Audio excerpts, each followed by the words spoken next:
I'm going to give this like 2 seconds because this is going to be a short project. Maybe.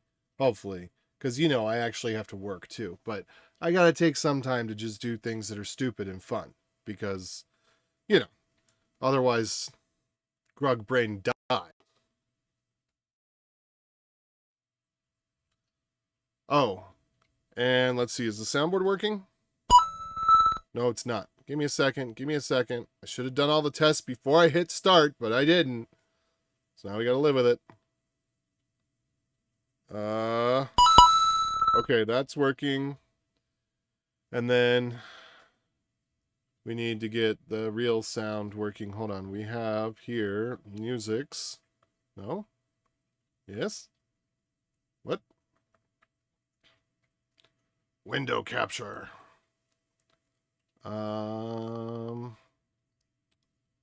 Where is OC Remix? There we go. And then I just have to get this in, was it mini player mode? So now that's got the mini player. Okay. All right, now we're back.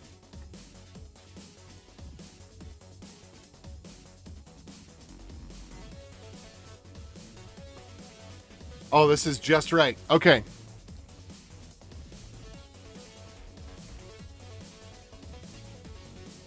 All right, so let me explain the game. I'm going to try vibe coding. Actually, I'm not really going to try to vibe too hard because it just sounds too hard to get a computer to do what you want it to do by speaking English at it. But I'm gonna vibe code a little bit. In other words, I'm just going to use AI as part of my process here. All right. So write an API service in Go that will follow a URL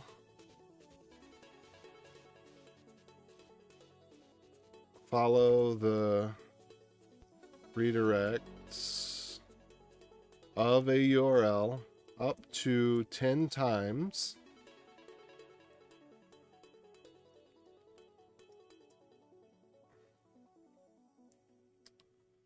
using only the standard library. Also,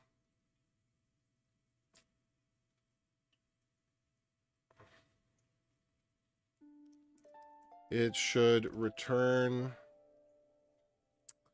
an array of JSON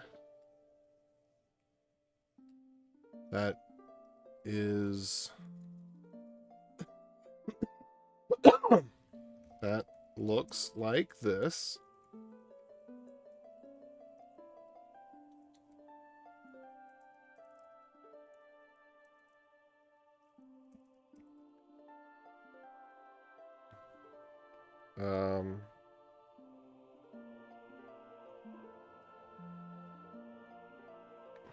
Let's see. Should be path name. No, we'll just make it URL. URL.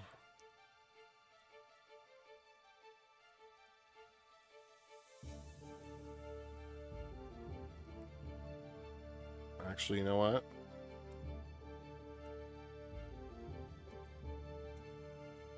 Headers.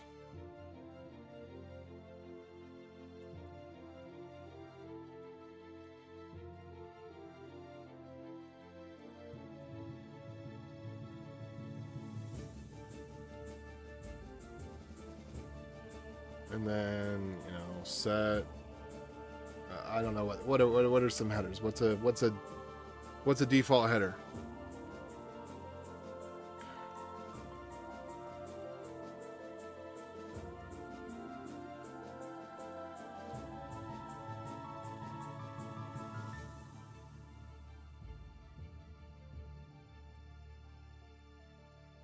Body.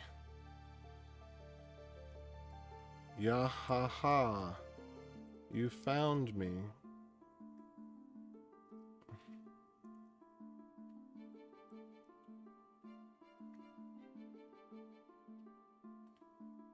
Okay. It should only return the body of the site if it is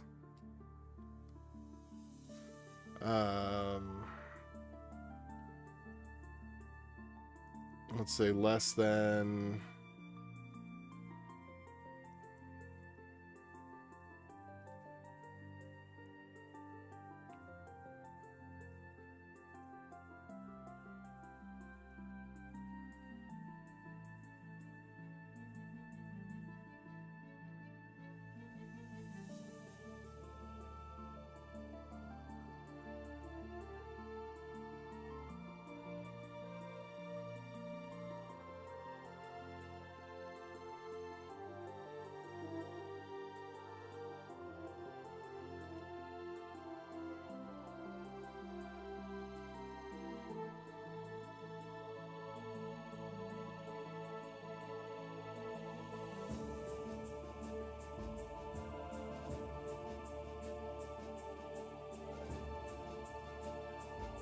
let's see. I'm going to go with 512 byte in size.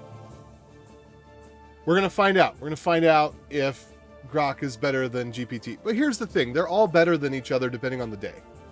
Like, OpenAI does not have anything proprietary. That's why they keep on going for regulatory capture. They do not have any special sauce. The statistical models, so there's the original GPT 1 or 2 or whatever is only something like 100 lines of code. It's just 100 lines of code that runs, well, unique code, because like it's all open source libraries. It's all open source libraries. And then the data is just stolen data. So the advantage that one company has over another is how much data they're able to steal and get away with. You know, so OpenAI just has the biggest budget to fend off lawsuits and to steal the most data from the most sources without actually paying for it or entering into license agreements. So when you get outside of that, it's all the same math. They OpenAI doesn't have special math that Grok doesn't have, or you know, DeepSeek or whatever. They try different approaches to load the models and stuff, but it's kind of like, think of it like you've got rocks and sand and pebbles in a jar, and you're just kind of trying different methods of shaking it to get the best results for this stratification that you want. So you might find just like shaking it for 10 minutes, you know, does something. If you shake it for a year, then the stones become round. If you, you know, if you turn it this way instead of shaking it, then it sifts a certain way. If you turn it end over end, it sifts a certain way. So there's certain parameters that they change, but it's all the same statistics. There's no proprietary unique information that OpenAI has that the others don't have. Which is why they're always in a panic and they're always trying to boast and overcompensate and all that. Anyway.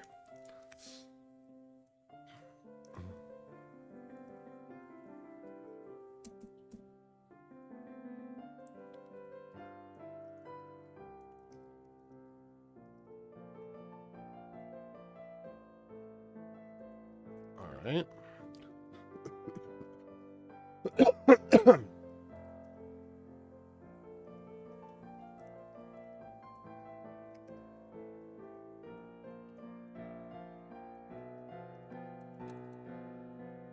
All right, so I'm going to give an example of what I want. Write an API service in Go that will follow redirects of URL up to 10 times using other standard libraries. Should return an array of JSON that looks like this.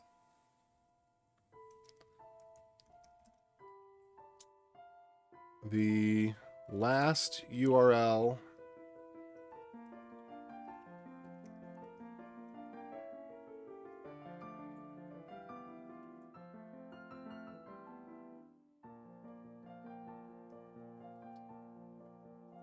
let's see.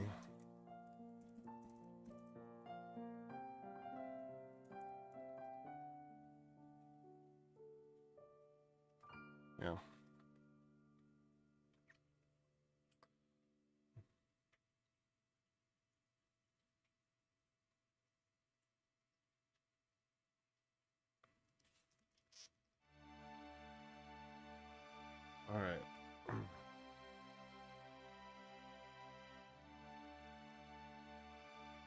The array should be sorted from last to...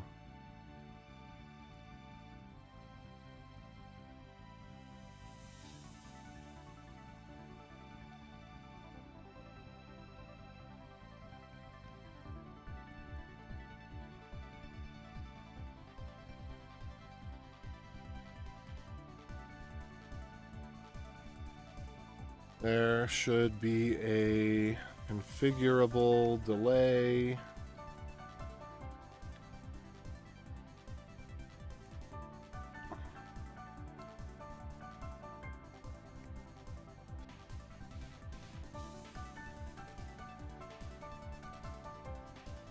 Let's see, campaign equals 1, 2, 3. Okay.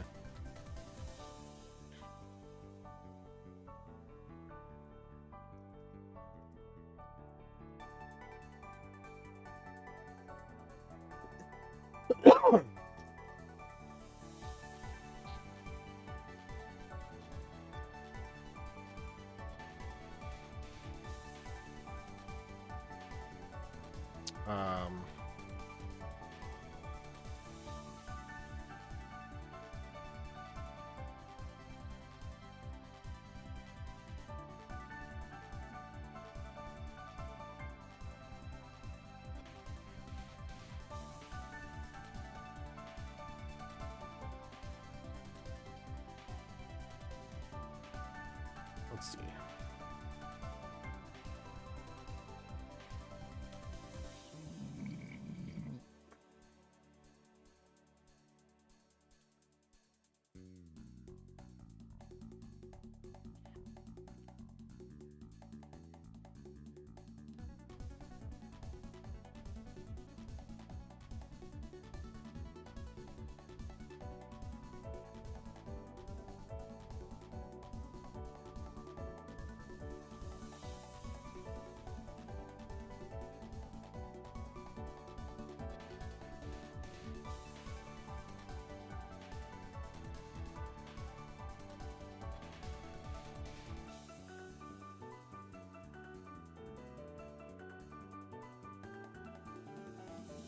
All right.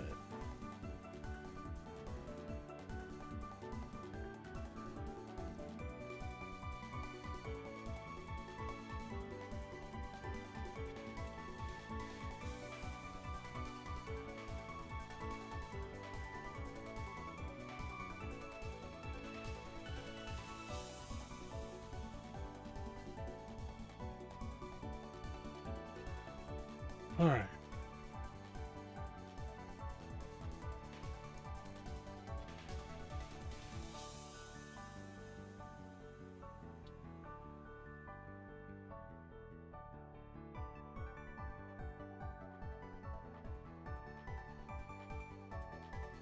Configurable size.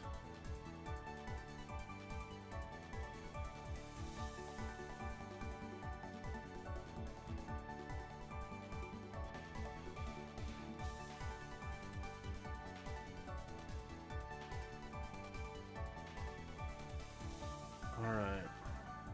What else do we want?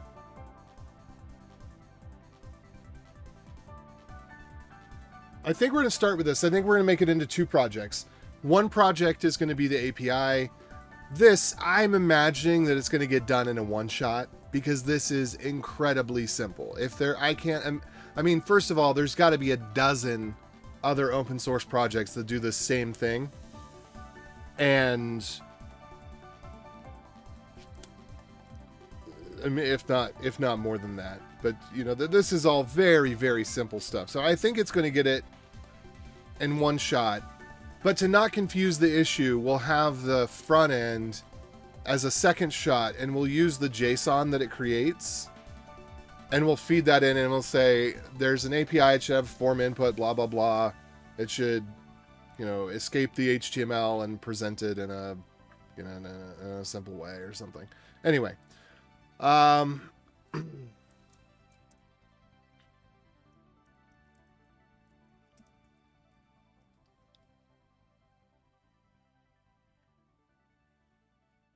All right, let's go ahead and hit enter and see what it gives us.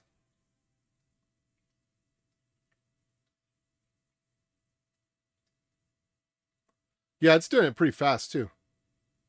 Oh wait, what happened? Huh, that's interesting. It's kind of stuttering. It goes in spurts. I would like it if it would make the function smaller. That was potentially unnecessary. I'm pretty sure we have a sort.reverse, but that might be newer. Let me go check. Slices.reverse. Reverse. Yeah, we've got slices reverse. But that's new. That's only in the last couple of years. I think that did that hit last year? I'm not sure. Anyway.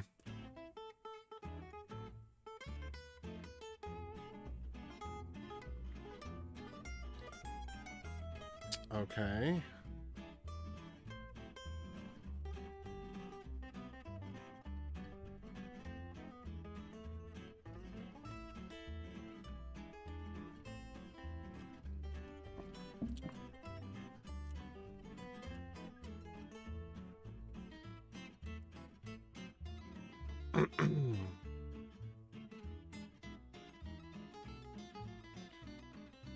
All right, it looks...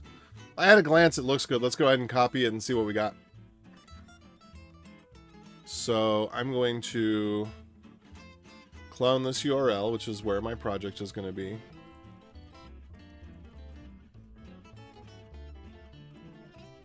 Hit clone, unfurl. So unfurl is actually a regular word, but it's a common phrase for following a URL shortener. Oh, whoops. We're not supposed to have that music. This is supposed to be OC Remix because that's under a license that we can work with. Let's see. Hold on here.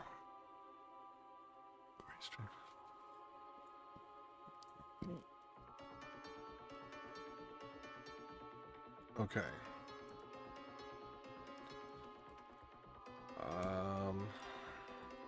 We're going to make a command. We're going to make unfurl.go.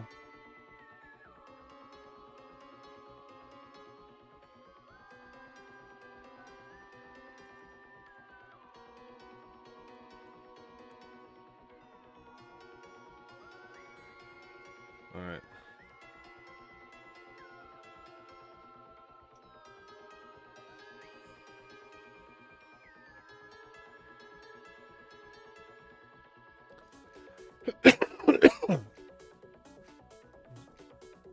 Uh-oh. Regex. Watch out.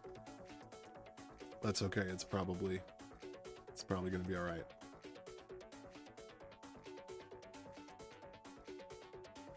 You know, I'm gonna try something though.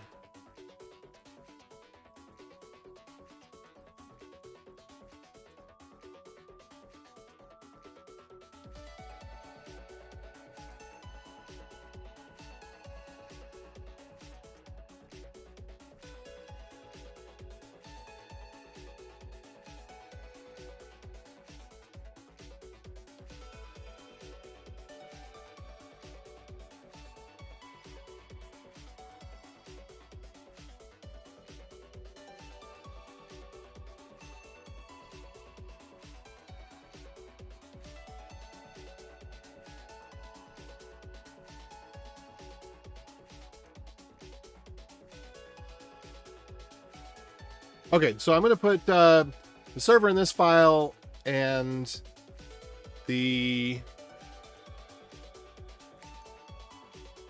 follow function and helper functions in unfurl.go. Will you reorganize the code into two sections representing those files with public exports adjusted accordingly? So let's go ahead and give it that. The better you can get at a one-shot, the better off you are, in my experience. If you can just get it right the first time or go back and edit your original thing. This looked really good, but the more you tell it to modify, the less clear it gets, right? Okay. So it did create 2 files here. That's cool. Package name is slightly wrong, but that's okay. All right. So what we're going to do is go mod init github.com bnna. Is it bnna net? Bnna net unfurl. So that's the mod we're creating.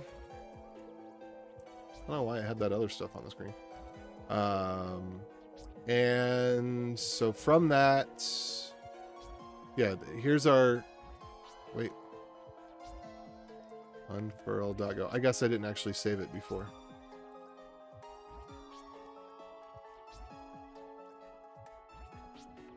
Okay.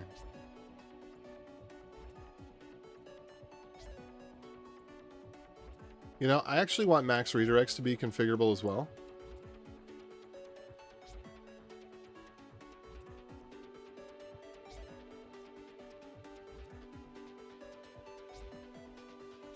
Range over int. Huh. That's a new one for me. Can you show me a short example of Go's new range over int syntax? Huh. Well, look at that. Deal.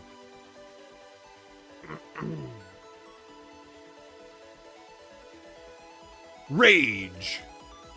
I want to rage over all of this.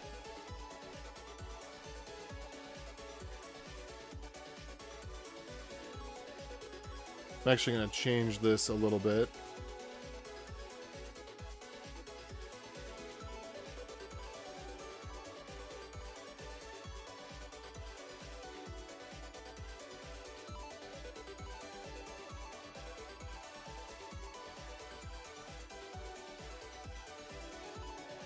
Oops. Slice is reverse.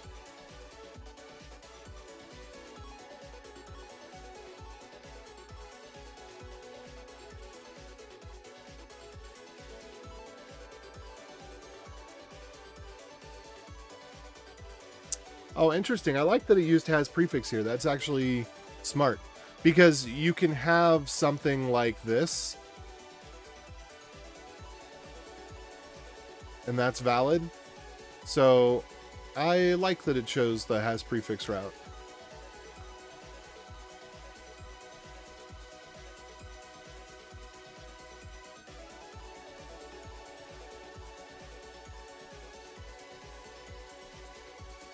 Okay, I also appreciate that it did this. So it could have done this 301, 302, was it 307 and 308? Because there's 4 redirects.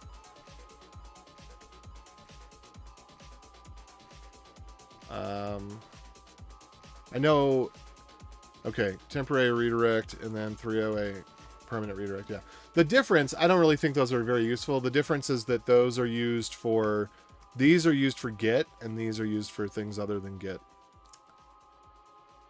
All right, so it's done pretty well. I'm not really vibe coding because as you can see, I'm editing the code and, you know, doing some quality checks. Vibe coding is when you like screw it. You know, the quality is for stupids. Okay, user agent.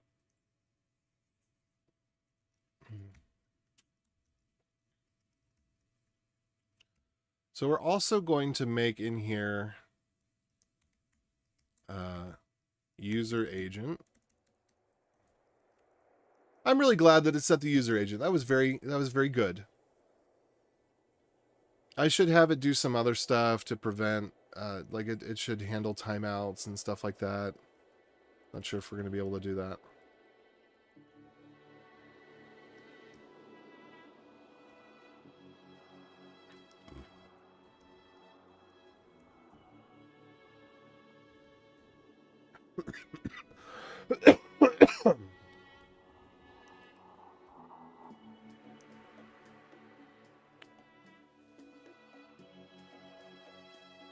All right.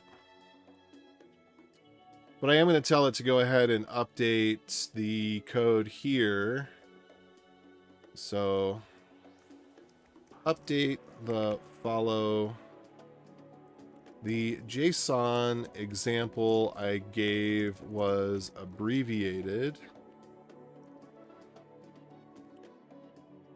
Update follow redirects to handle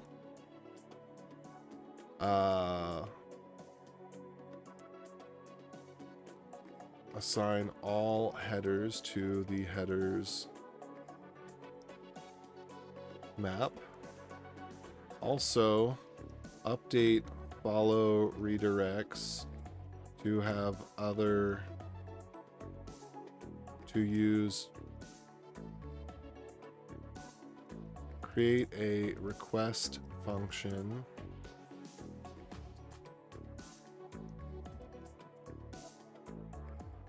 that follows best practices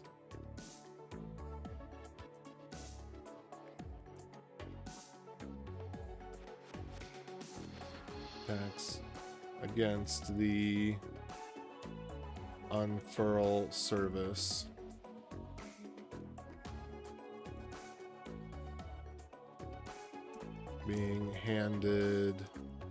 Being given a malicious URL.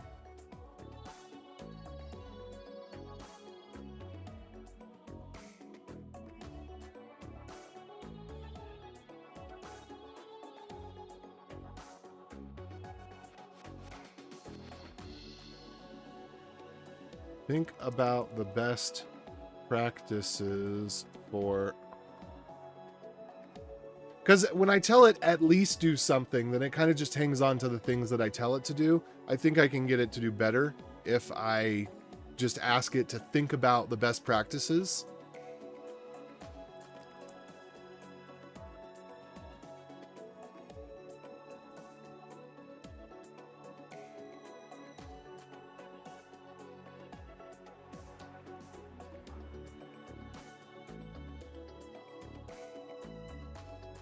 We need to make sure that the service isn't disrupted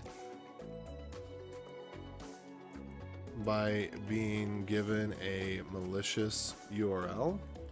We also need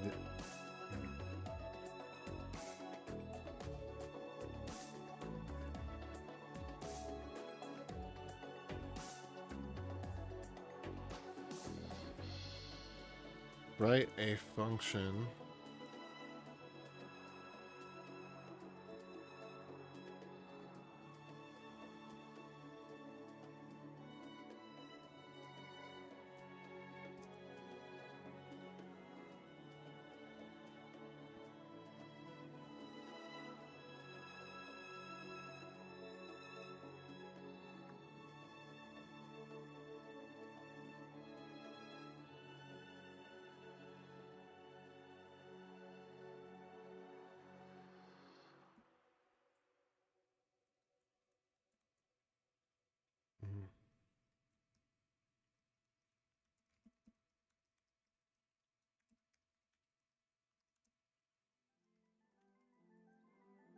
There we go. So what this should do, I'm hoping what it will do is it will add some timeouts, it'll check header size, it'll do some stuff like that. Because basically, one way that you could take this service down is you could just feed it a loop of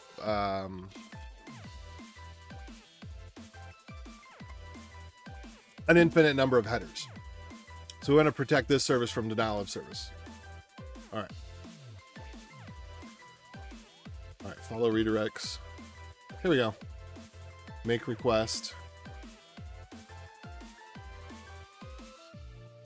Okay, so I think I'm liking this one better.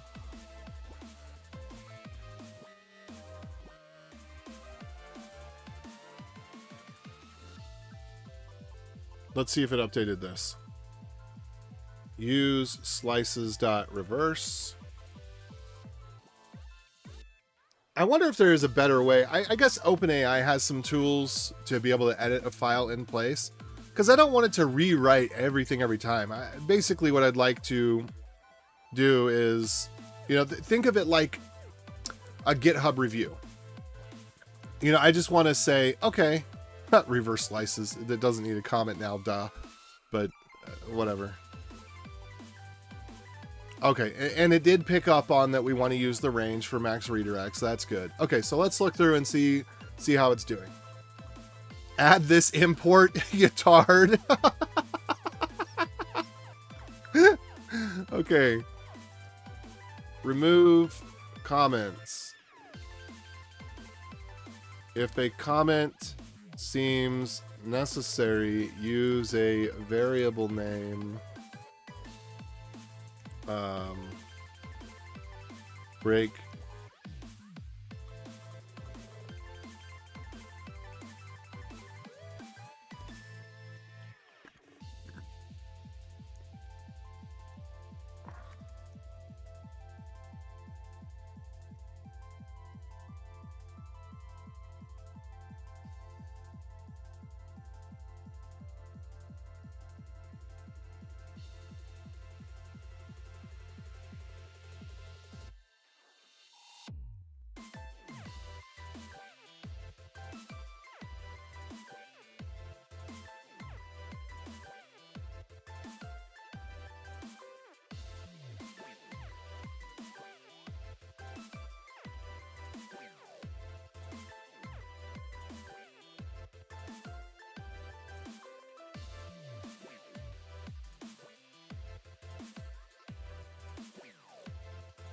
There we go.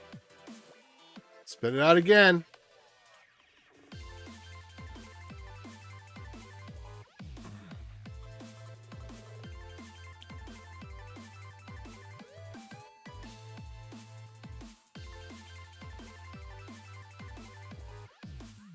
All right, we're going to see.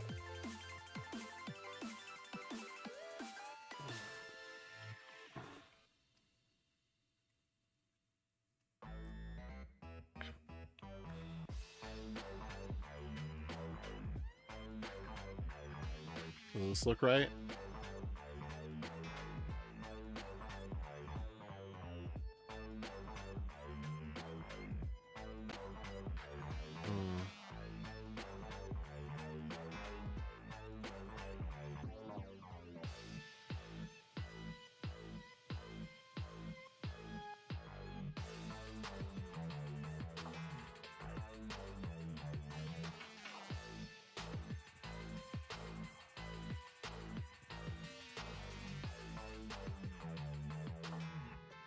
All right, wait. Where is meta redirect used?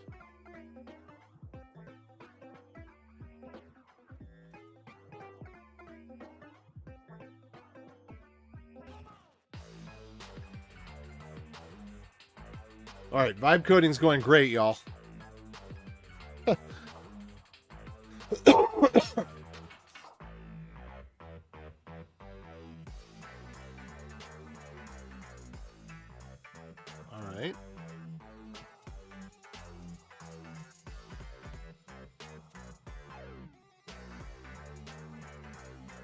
Make user agent configurable. Is it hard to build a secondhand car marketplace where people can list their car for sale?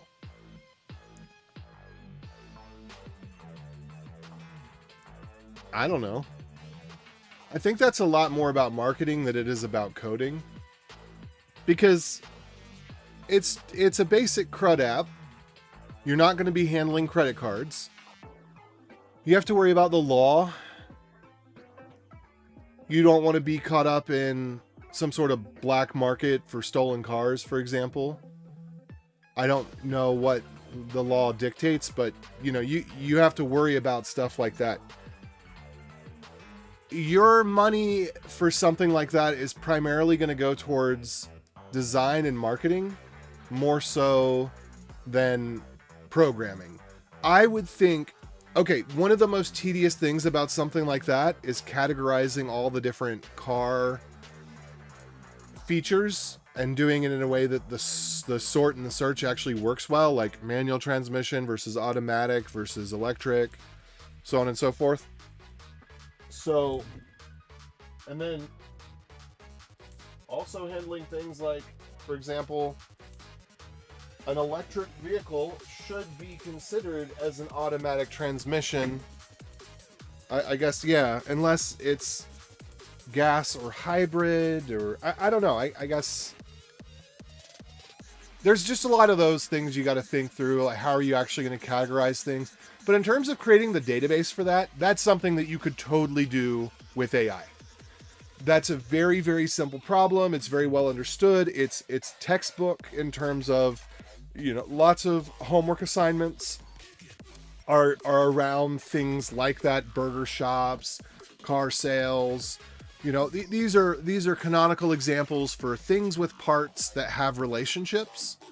So that is something that if you're a lot of your effort is going to be in your design, not in your code. I mean, it's going to be a lot of work to code, but if you wanted me to get you an MVP set up today, I could probably do that for like $2,000 in terms of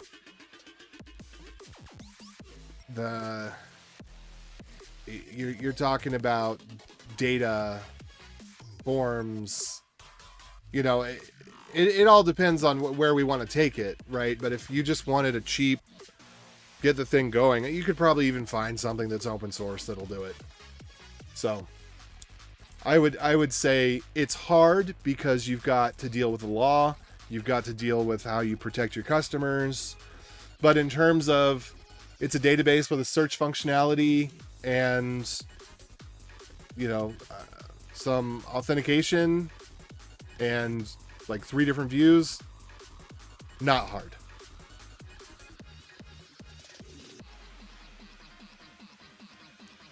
All right, so what else did I say? All right, user agent, great. Okay, so this thing's shaping up. All right, we've got a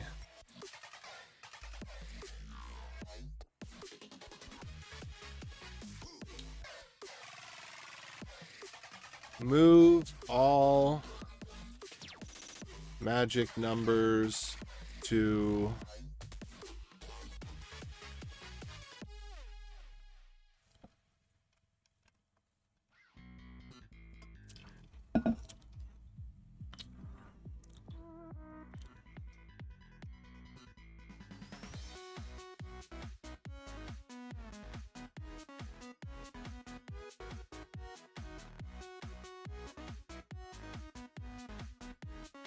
all right.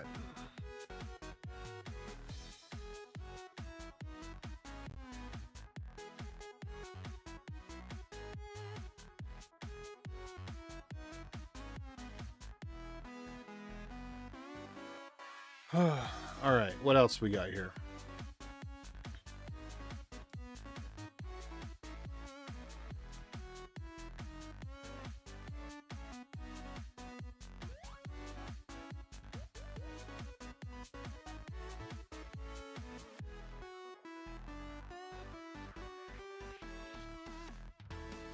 All right.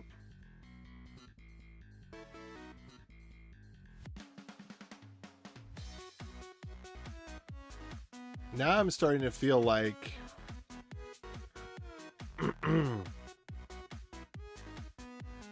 let's turn I want make request to be easier to read and more focused on logic than configuration.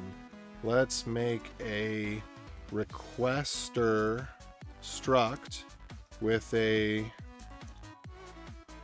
new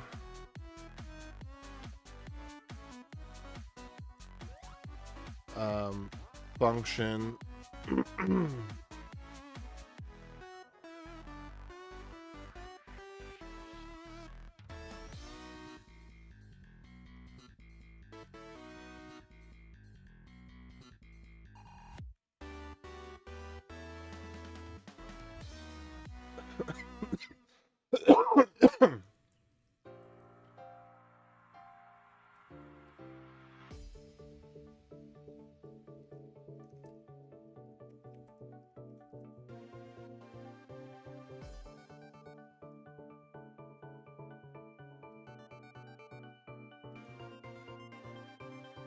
let's see.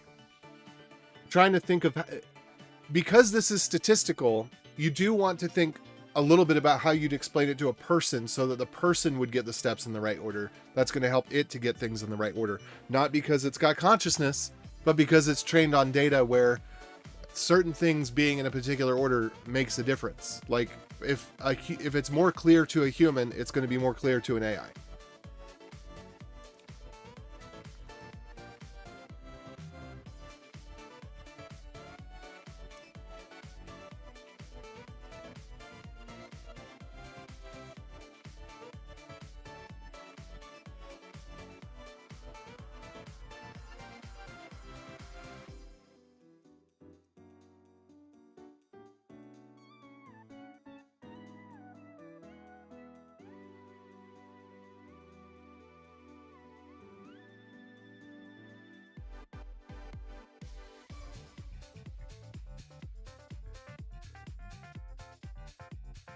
All right.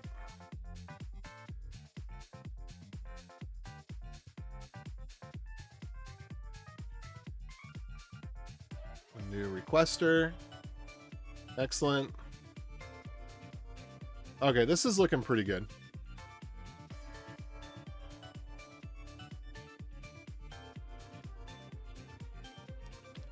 Okay.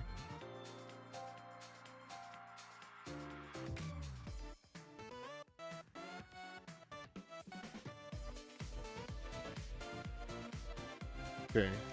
Handle as much compression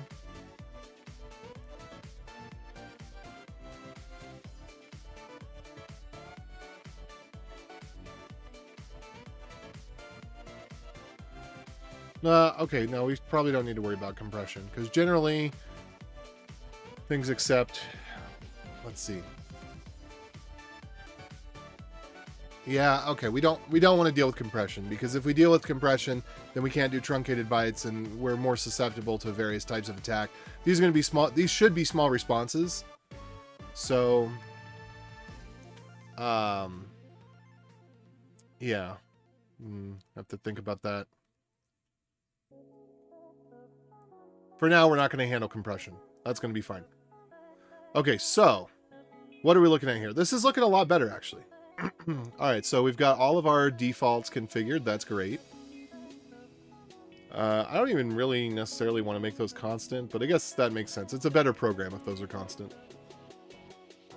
Here are all headers, body, final, yeah. Okay.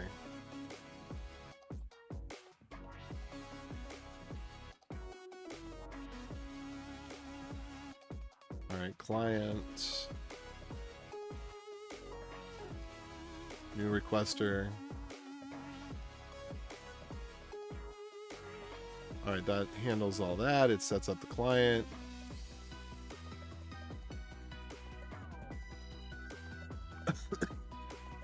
What does error use last response? Check redirect.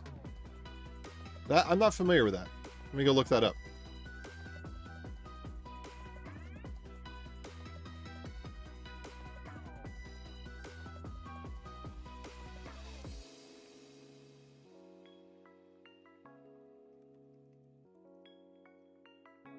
Oh, okay.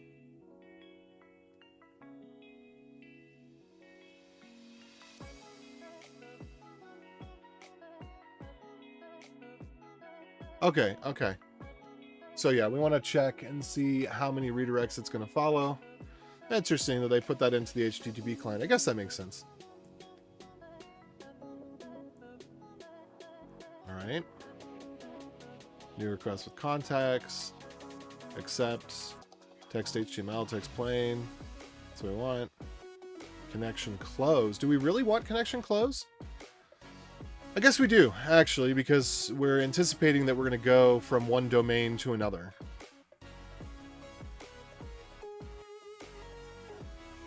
So that could, yeah, because we're primarily looking at redirects not within a website, but between websites. So it makes sense to have connection closed.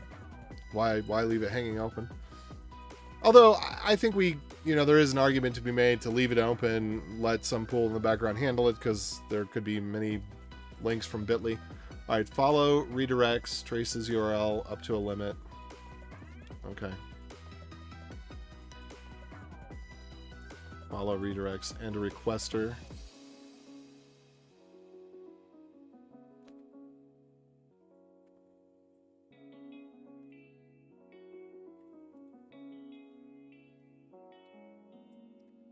Now this almost feels like this ought to be part of this.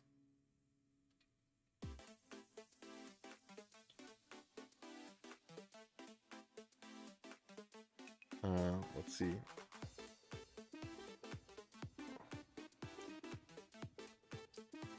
Let's make request private to requester and make follow redirects a method of requester. That's what I want to do next. Okay, so we've actually been going for a pretty long time here, and this has not completely lost itself so far. So I'm normally by this time it starts to just get completely befuddled and just make mistakes and throw garbage out there. But it looks like it's actually keeping its context pretty clean.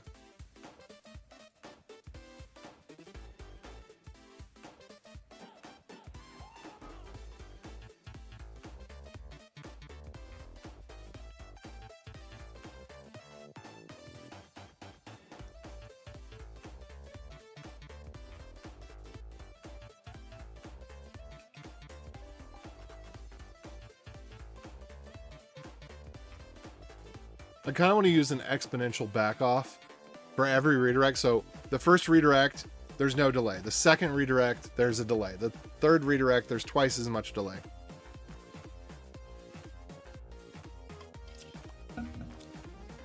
Because it's pretty common to have 2 or 3 redirects in one of these affiliate links. Oh, by the way, so the reason I thought of doing this is because Unshortener.it was just... it was just spinning on me. There was a link that came from a YouTuber. It had some affiliate stuff in it. And I put in the link and it just like sat there and wasn't working. So I decided to... this is just one of the things that I wanted to do as just a little project to get some blood back in my veins. Anyway, so that's the reason for this, is just I want to have a URL unshortener that I can use reliably. I can't run it on my local computer. This is the other thing, is my network is set up that it denies, like, there's just a lot of junk sites that get blocked, and there's a fine line between legitimate and junk when it comes to things like affiliate links. A lot of YouTubers and whatever, they use legitimate spam affiliate linkers. But then, yeah, so with the privacy and the tracking and all that stuff, a lot of the affiliate links don't work, but I still want to see the product. So I need to be able to give the URL. Anyway. Okay, let's see where we're at. So this is looking really, really good. Like this looks like professional code to me. That's one of the things I love about using AI with Go, is you tend to not get back slop, because slop is not as common in the Go community. Yes, of course there's slop in the Go community.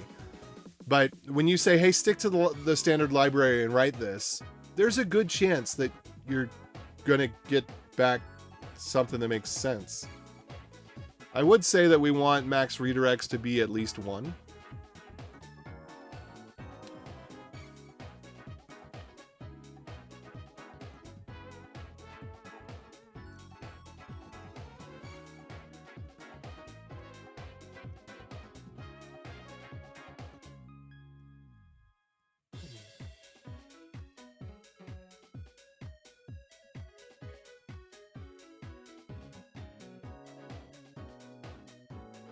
All right, so we need it to return a redirect or an error if it's less than 1. Okay, let me keep reading through this, though. This is so expensive in terms of compute to have it do these things, you know, make like a little one change. I kind of I think it would be cool if there was a hybrid approach where you could just, you know, click in and edit something and save it.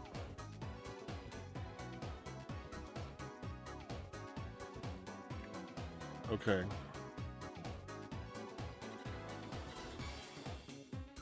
I like this. I like that it did that.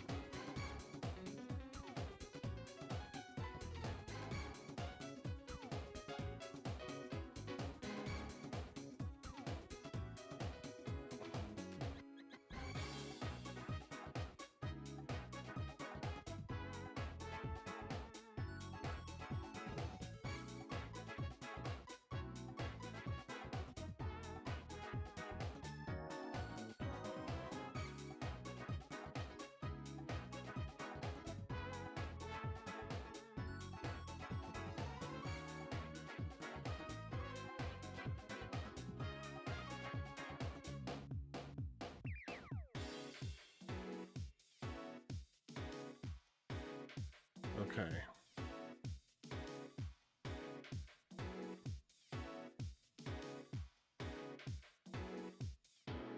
I'm not sure if we should do values 1. I mean, by the first value or the last value? I think the last value should win.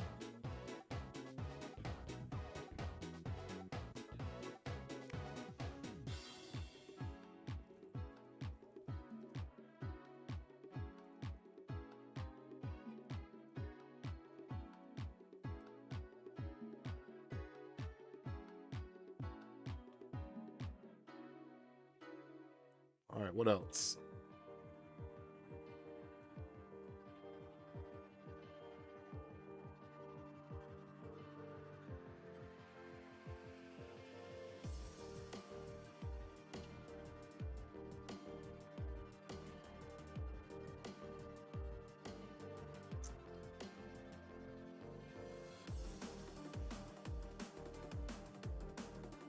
I don't know if this is possible. Can we have a header that has no value? Generically, not semantically understanding what REST header is, I think that this is a good check. But I don't know that it's necessary in this case. I'll leave it in. Throw in an Ethereum title transfer, car title transfers, and you might have something. You're going to be able to do that on Dash soon.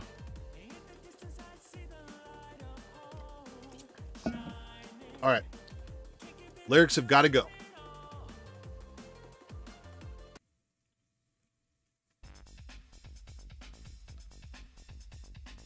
Okay.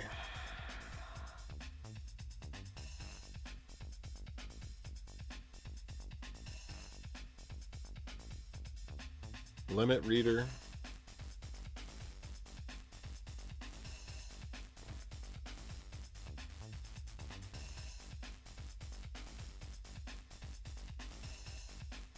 This is not correct.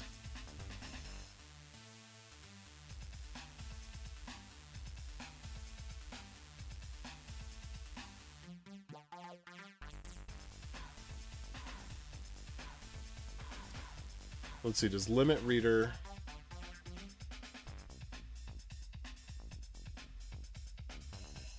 Let me go look at IO limit reader real quick.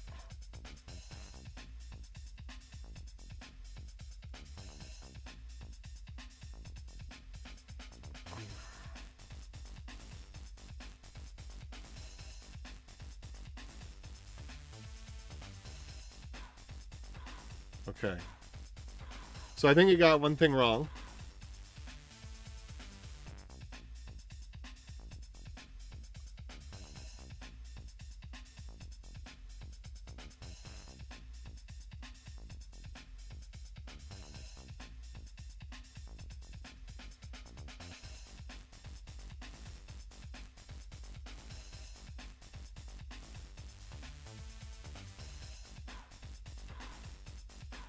Or wait, is io.readall? I think it's io.readall doesn't, because it's read all. It doesn't return an error for EOF.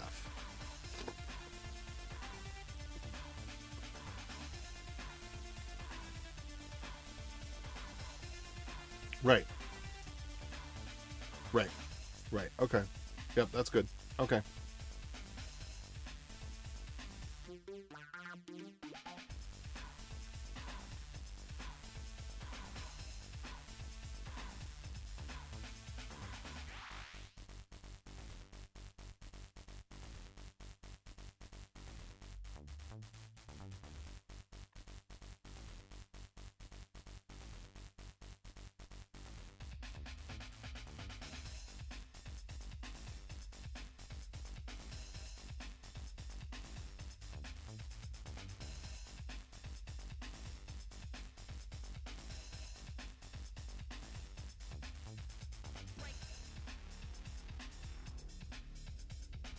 Okay, current URL.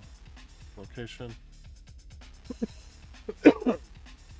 Okay. That looks good. I think it's pretty much nailed it at this point. So let's go ahead and update this.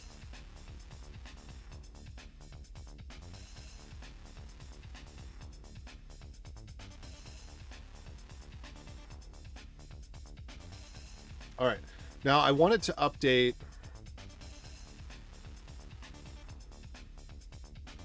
Let's see.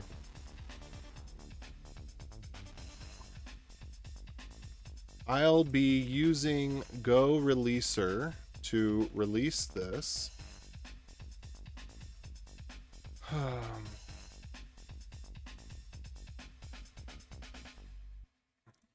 Let's use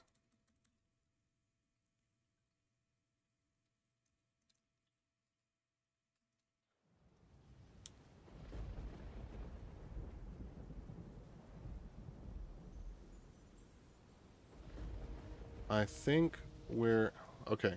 We're done with unfurl.go for now. Let's focus on main.go. We're going to use Go Releaser to build and release this. Add the config file for Go Releaser. Also update main.go to use the flag package for version and help.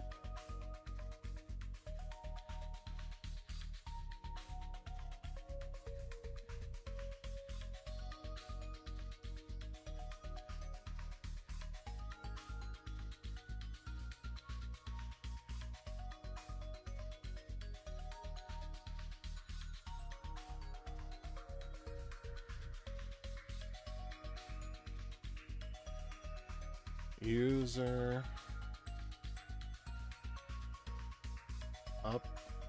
update the default user agent to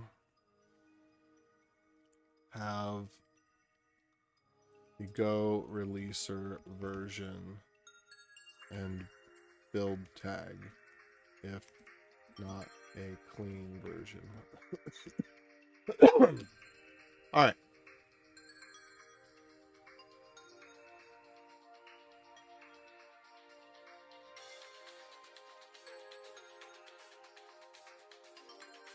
And we can give it the module name as well.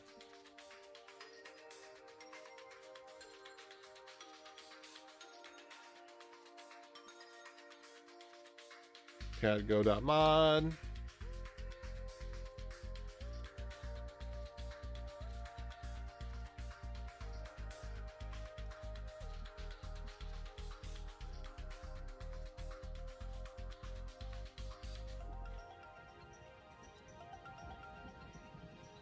Okay.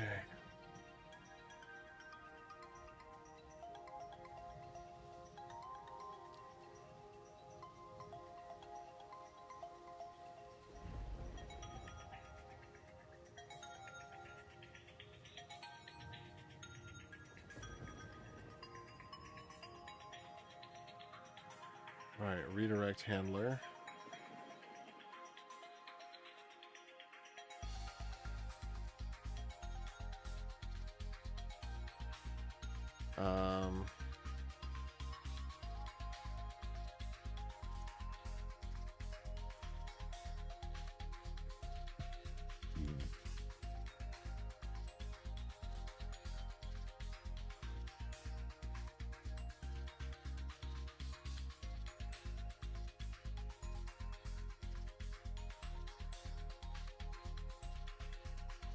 Okay.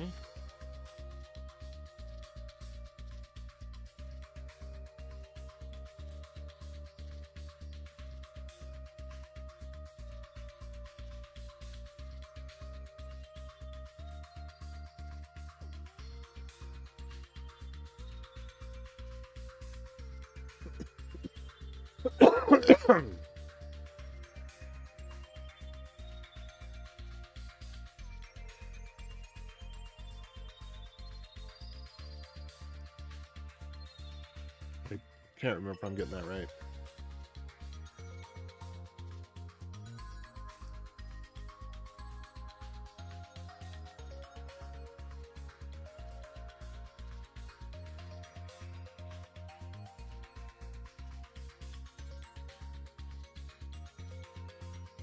All right, so go releaser.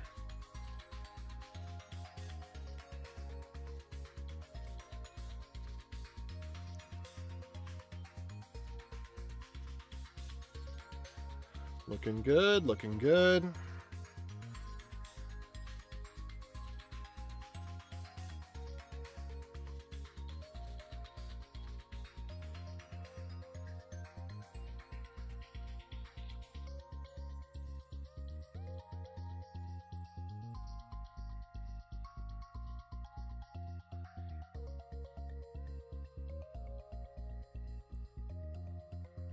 Okay, we actually want Go Releaser version 2.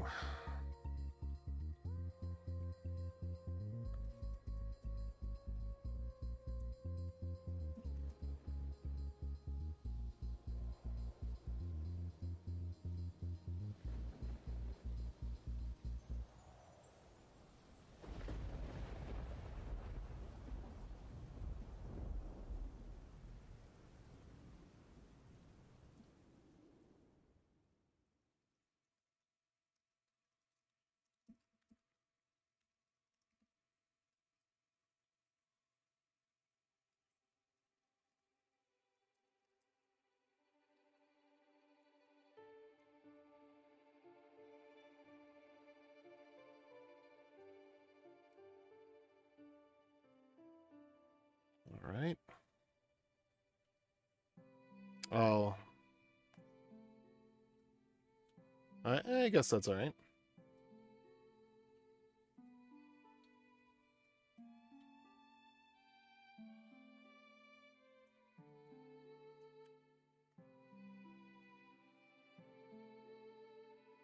Let's see. What else do I want to do here?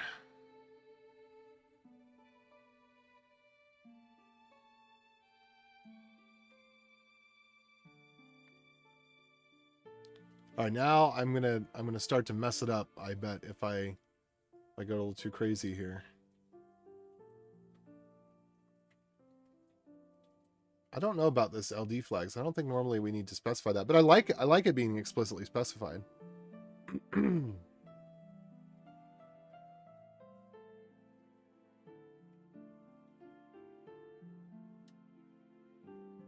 Okay, so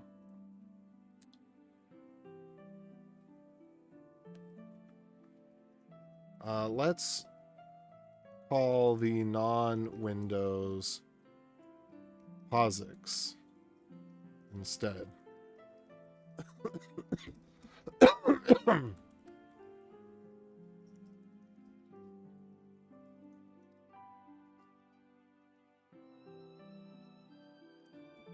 Windows zip, Windows tar, POSIX tar, POSIX Z standard. How goes the AI craze? I've used it for writing and some debugging, but I'm staying away from it for a code generation standpoint. Well, It's gotten phenomenally better in the last year. I honestly, I didn't think it would get as good as it's gotten. So, color me wrong. And I also would say, when you've got small, simple things to do, it's great. If you know how to code, right? Like that's still the key thing, is that you need to know what you're doing. But then again, I guess here's the thing. Most people don't know how to code in the first place. Maybe AI is better than a lot of junior developers. I don't know. But the other thing is that you have to figure stuff out, and AI can't figure stuff out. So AI is probably better than a lot of junior developers for creating a to-do app.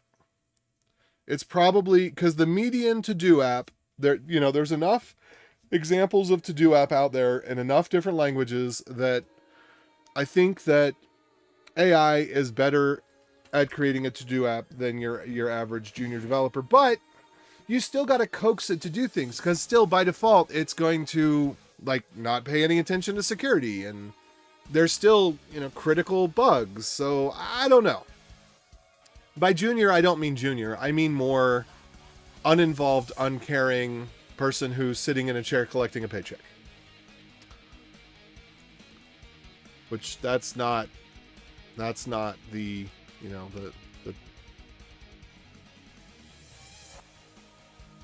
Okay, why is it including files? Where did this come from?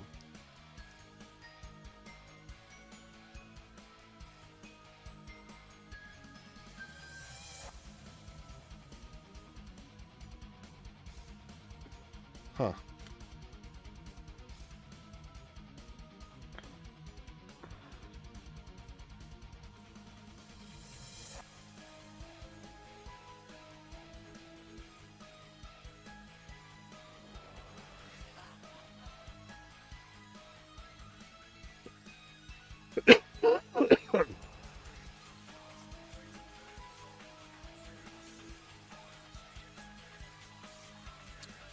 All right. So you create a function.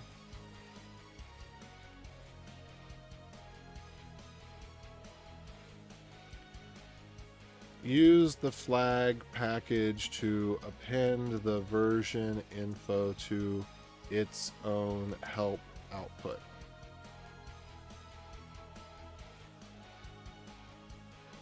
Create a show a print version function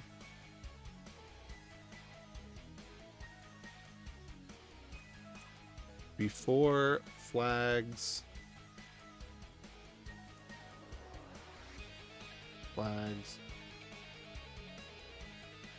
okay, before parsing flags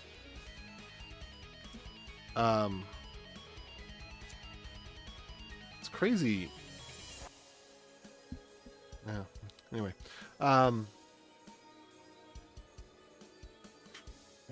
check for -v version and version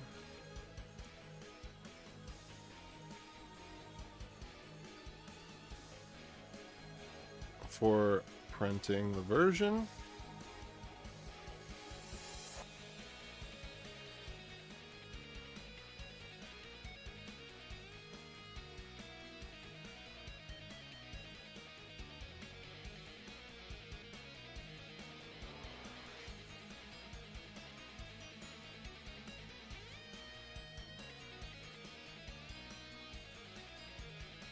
All right, got that one too.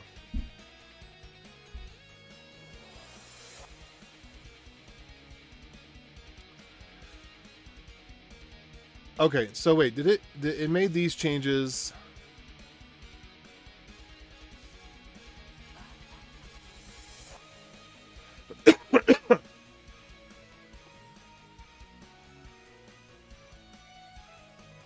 So the one funny thing, one thing that no POSIX system actually has is there is a compress, but it's patented. So I don't know why they put it in the standard for POSIX, but gzip is not part of the POSIX standard. I wish that it were, certainly at this point it makes sense to add it.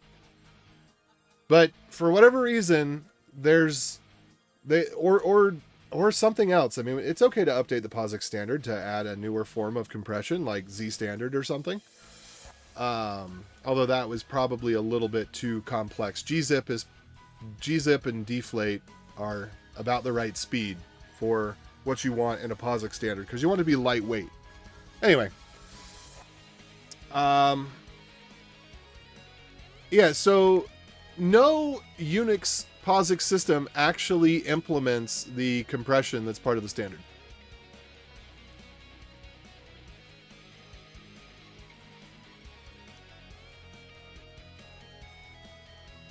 Main.go, commands.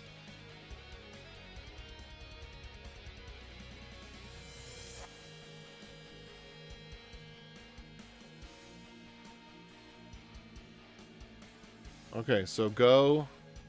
Let's try go, run, command, unfurl. Oh, and we have to put the // in front. That's important. Okay, that's a little bit too much regular English there.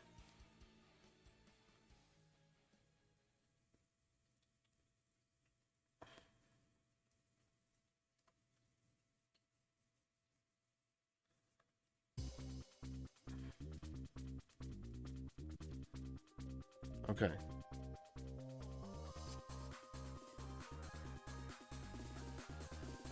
So we get the version stuff there.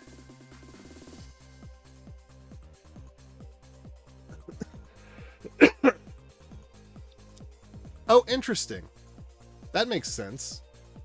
I guess I just don't use switch statements that much. I don't think I knew that it worked like that. Does it work like that? Is that what we have in the code? I don't think I knew that switch statements worked like that. I've always done this with an if.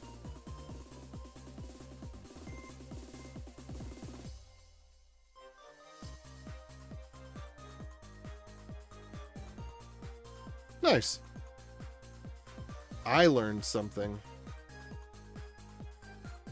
Okay, so we're going to get rid of the shorthand. I don't want that there.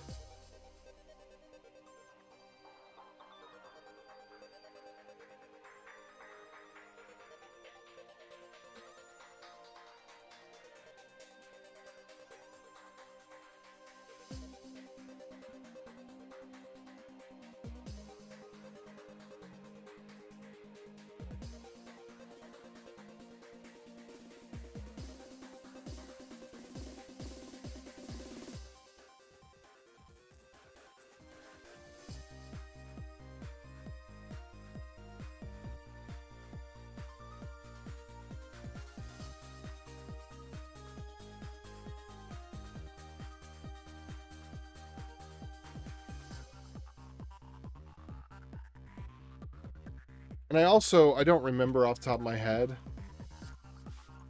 how to use Go Releaser. Let's see.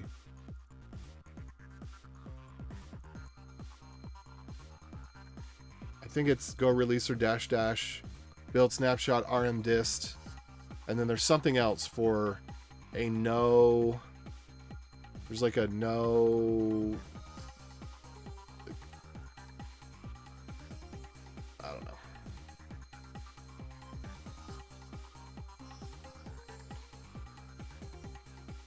There's like a no build or no, like don't actually upload. Just the test. Go Releaser. Hopefully that's one of two lines right here. Right here. Snapshot. Skip publish. I think we're supposed to do clean now.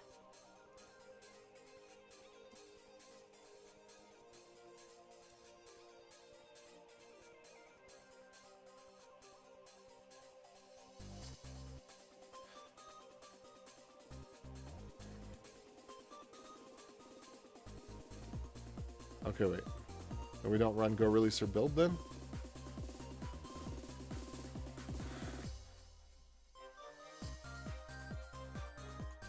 Webby Go Releaser. Let's get the latest.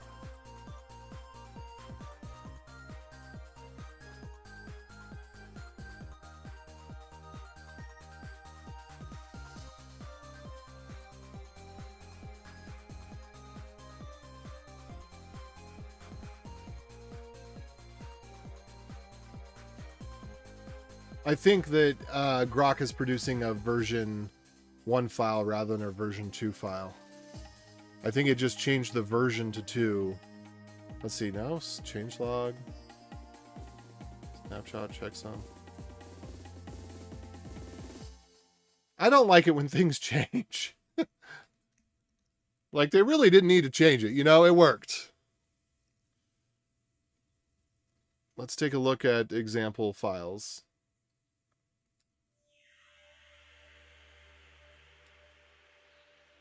I just want recipes. That's all I want. Oh, cool.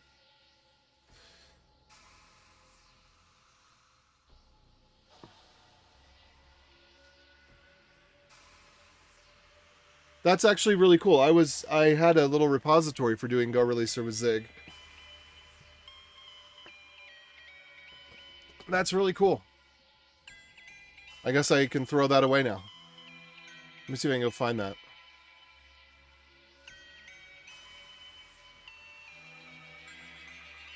Zig Releaser.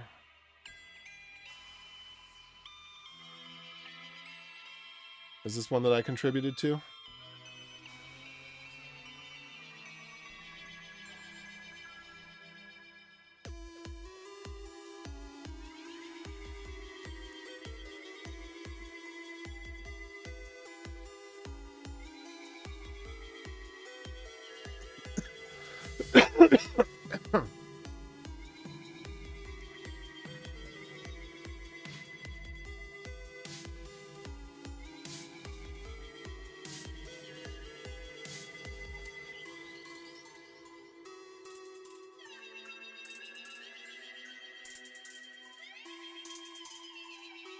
Alright, I'm just going to take a picture of this, and I'm going to throw it in that issue.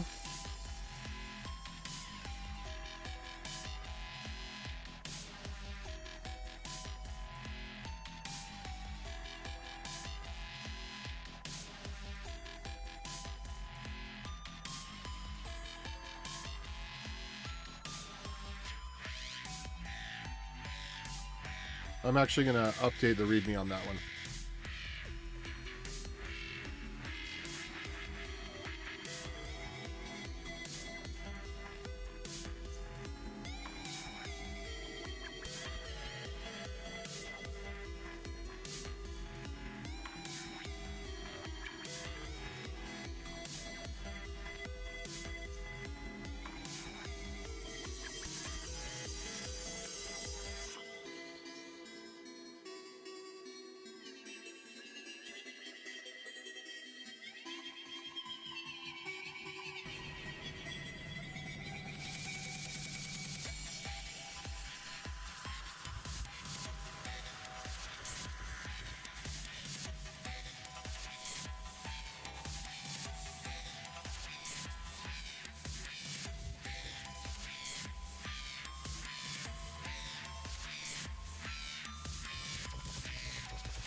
All right, cool.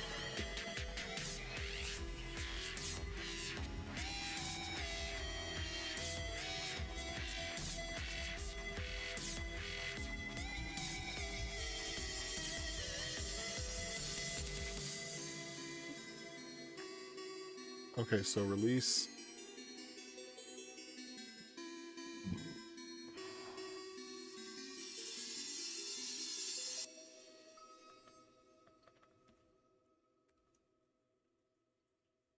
Snapshot clean. Okay. Let's try this. Okay, but I still have the problem that I need to run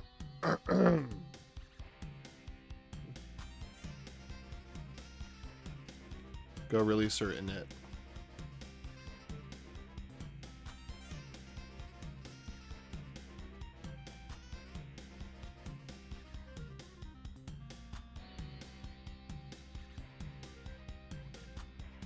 Ah!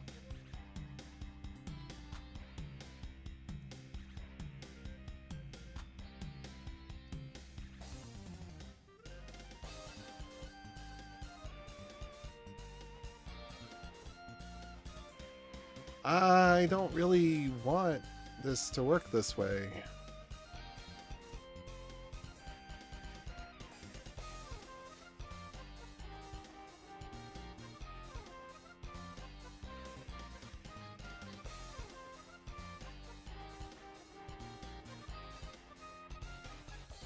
Okay, so this is really good.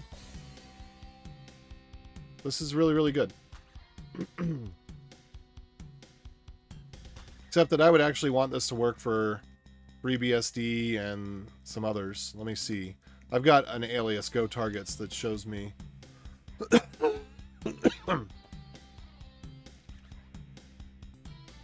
Alright, FreeBSD, NetBSD, OpenBSD.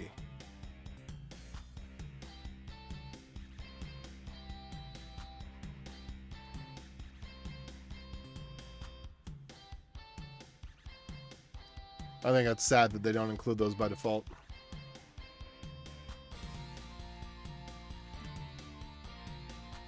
Obviously, Plan 9 doesn't make any sense.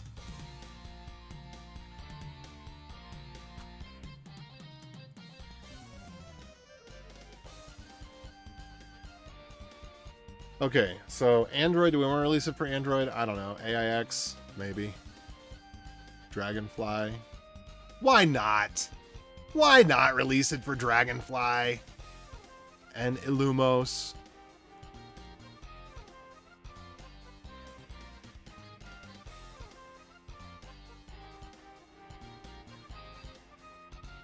Alright, so let's see. We got Android. It might as well be released for Android. I don't see any reason not to release it for Android.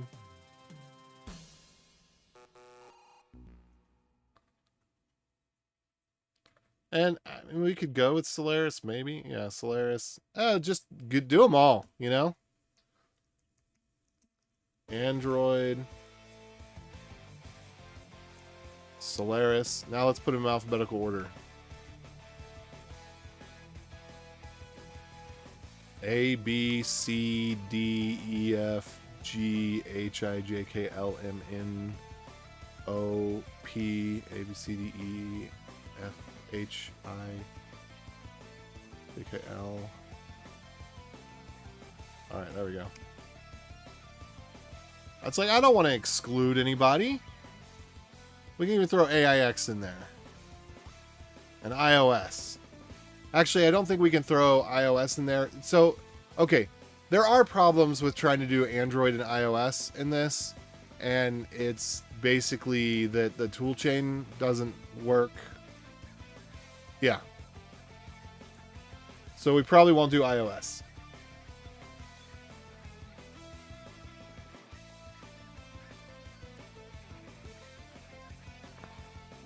But we'll see. I did this recently. What did I do it for? Like UUID v7 or something? Let me go find it.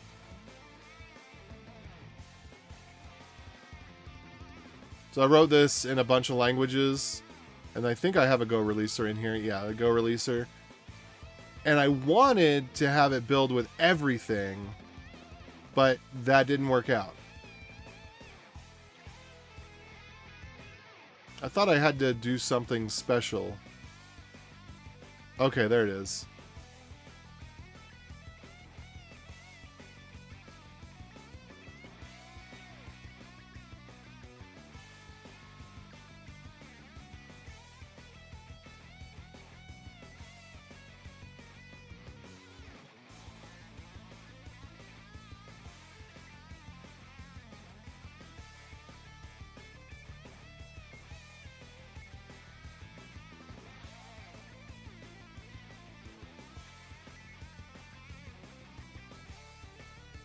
So Android and iOS are missing from this.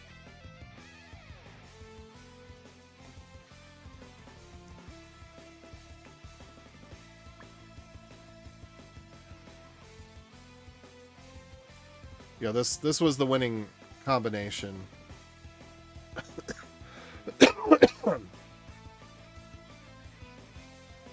It looks like now if I just omit Go Arch, maybe it just does all supported arches. I don't know. Alright, builds. So this one doesn't have an ID. So we need to just put an ID in here, I think. Okay, we're beyond vibe coding. I'm editing a file by hand, but it's okay. I wasn't really too serious about the vibe coding.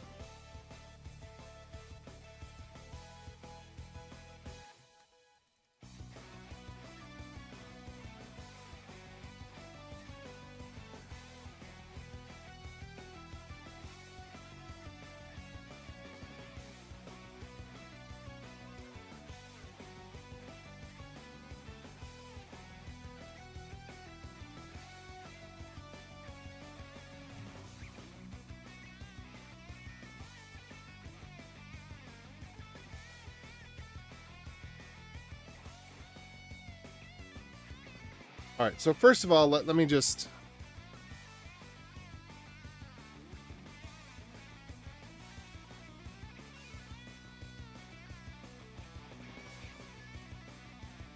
Okay.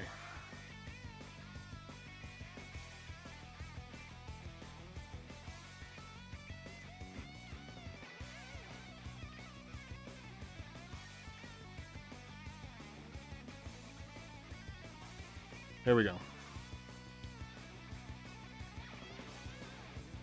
So I'm interested to see how it stacks up.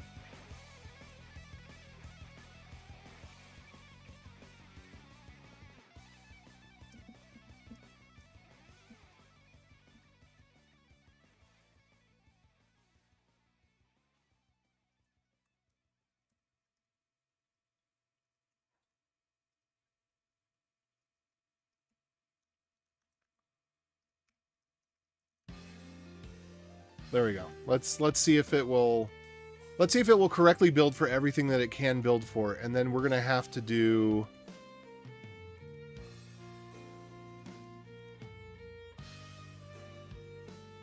something like this to build Android and iOS, I believe. All right, so go releaser, release, snapshot, clean.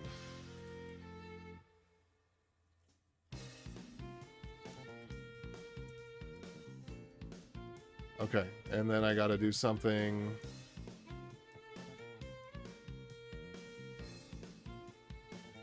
Okay, this one does not have that problem. So I need to go find where's their command.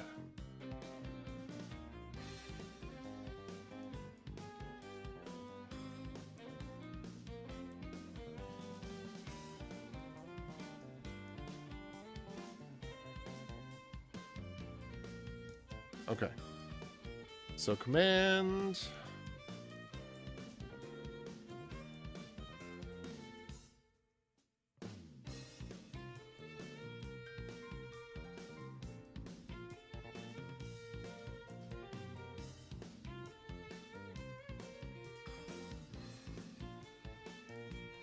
Let's see if that'll work.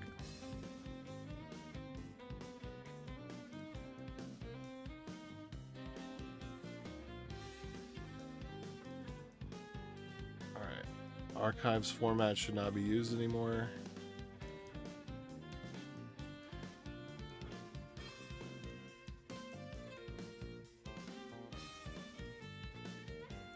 Oh, good.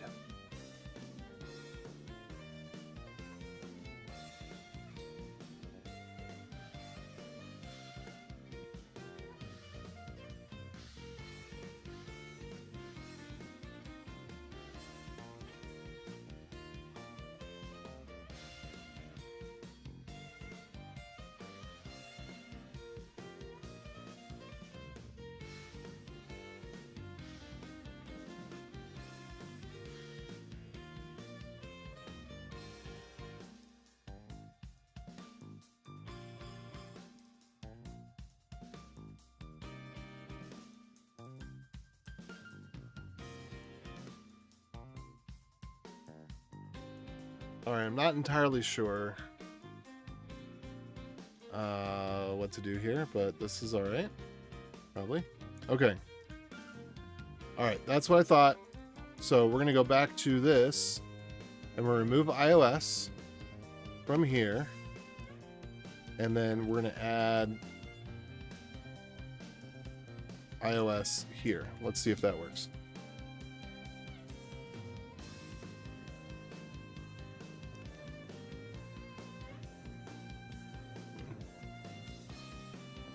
That's what I thought too.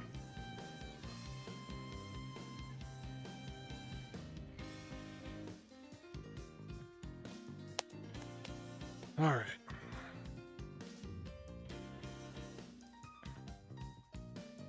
It's nice to have just a little fun, small project to work on. But I do need to get on to the regular work now.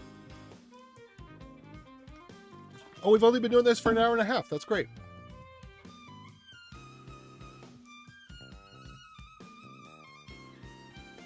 All right. Android not found. Okay. So we're going to have to duplicate this again. We're going to have iOS on one, Android on the other.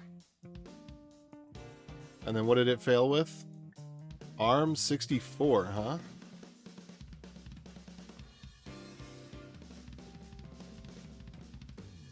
All right, I'm going to open up another Grok because I don't want to get it confused. So let's go open up another Grok. I'm trying to build Go for, build a Go binary for Android, and I'm getting this error. What do I need to do to resolve it? I probably need to install NDK. Okay, that's new.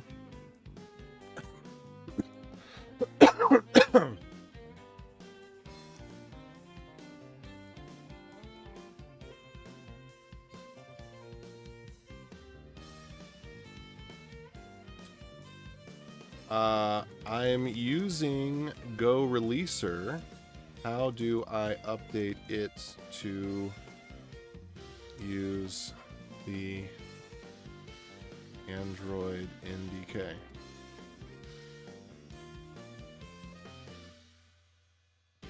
Let's see if they don't just have something on their website.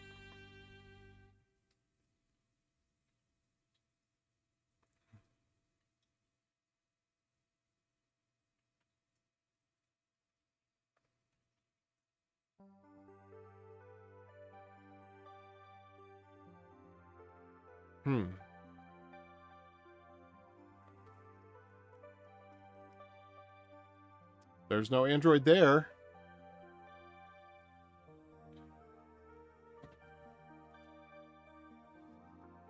Oh, what's this? Go Releaser Pro. Ooh.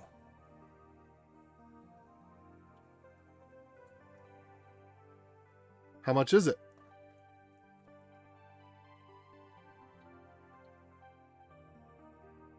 Just show me the money. Oh, a month. Bah. Bah. I was ready to lay down 99 bucks. Wait. Buy it. Can you buy it? Oh, no. Okay, yearly? No, that's not what I want.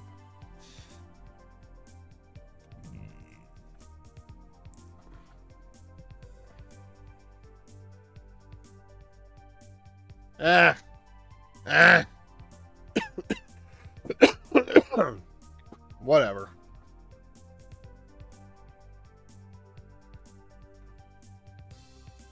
That's so sad. I wanted to buy it. But I don't want to buy subscription crap. I just want to buy the new version, you know? I'll buy it again in however much time. Give me some amount of releases.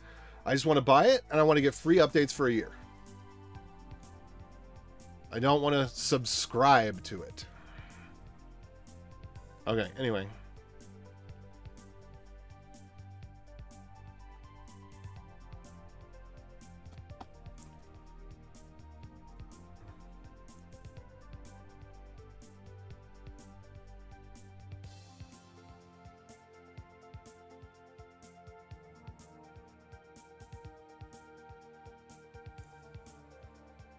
Okay, let me see if I can get Android NDK.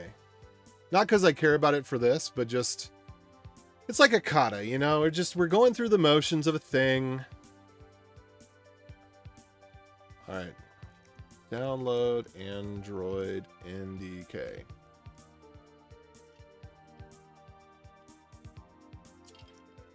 Wow, that's scary.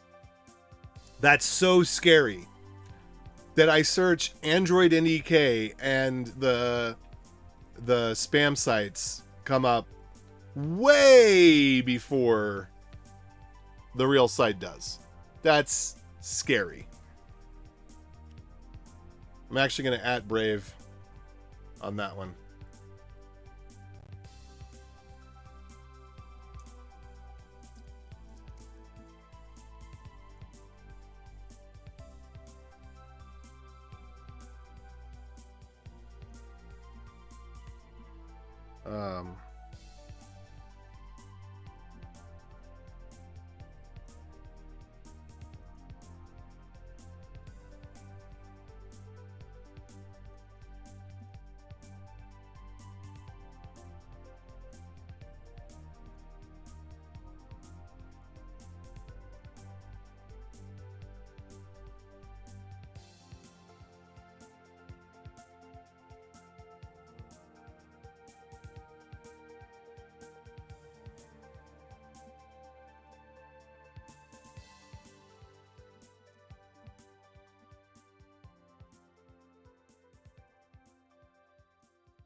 I hate to admit this, but C# is better than TypeScript. Well, that's because C# is the original and TypeScript is the shim. Wikipedia, TypeScript.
Okay, I got nerd sniped. I got nerd sniped on my way to do something important. I got nerd sniped. Oh well. Visual highlight and a sort would sort that list for the targets of the Go release. Oh really? Hey, I'm gonna try that out. Let me try this.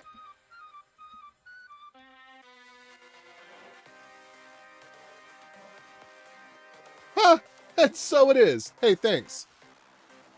That's my new thing that I've learned in Vim for the year.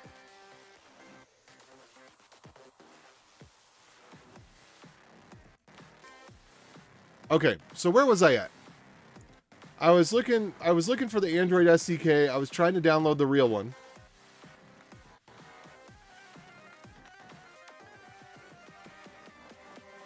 All right, so I did not read that. I don't know what I clicked. I just saw a wall of text and I saw a button and I did no reading of any kind. So I'm just hoping that, okay, look, the file name looks right. So I'm assuming I must have downloaded it. But I think it was clearly visible to everyone that I read nothing at all. I didn't click to agree to anything. My firstborn child is not present.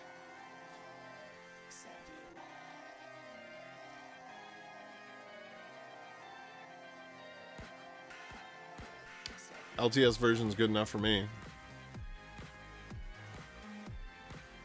This is something that would be good to get on Webby.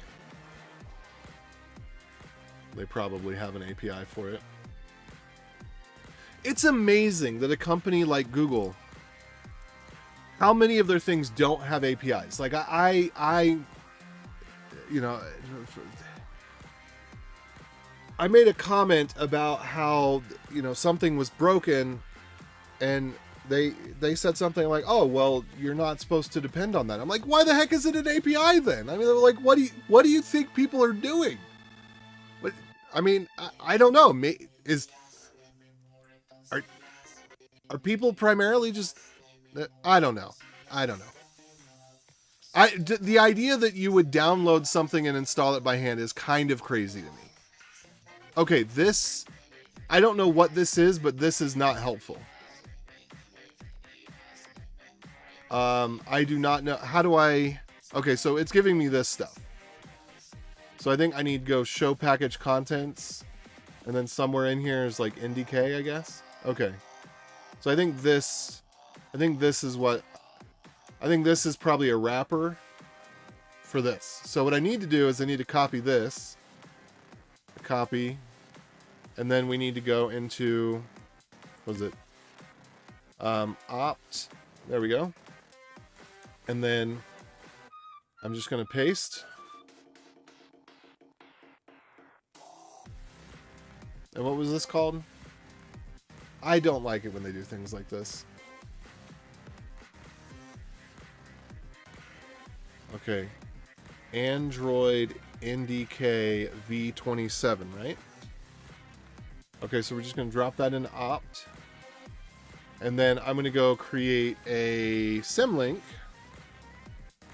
Let me go do this real quick. Okay, project, what am I doing? Projects. Okay, I did want to cap this at 2 hours. It looks like we're at 1:45.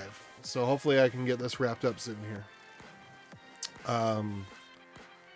Local ops. Because I got serious work to do today. I just needed a little project. I just needed a little fun project. All right, and then let's go into config envman. All right, and then we're going to go into Android NDK. Actually, hold on.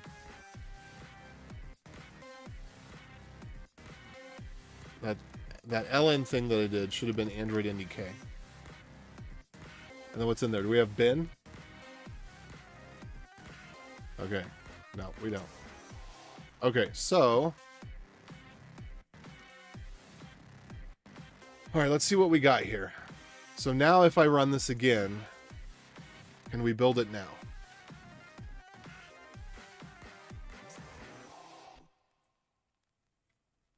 Wait.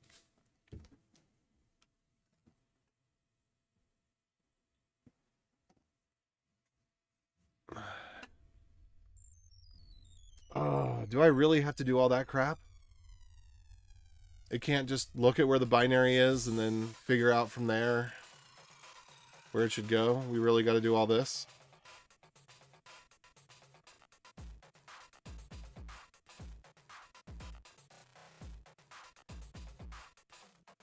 Is this real? Hold on. Op Android pre-built.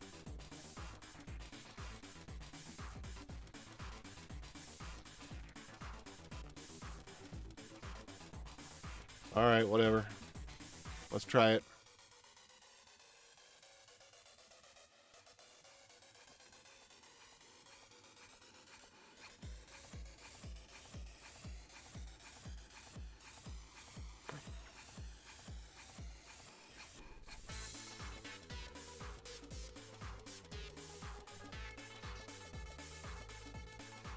What? Okay. .local opt.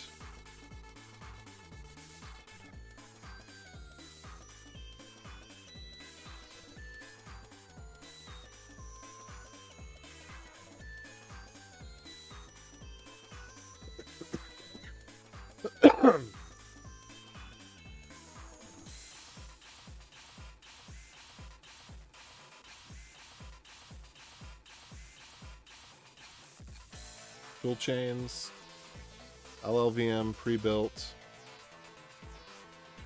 Darwin. Ah, that sucks. Do we really have to do this?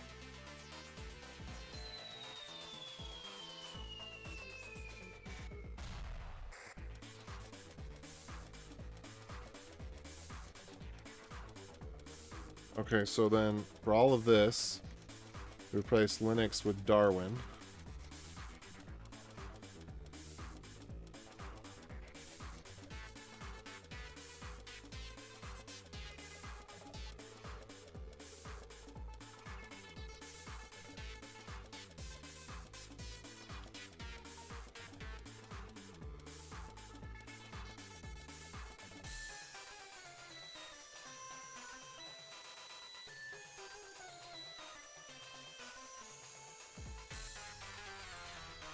I don't know.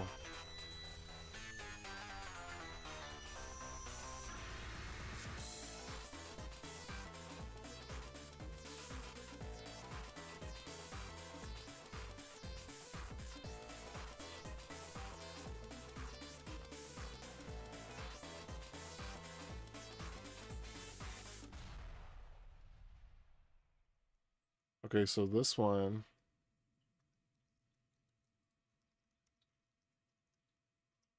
All right, let's try this then.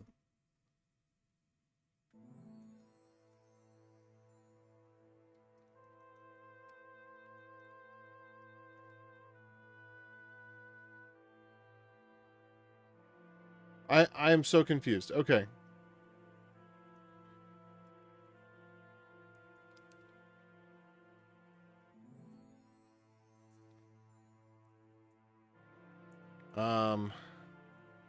Is there not a simpler way to put the Android NDK in a place or add it to the path so that Go Releaser will just pick up on it as needed.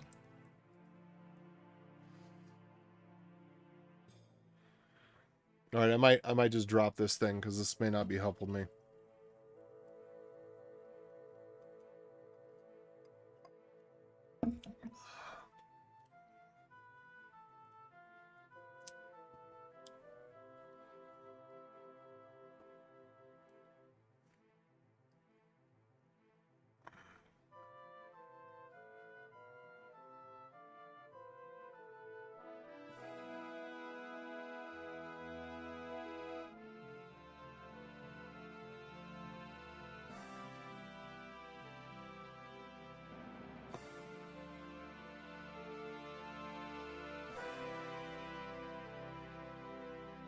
All right, Go Releaser for Android.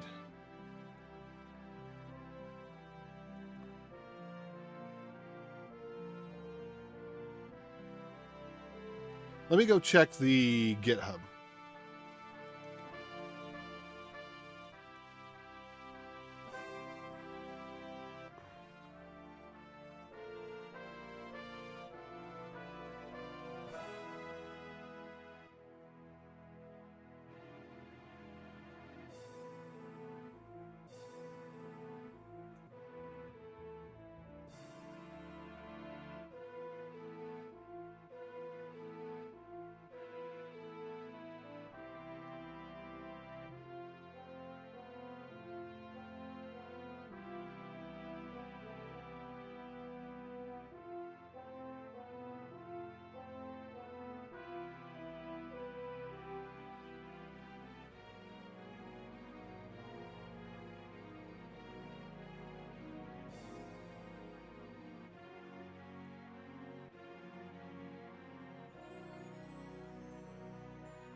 Oh no.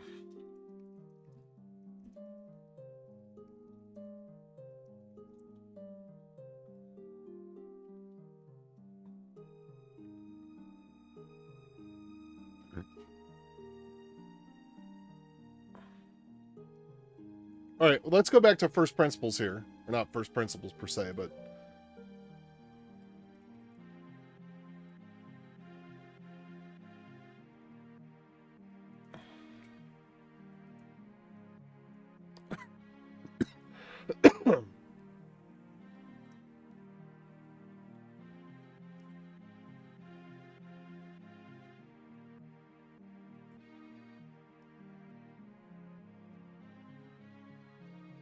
yeah, so we're definitely we definitely got some stuff going on wrong here.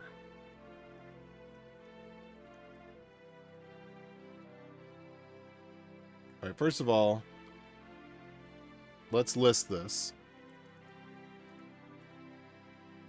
All right, and then we've got the A arch. Yeah, this is not going to work out. So something's wrong. Let's back out of this. This is not right. We're a bridge too far there. Yeah, I'm not sure what the solution is, but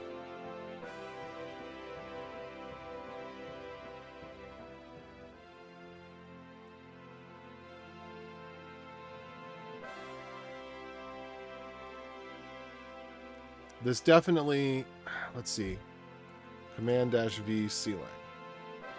Okay.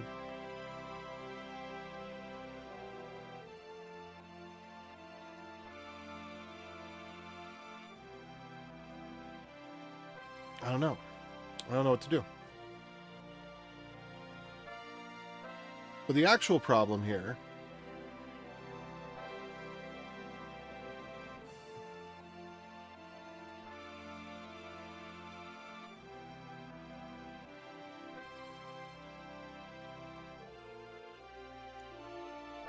let's get back to the actual real problem.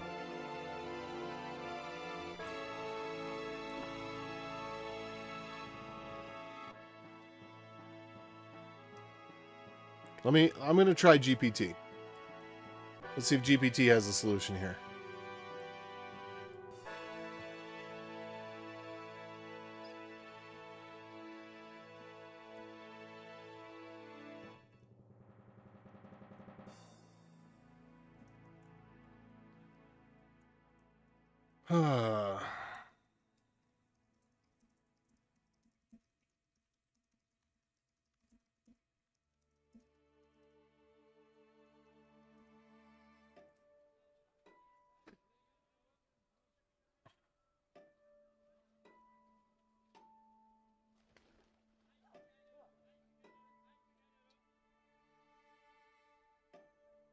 Android NDK home. Okay.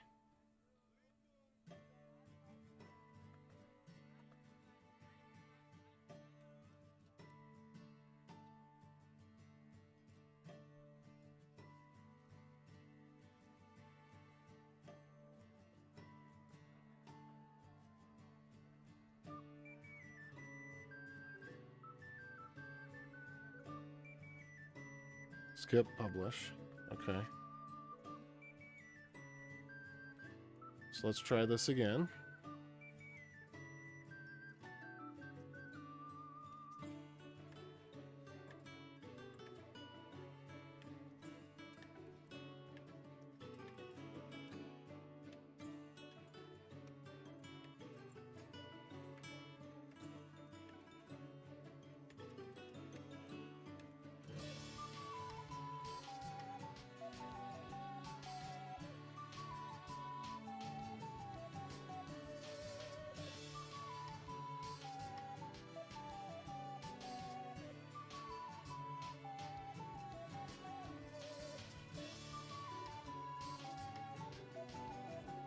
I don't like this at all. This makes this only work on my machine. I do not like that. I do not like that, Sam I am. But let's see if it works.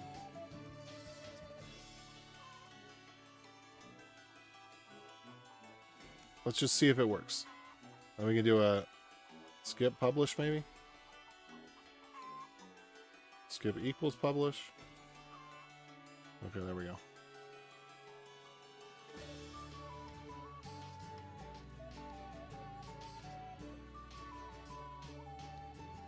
C compiler toolchains. Okay. So we've got a problem. Okay. I think I need to do a little bit of this.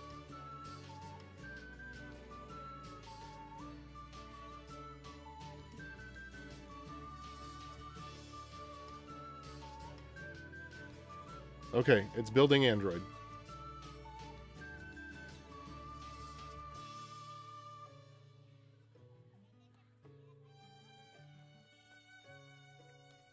Okay.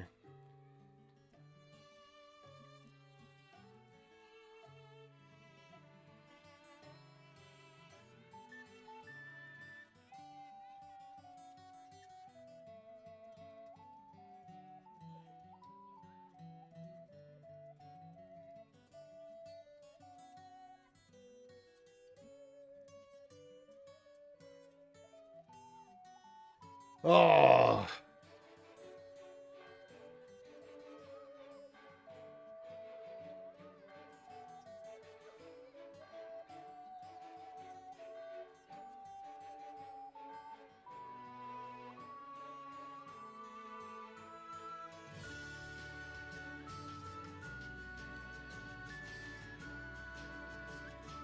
Okay, sysroot.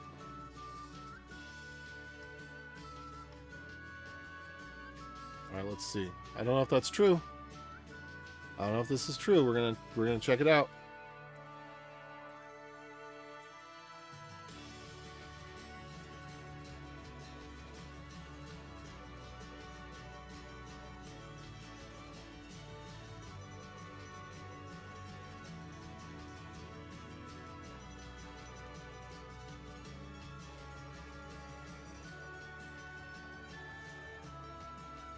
Alright, let's see what we get.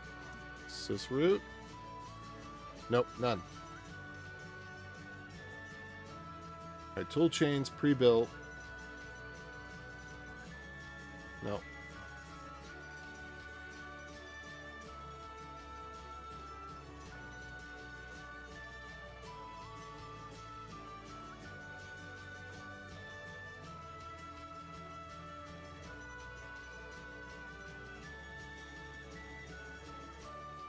How to build Go for Android on macOS. I think maybe we need to figure out this problem.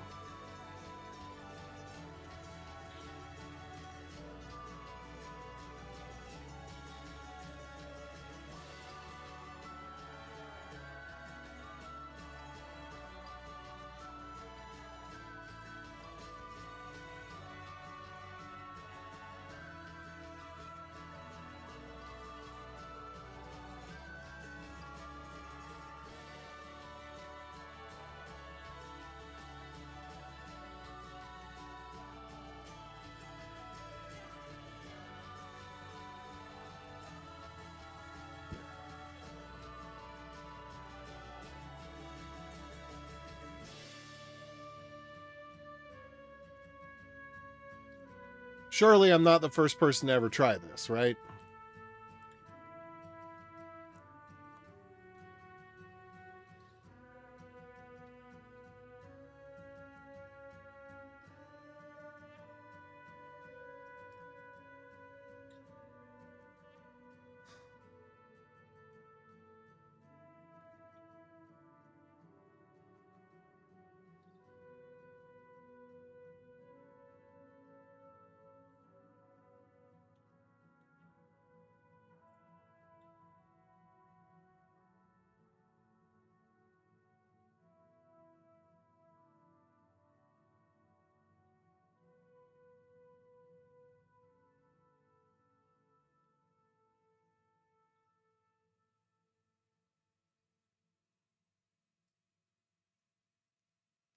Okay.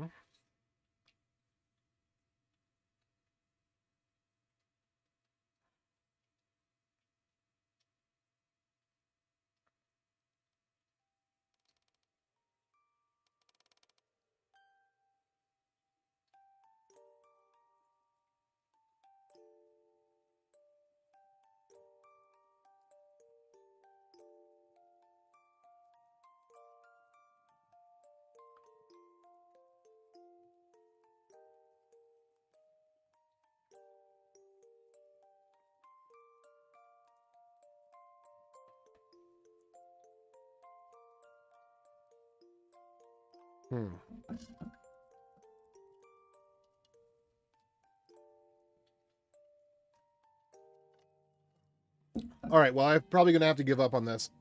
It's not really part of my target anyway. I think it should work. But look, okay, let's just exclude. All right, let's do Go targets. And let's look at Android and let's see what is actually there. Okay, there's 4 possible Android targets. So let's just see which ones don't work.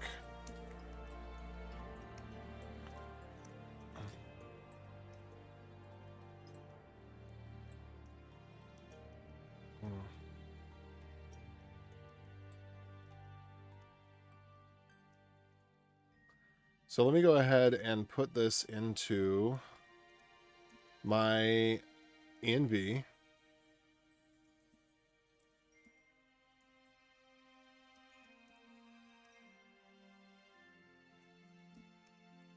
All right.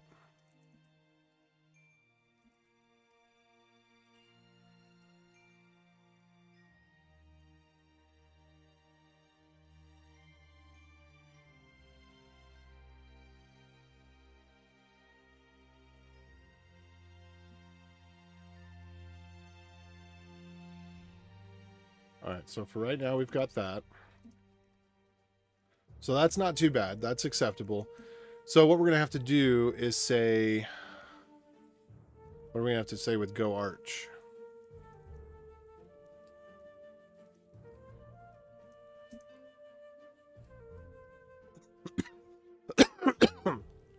So ARM 64, AMD 64, those are working, right? And so then just arm, I think these are working. So let's just try that. And then let's see if we can get from that other Go Releaser build. Where was that? The UUIDV7.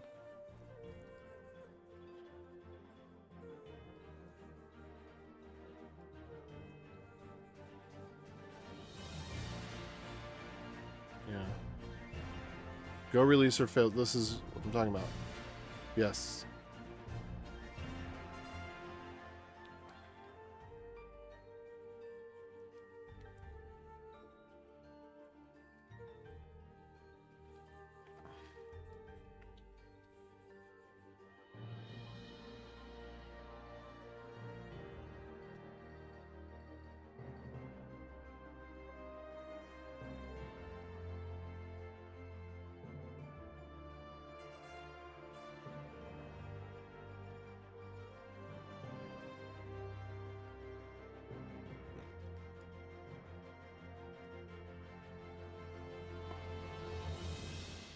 Oh, that's weird.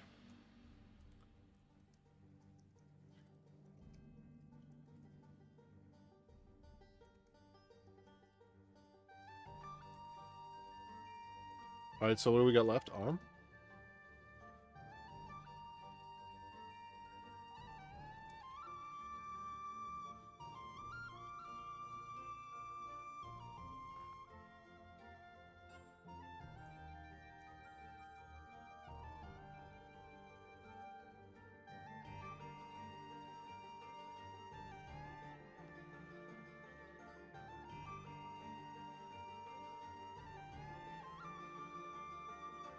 Huh.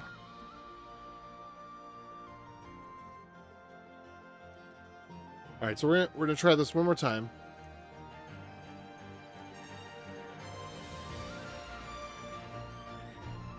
And then we're gonna move on because we are over the quota for what I was gonna spend on this. I got, like I said, I got other things I need to do today. Real work. All right, go AMD 64.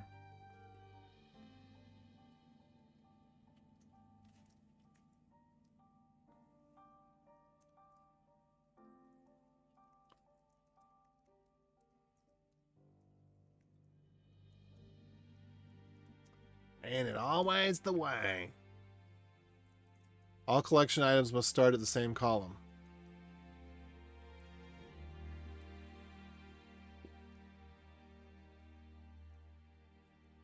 It's white space.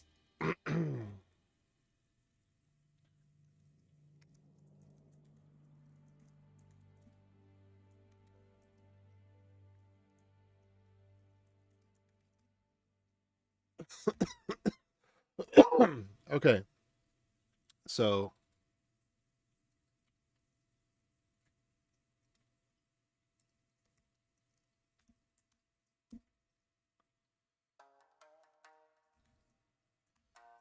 no.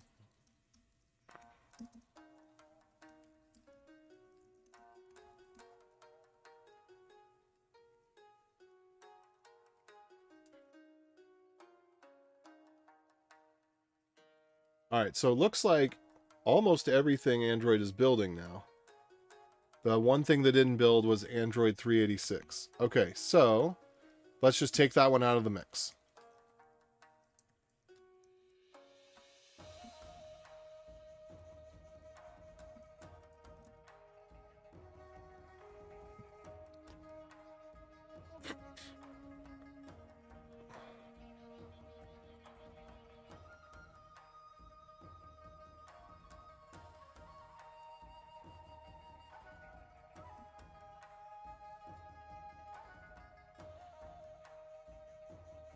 ARM 64. Okay, so let's just try this again. So ARM 64, we're saying that one is a no-go.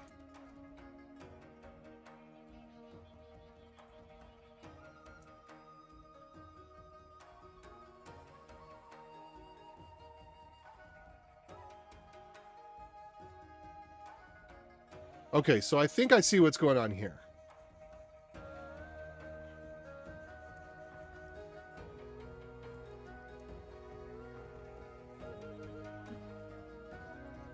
I think that we're missing part of the toolchain.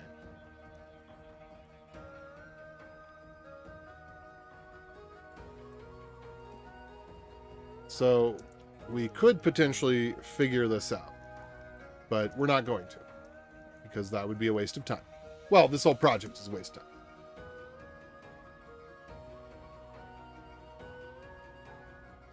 Okay, arm 7.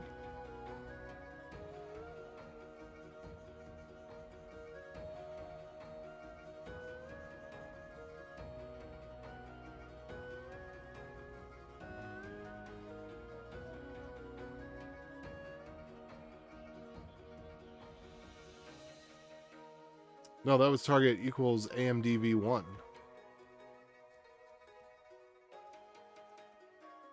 Okay, so not that one.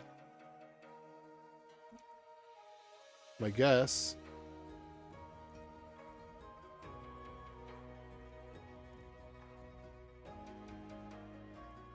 Okay. Target equals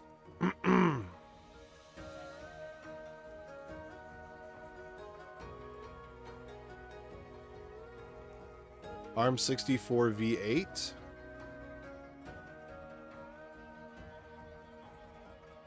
Okay, so maybe I'm getting these wrong here. ARM 64 V8 and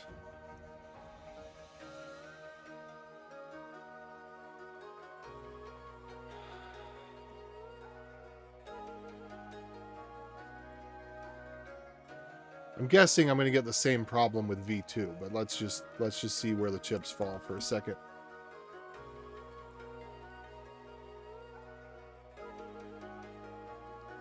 Yeah, I'm a mess.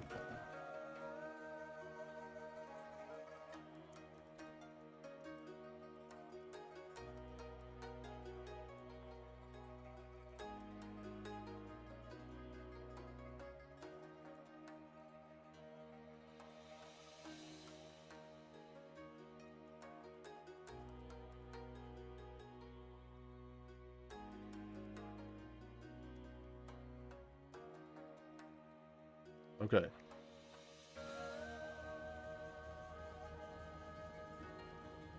So we can get rid of that entirely.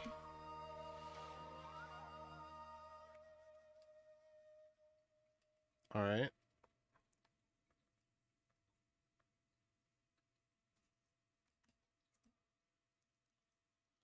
So we're probably going to see the same thing with this. I would imagine.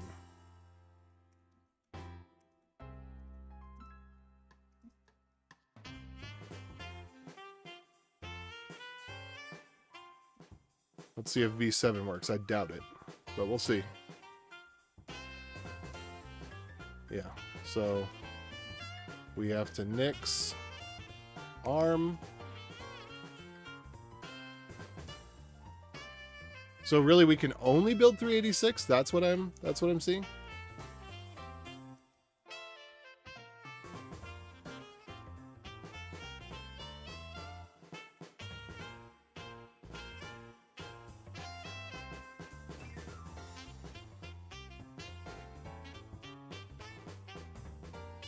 All right, so we just cannot build. That's fine. We're not building Android.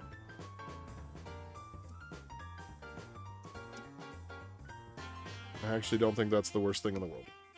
Believe it or not. I'm okay with that.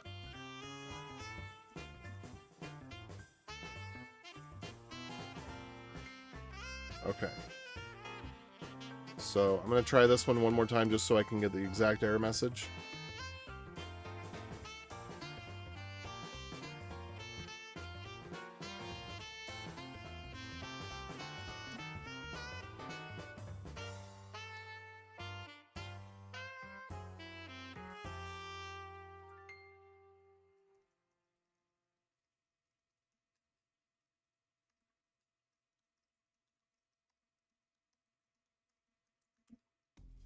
All right, so we're going to take the whole Android section and we're just getting rid of it.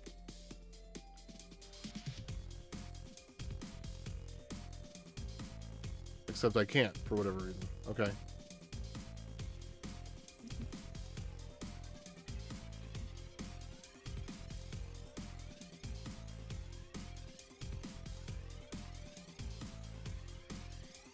One, two. Okay.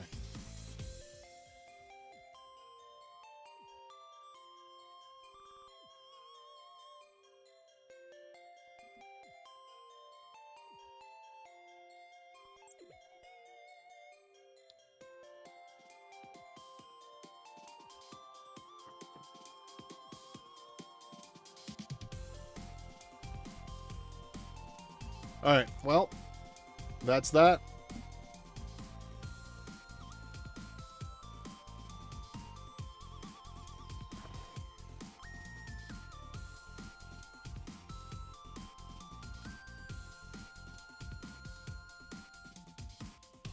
I wonder if it would work if I was on Linux.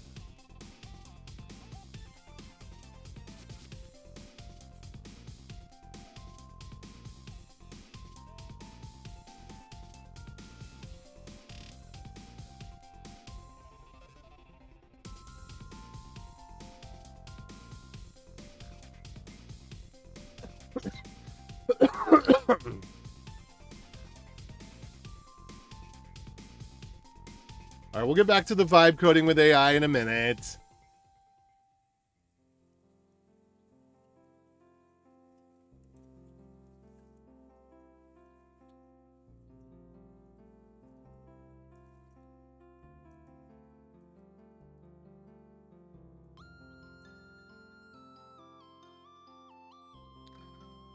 Okay.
Let's see. My guess is that, well, if this builds from Linux, everything else,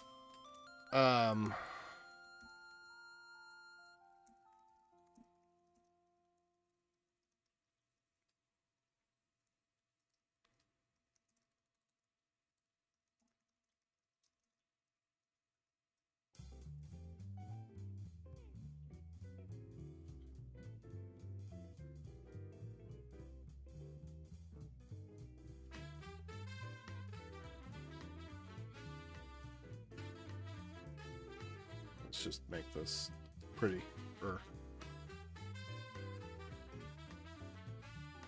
Oh, whoops.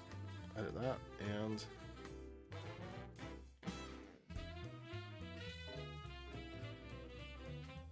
okay, I'm going to reference this.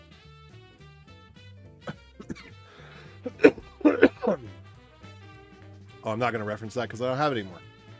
All right. Well, you know, this is how it goes sometimes. With this one, interestingly enough, we were able to build Android.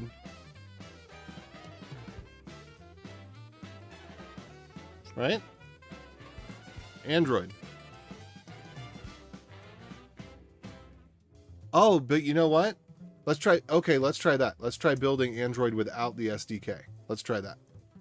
Okay. Seago enabled equals 0.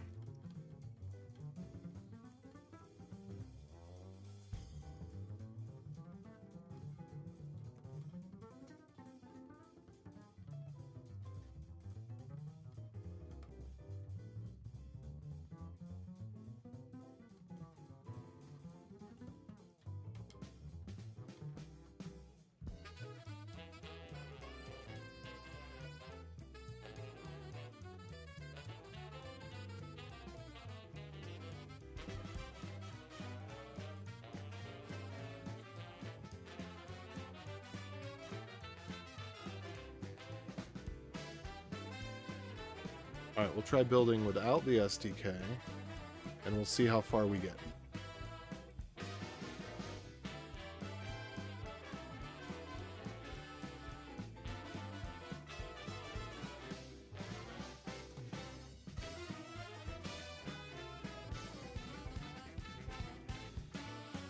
All right, so this one,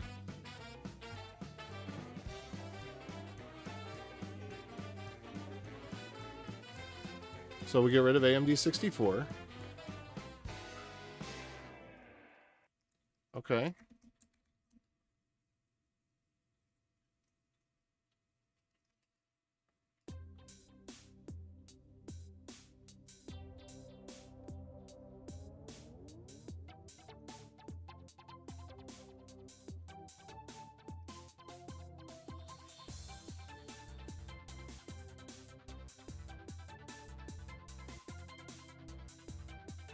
The numbers come before or after. You know what we'll do? You know what we'll do to find out? We'll do sort. Whoops.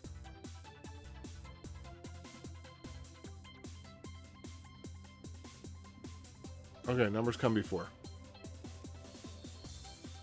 I thought so. Just double checking.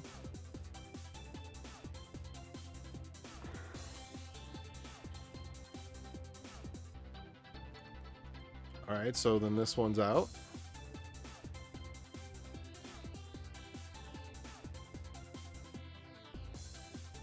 Okay.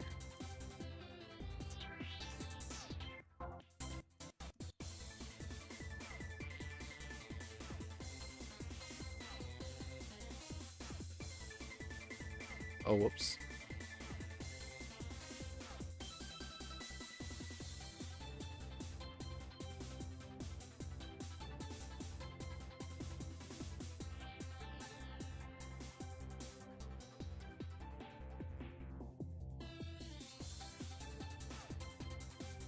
Wait, which one was that?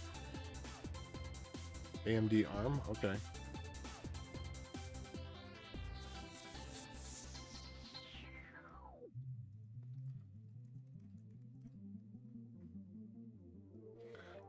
Can we get one of them? Yay! One of them built!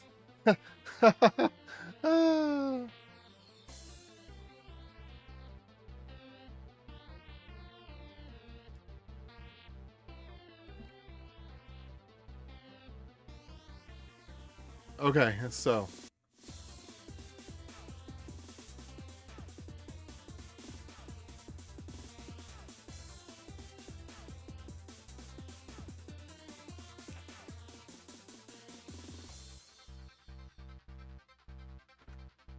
All right.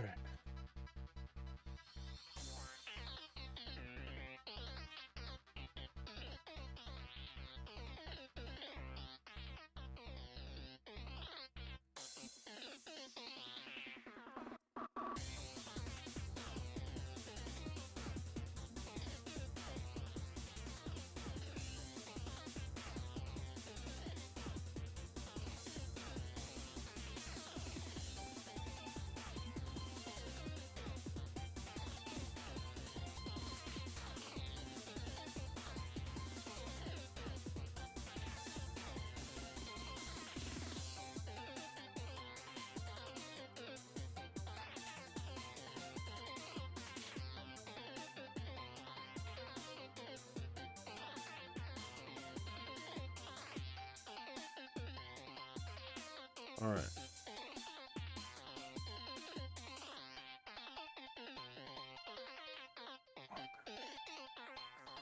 Okay, cool. So we got one Android. We got one Android, folks.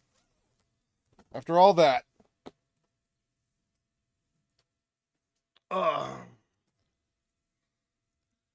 And all the rest of the things build with their default targets, which is great.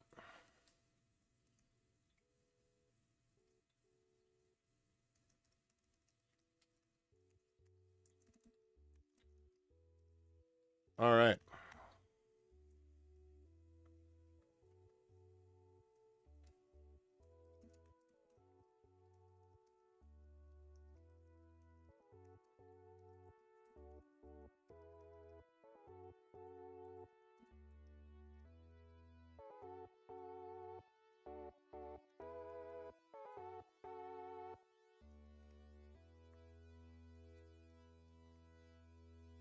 Hey, what's up, Wucha?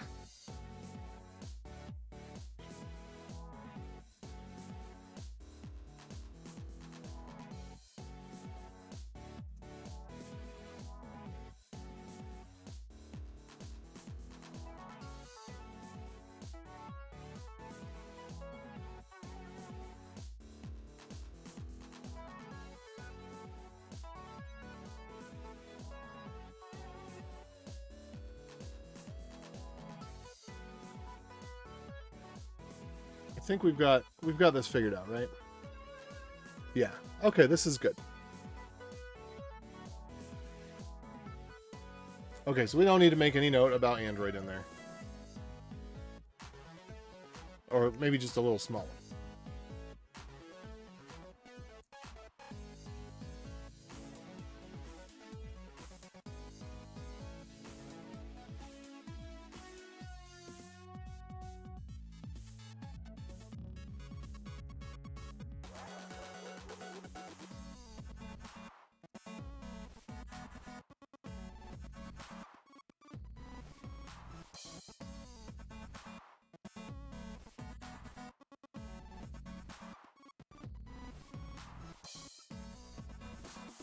Okay, so let's get back to the vibe coding. Took a little hour detour to learn about Android. We'll get up to date on the latest Go releaser.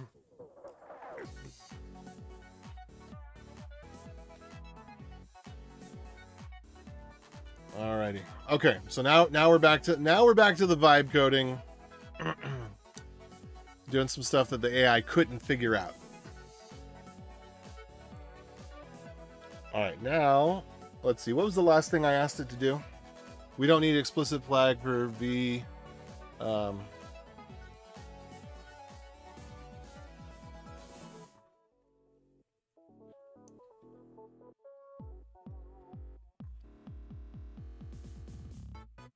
nice. Okay, I was wondering how I was going to do that. Let's see how it did it.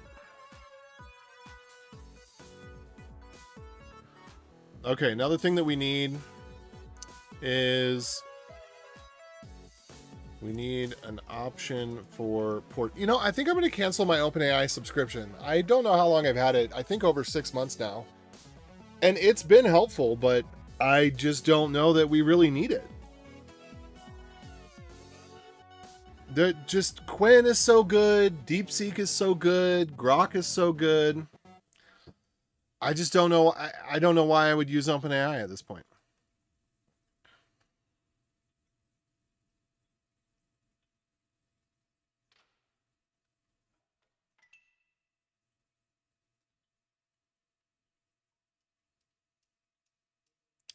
Oh, and I did want to see.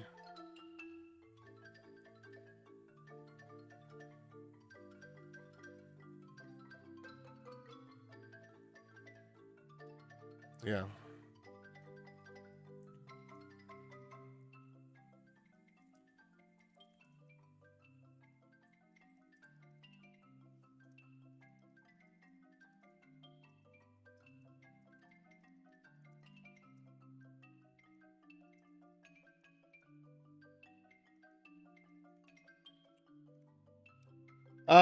What is V0 dev?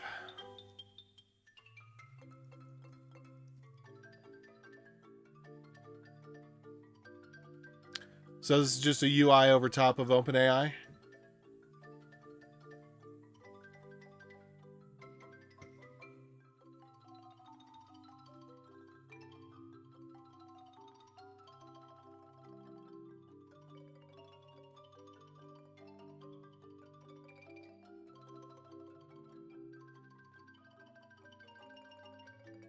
What is this?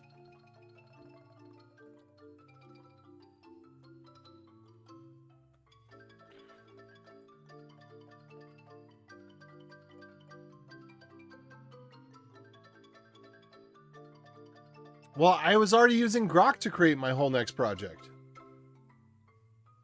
Oh.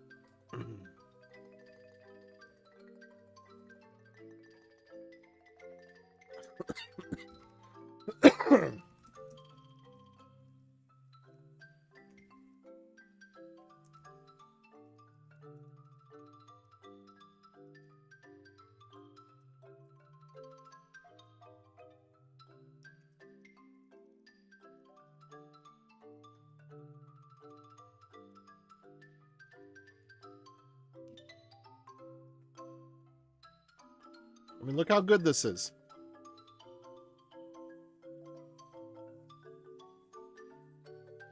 This is actually, I mean, this is actually pretty darn good.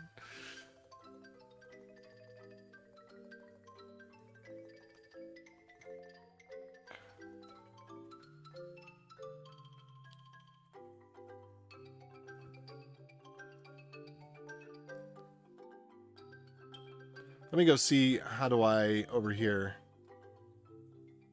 what my boilerplate is for version. Did I even put my version boilerplate in here?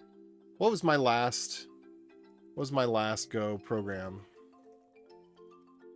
I think I did some sort of unarchiver.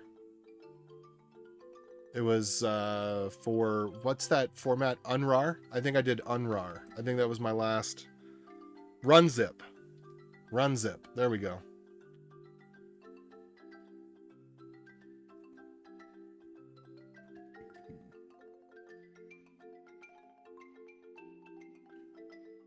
Oh, I didn't use flag with this?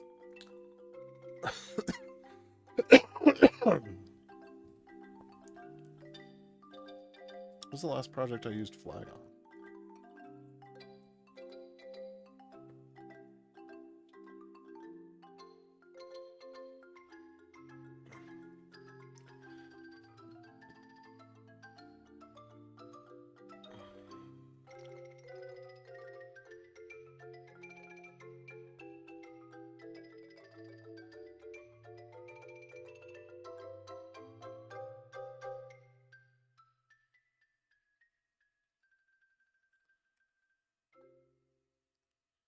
All right, let's see if I can get it to incorporate this.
All right, let's see what it comes up with.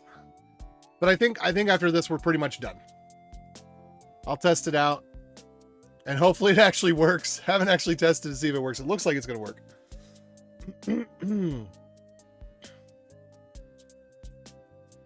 How would you design a system that scales to millions of users?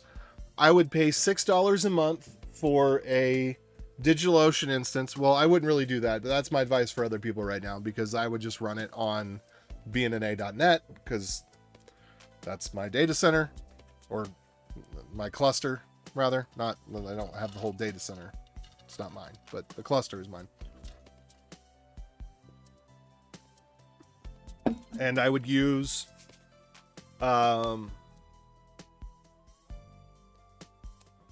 okay, realistically, it'd probably be more like $20 a month. $6 a month might be a little shy. And I would, I think I might just run the database on the same instance for performance. Unless there was a reason, if it's only millions of users, I think I might just run the database on the same instance to get a little extra performance. Because if you run it on two different instances, then you lose a little performance and you gain quote unquote scalability. But if you don't really need to worry about scale, because you're only talking about a few million people, then yeah, $20 a month DigitalOcean instance, database on the same instance. Do snapshot backups, and actual real database backups, and probably use a caching strategy, a write back caching strategy. Or let's see, would I really want it to be a write back caching strategy? You could probably do a write back caching strategy where when you hit Control-C or you have some sort of exception, you dump stuff that's in the write back cache to disk, and then on boot you check stuff that's in the write back cache.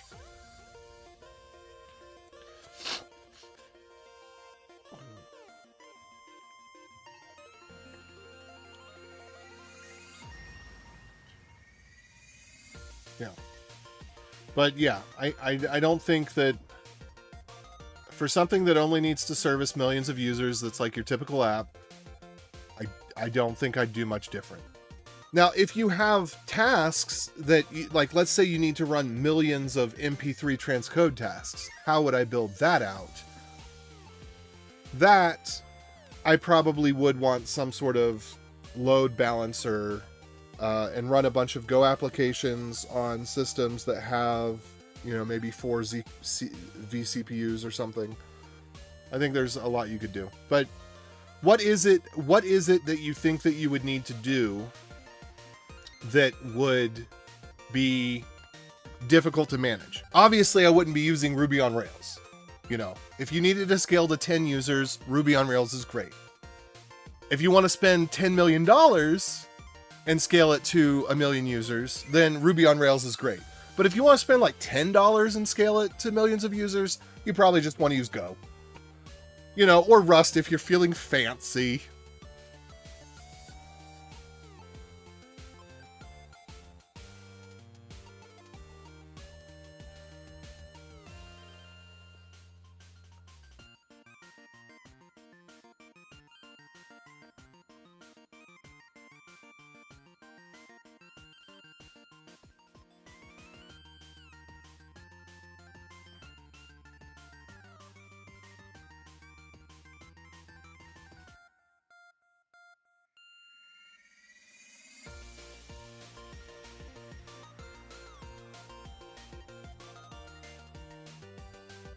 Oh, hold on. I got nerd sniped again. Hold on. I got nerd sniped. Let me bring this up. So this is me. I've been very intentional about never using awk. It's not a badge of pride of ignorance, though. I have pride in having learned POSIX command language deeply, aka the shell. So far, I've never come across a shell task that would have been more maintainable with awk. And I'm going to say, personally, have either A, re-evaluated whether or not I'm doing something that I ought, that would be better suited for a programming language. I use TinyGo or Zig.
Call me a politics elitist. Okay. Where were we at now? We were back at this. And everything was looking good. So there's a couple of things that I was going to change here.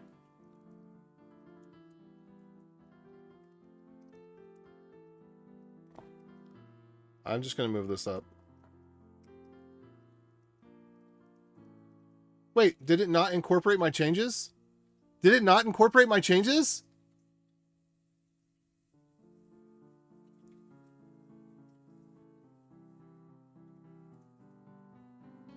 Oh, okay, no.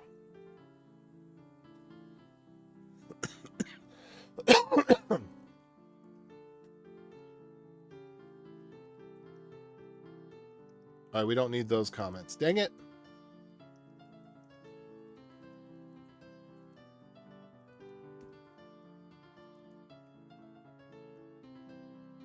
And I actually would rather license year. Let's call that copyright rather than license. I don't know.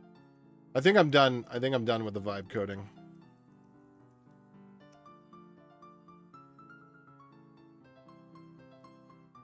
All right, redirect handler.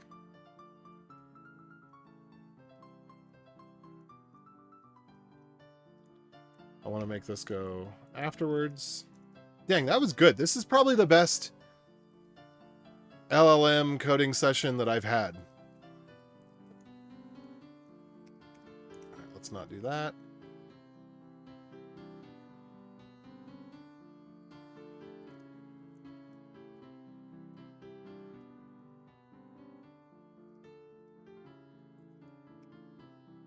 Okay.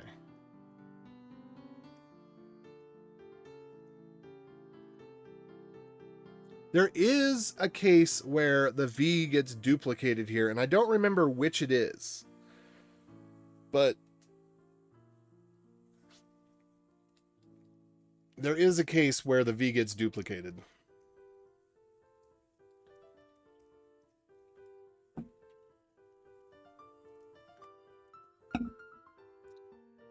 Because the get tag actually will have a V on it. But when you use Go Releaser, it strips the V.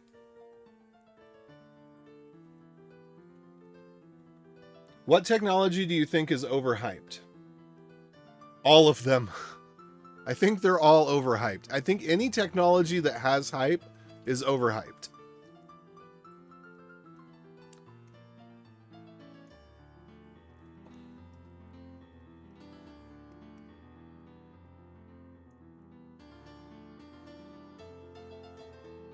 Okay.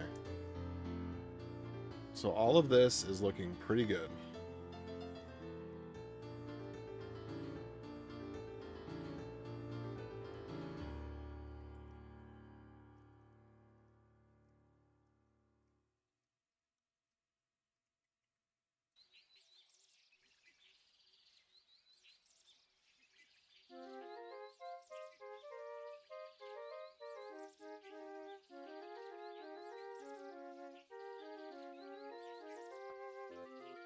All right, let's see what happens if I run help here.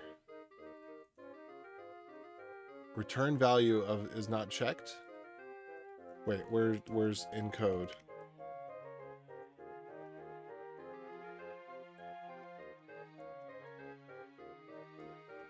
Yeah, I know that that's going to work, so I'm not worried about it.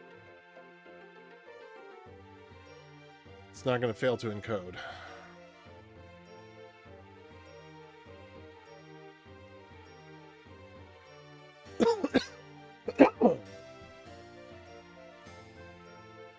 Okay, so we're going to do another one.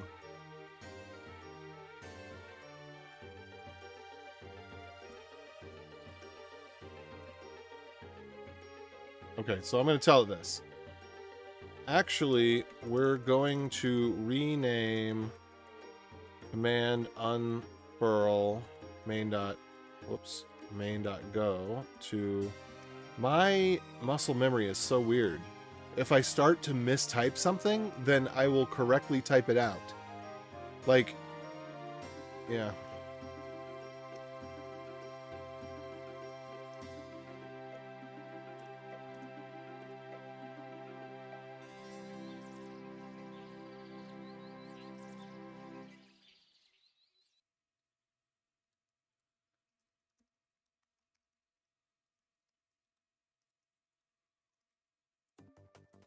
Oh, except okay, never mind. Just disprove that.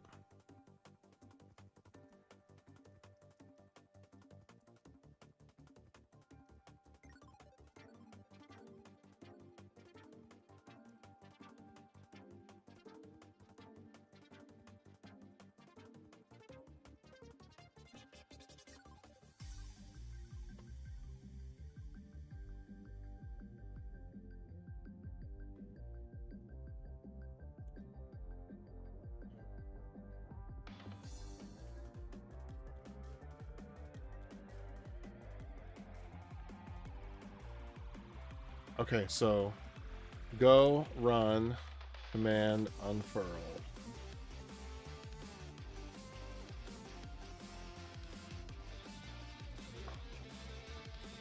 Sweet.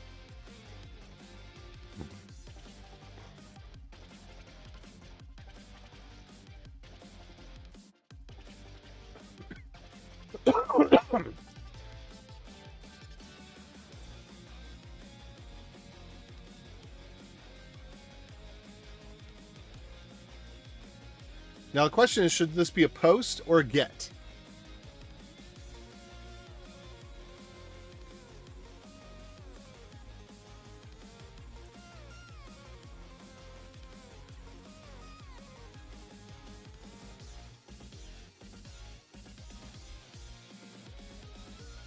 Hey, it did exactly what I was going to do. That's awesome. All right, so I think we're going to do it as a get. I'm going to do the rest of this without vibe coding because I just want to finish it up and we're pretty much done, and I don't think that I'm going to do much faster.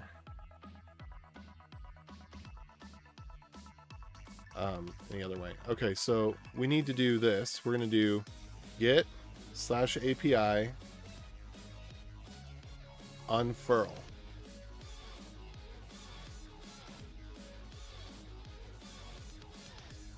I don't know if that's what I want.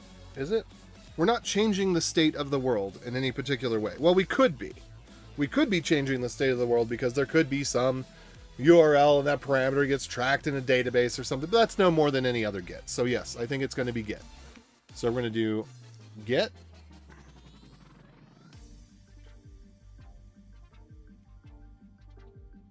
And let's see what else.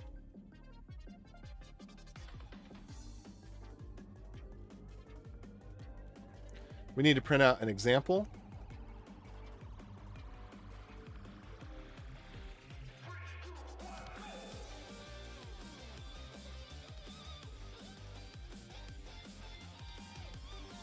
And you're not going to believe this, but I am so serious. I am switching to 3 space tabs because they are the best.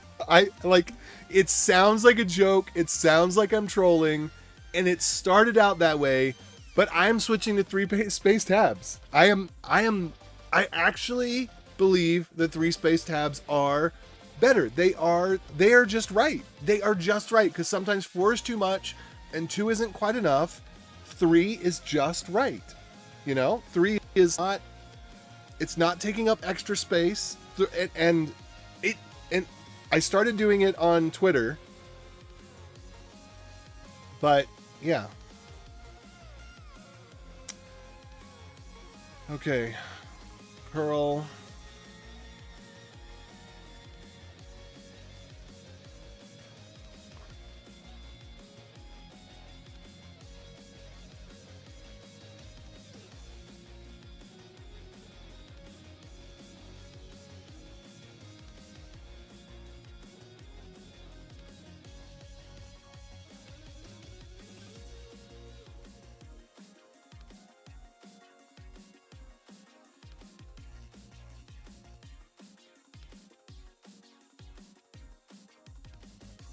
Okay, I actually do want to wrap the results.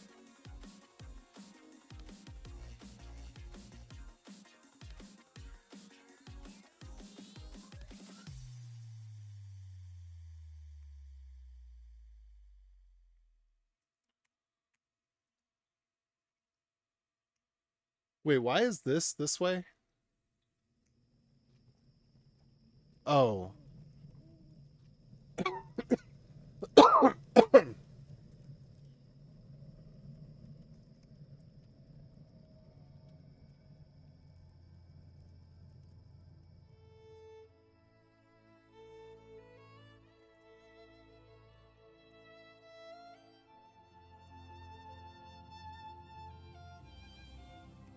There we go. New unfurl handler.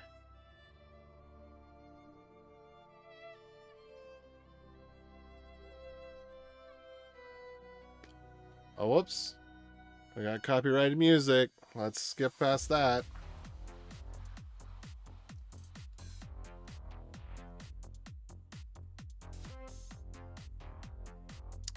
All right. Actually, there are some things that I'd still like to do here. Let me go check on how it's handling things over there. But so we need to encode. I'm just going to do something like struct. Oh, this is where it gets you. You can't remember how to do the syntax off the top of your head.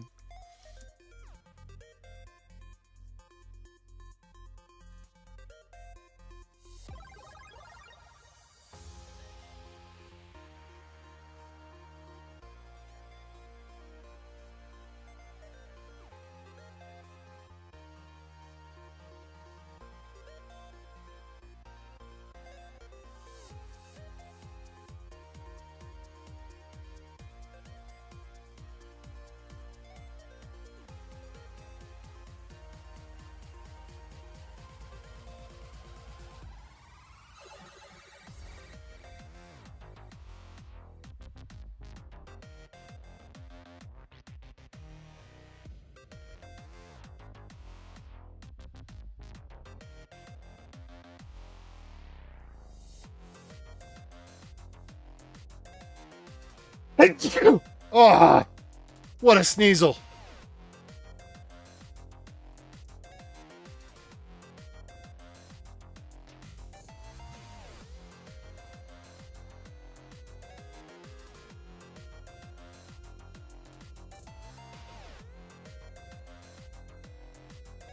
There we go.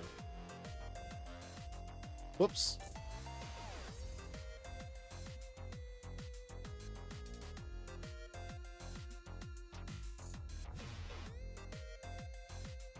All right, here we are.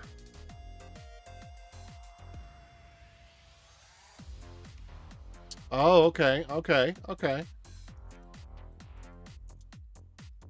All right. Oh, that seems a little bit weird, but we'll go with it. The new go.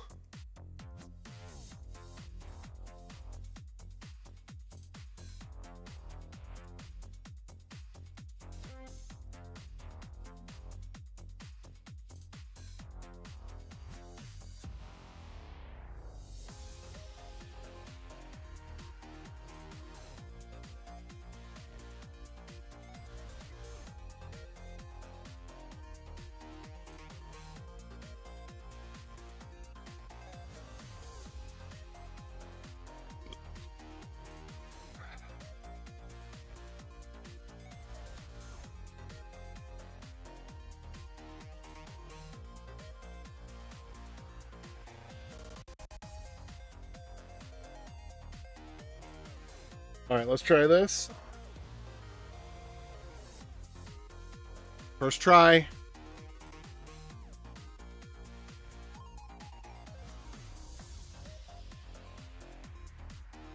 All right, let's wrap that in single quotes.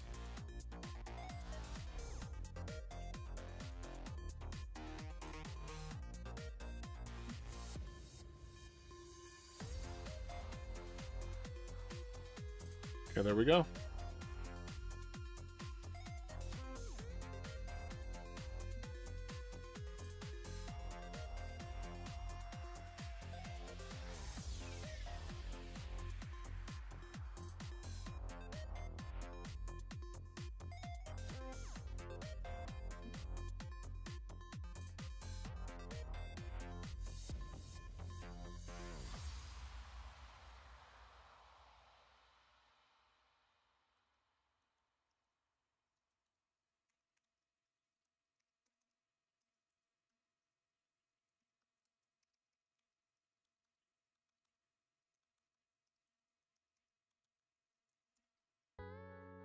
There we go.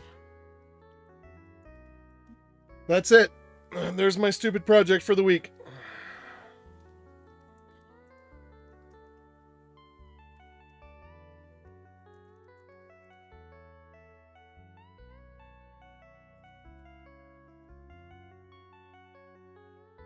And actually, you know, I don't really want the log for any of this. I just want all of this to print out to...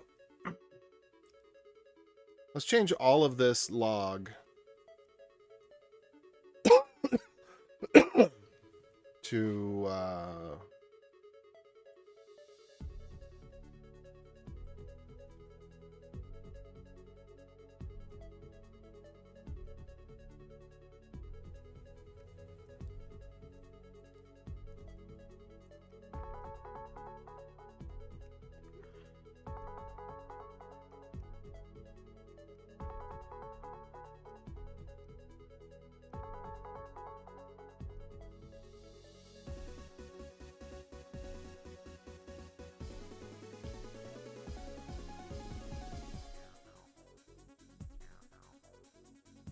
And then we can change this one, right?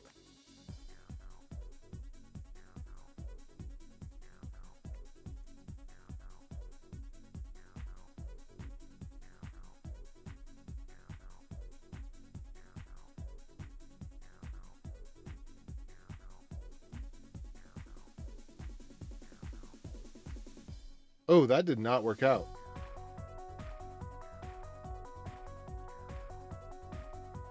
Why did that not work out?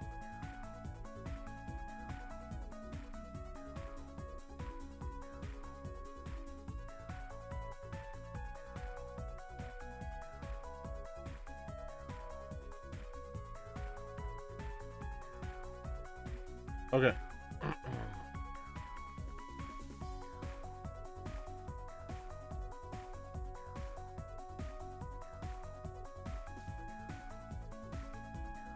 Is it because we're missing...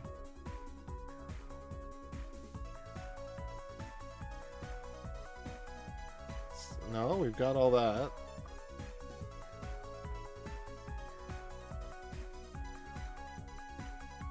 Oh!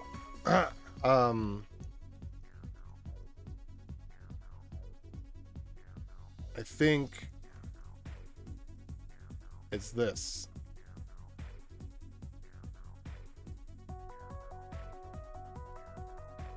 Let's try that. Nope. Delay. Oh, oops. Okay, I see what's going on here.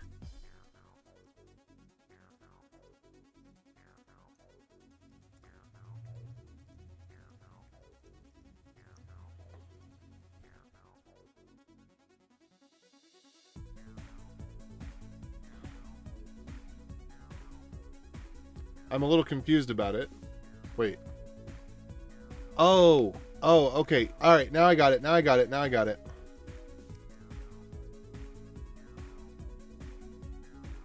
Now I got it.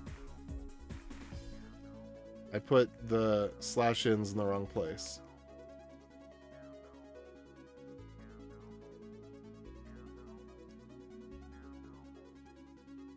And because we're going to do multiples of 3, I don't think I'm going to do 20. I think I'm either going to do 21 or 18.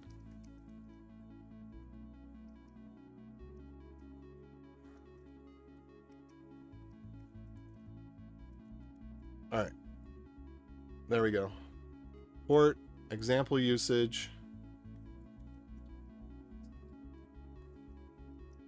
Oh!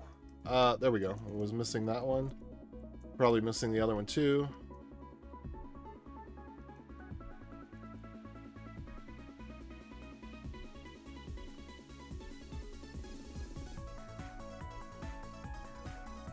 Okay, so the reason I wanted that is so we can copy and paste. And that works. Okay, great.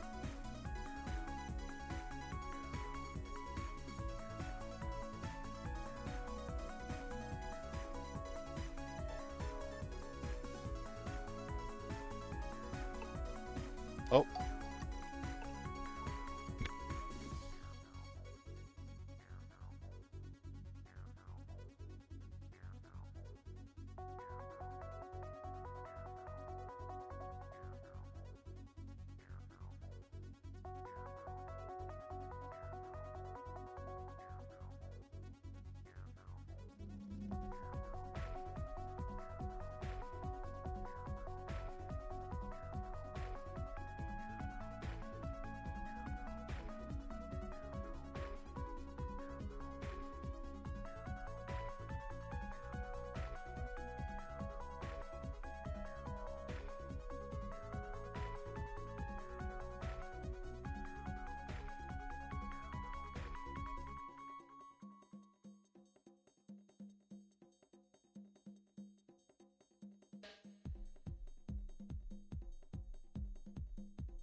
myself off mute. My wife just called.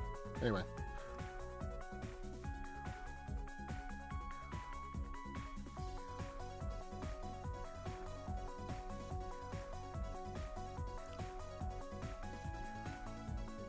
Okay, so what was I going to do here?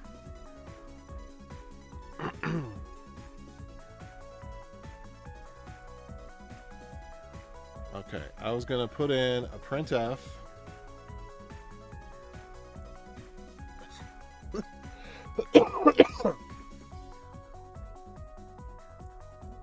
And then just get rid of this. There we go. All right, cool. So this is looking great.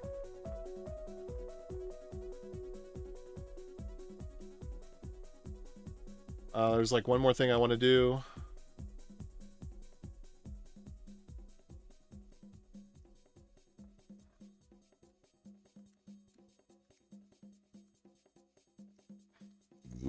Like this. Okay, cool.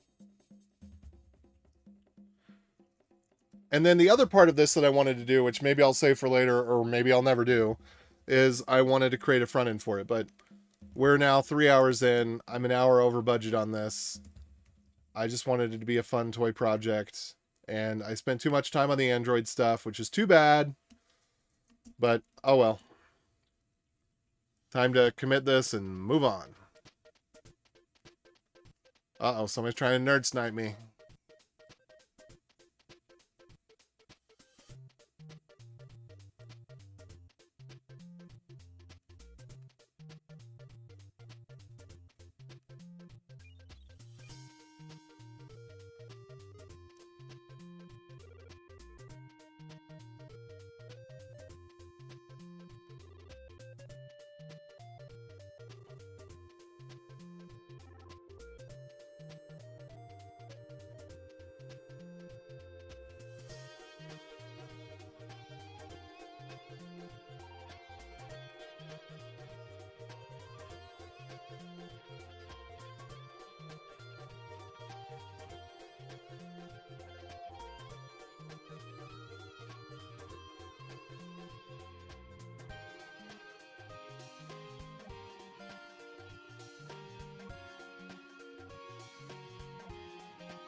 All right.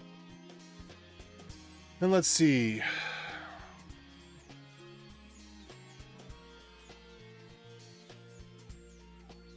Now we need to have something else here. I guess I'm not going to get to this part.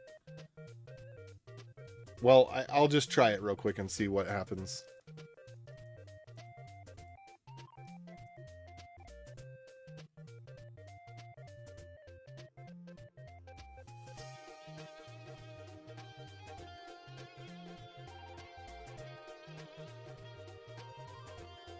Alright, so we don't need this.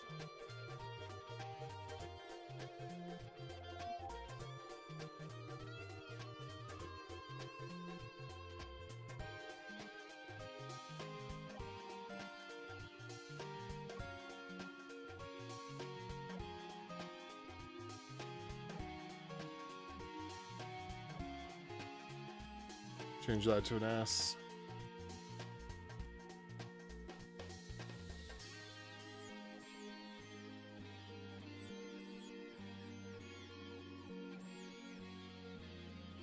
Oh, whoops. I meant to, one of the things I meant to test over here was run this with version. Oh, and that should be Unfurl-D.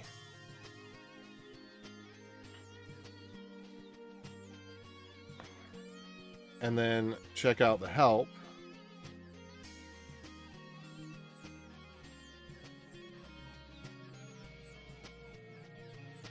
Okay.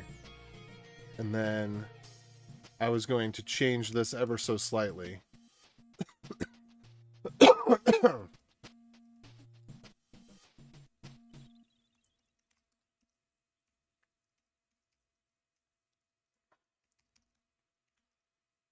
All right, so what I wanted to do was print version and then usage.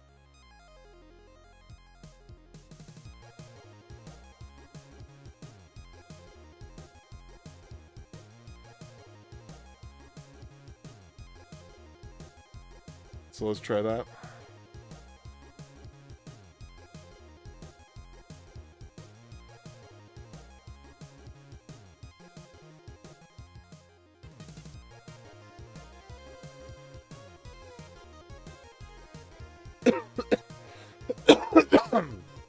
Unfurl D. Wait. Unfurl. Did I change the name of Unfurl in the wrong one? Yes, I did.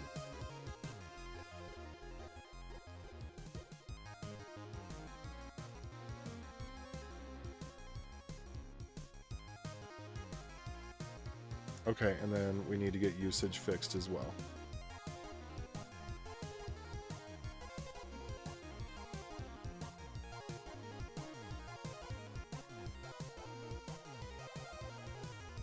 Print version. See, here's the thing.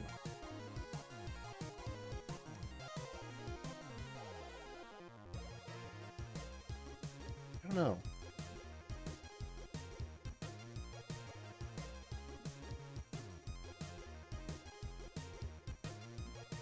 Oh, whoops. I meant to just do this. Really? Okay, if that's the way they're doing it, then when we print version, then we should do the same thing. We should do fprintf.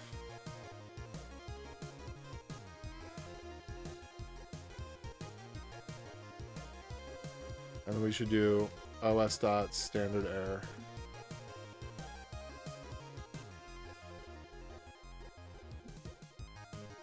Okay, fine. That works.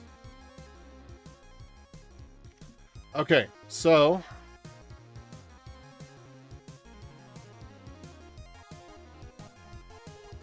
alright, go releaser. Oops.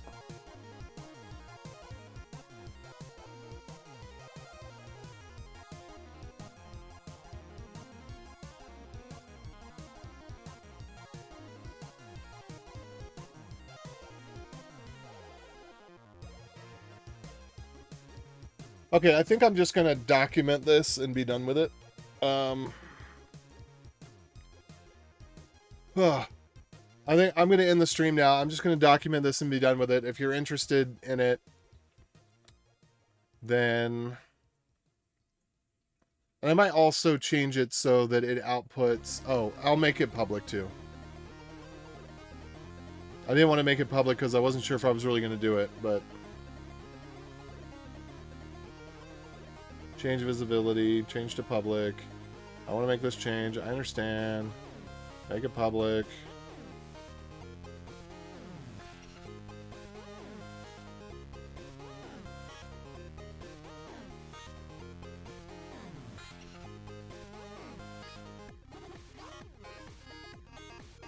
I didn't even deploy it. How terrible. Alright, but I gotta go. So I'll document this some. Maybe I'll pick it up later tonight or something, but I'll document some stuff and I'll push it. Well, okay, I guess I got to make the commits anyway. Let me go and make them here.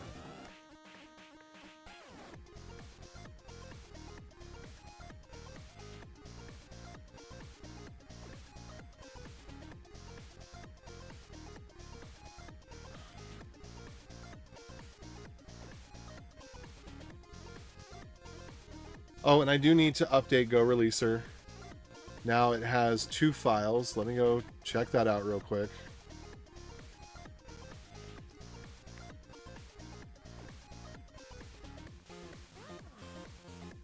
Yeah, we're going to update it.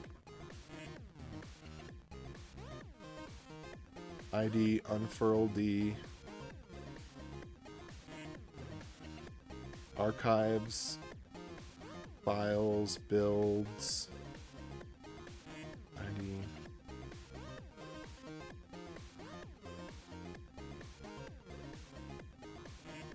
Let's see here.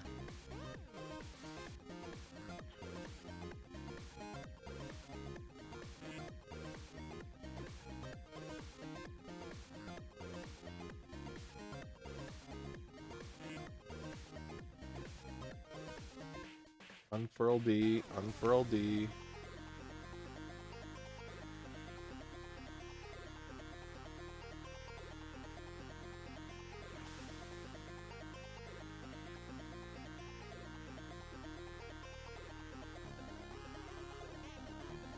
Unfurl D iOS. Unfurl D Android.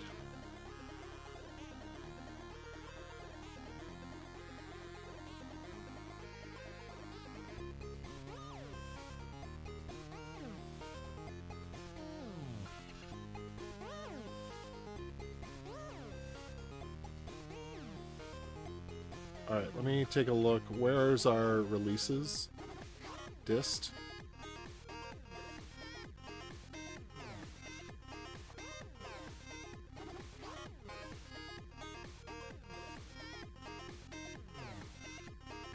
Okay.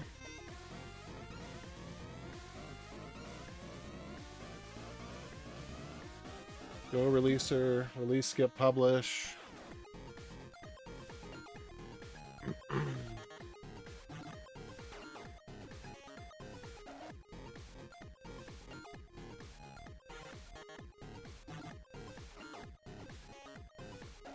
Oh, whoops.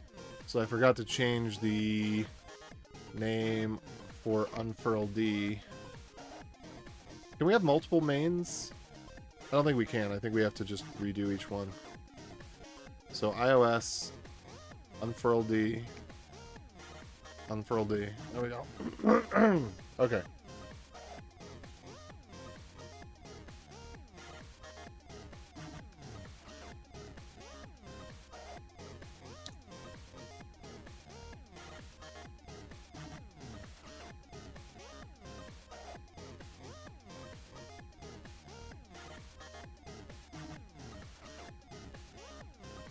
I'm confused.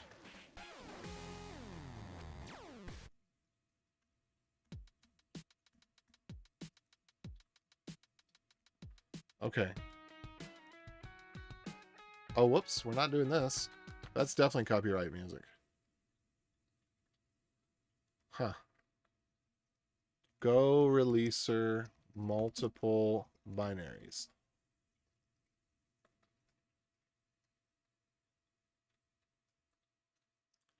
All right, this is really old.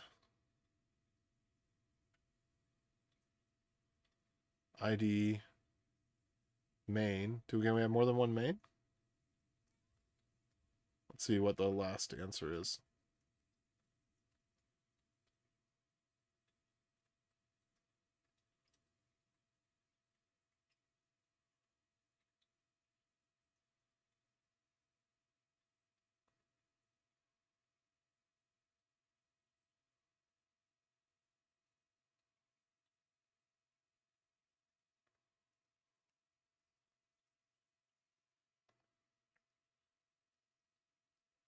Main. Project directory name. Okay. So is that what we need to do? We need to just change the binary names?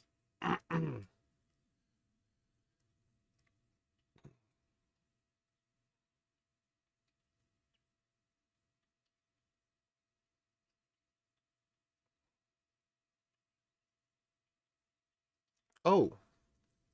Oh, I need to try that ignore. That would be a lot better than specifying everything, actually. If I just did... Oh, let me try that. So instead of go OS like this, do ignore go OS Android. Wait.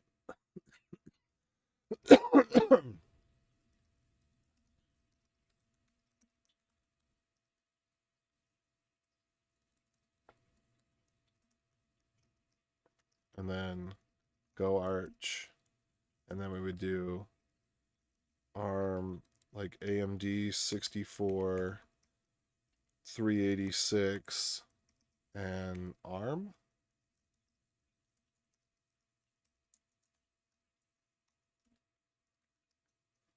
Okay. And then we don't have to do all of this. We just do ignore instead. I don't want to change it. I don't want to get into that right now. I could maybe do that for Android or something. I don't know.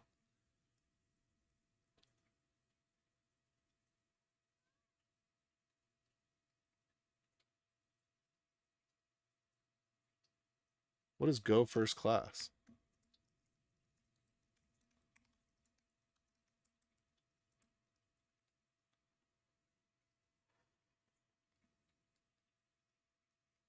Ooh.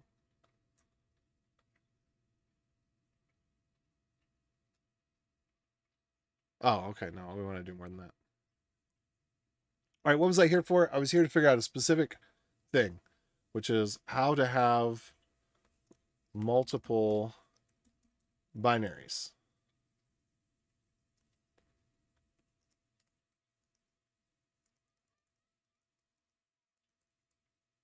Okay, builds, ID, blah, blah, blah, blah, blah.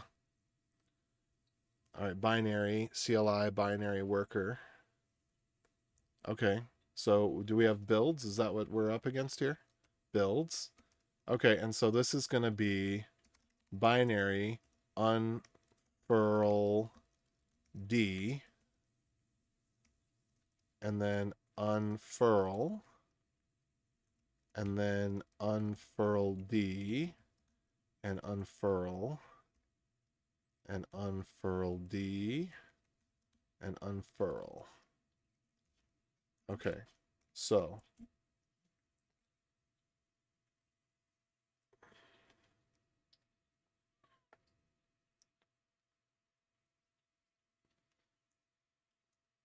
cool. So adding Go releaser.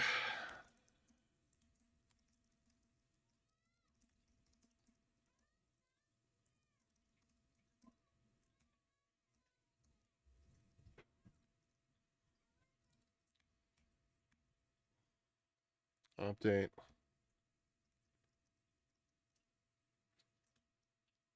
Where's my standard chore for this?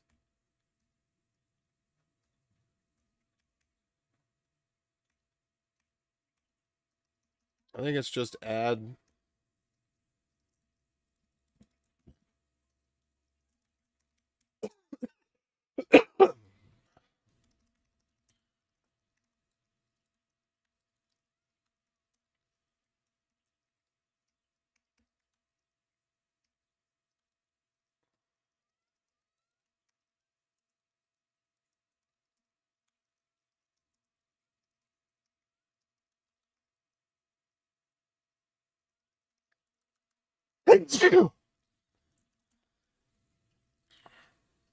And I really, well,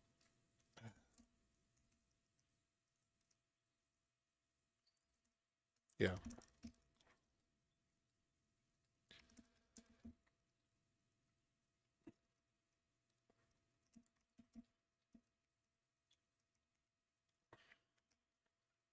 That's what we did to build.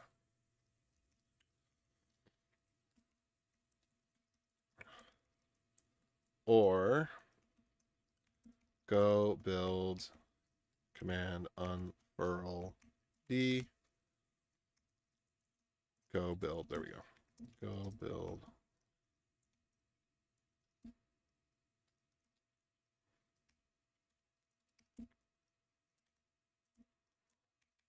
All right, that's right.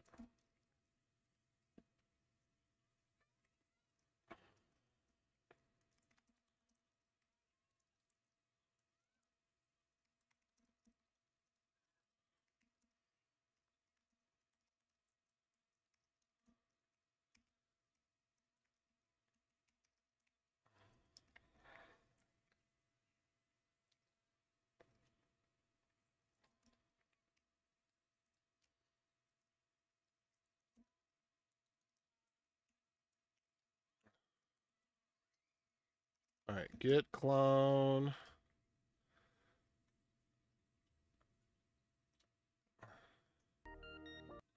Okay, what happened? Where'd this my mix come from? I'm taking it back to OC remix stuff. There we go.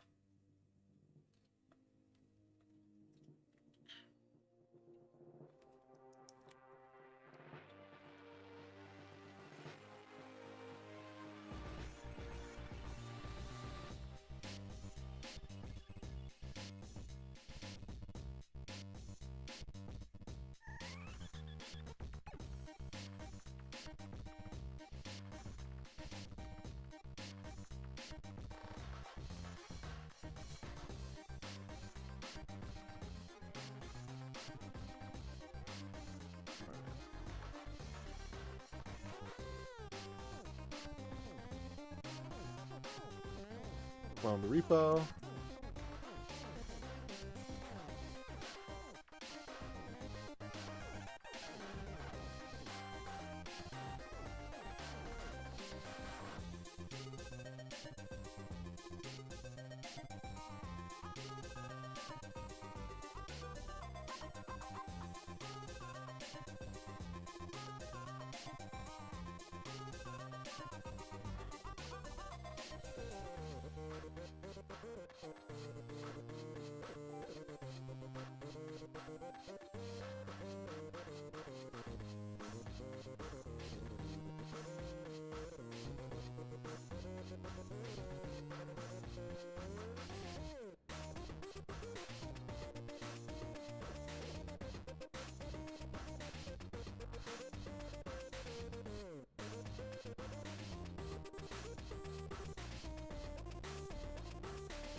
Alright, there we go. So there's all the build instructions. Usage.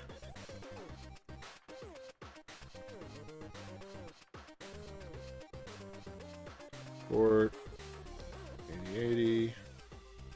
Find local host. Port 8080. Max redirects 10.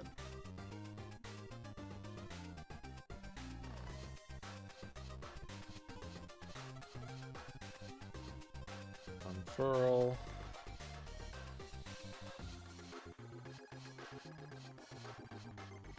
Okay, what was that thing that it spits out when we run it?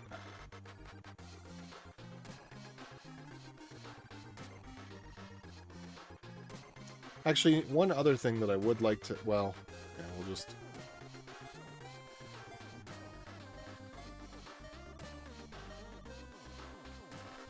Let's copy that.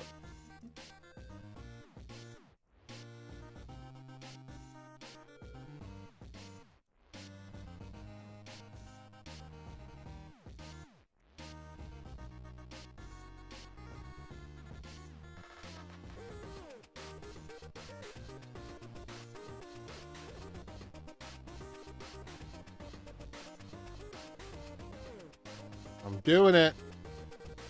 Setting spaces to 3.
Okay.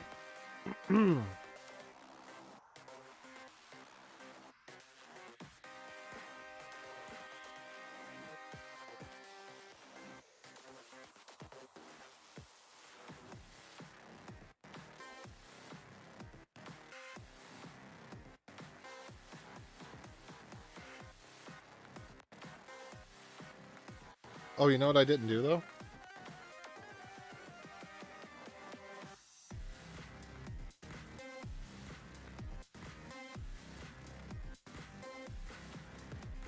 Hold on.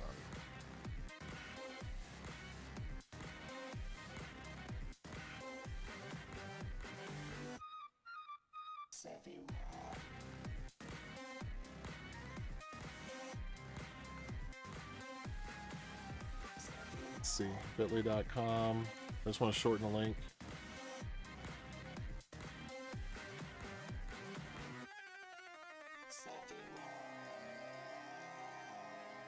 No.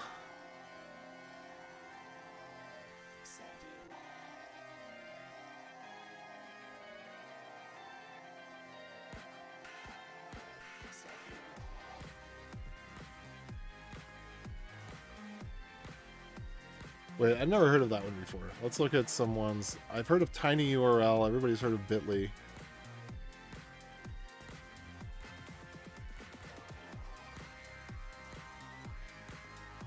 tinyURL, I think, is the original.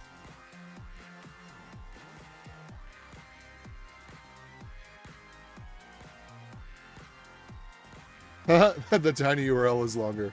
That's hilarious.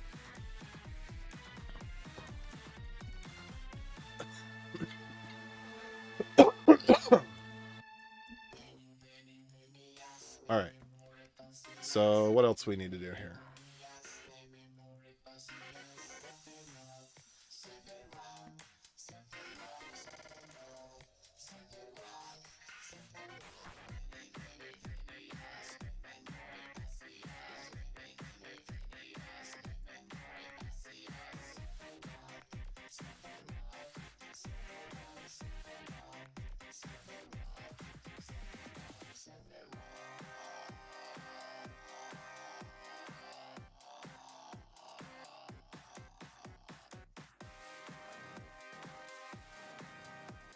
Interesting.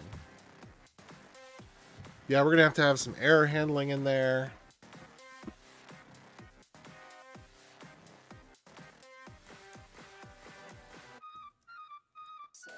Ah.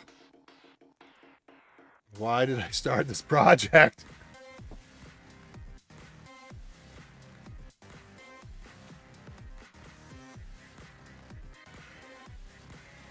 You know what I want to do, though?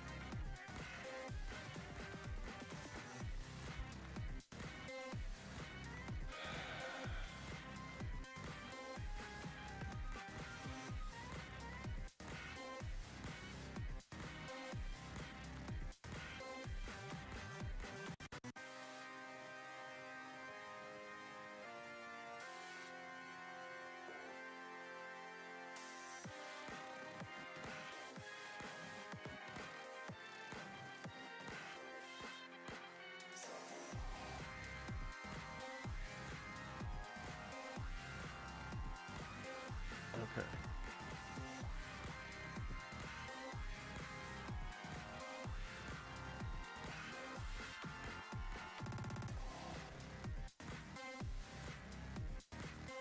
What was that? Unshorten it URL. I'm going to try that. I'm going to try to get off of here, y'all. I really am. Oh, this is the problem with little pet projects. Say, okay, I'll spend 2 hours on this, 4 hours later. Like, but I'm so close!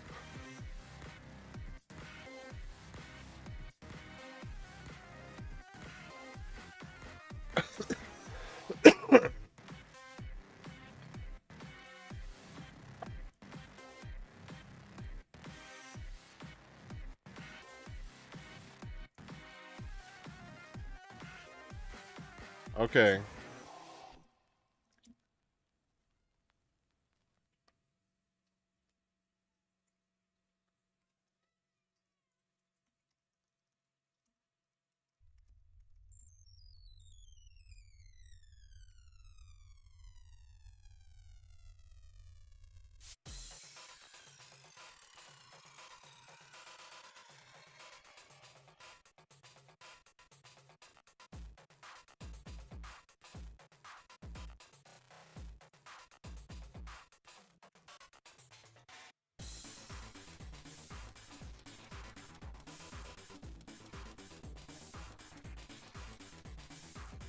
Okay.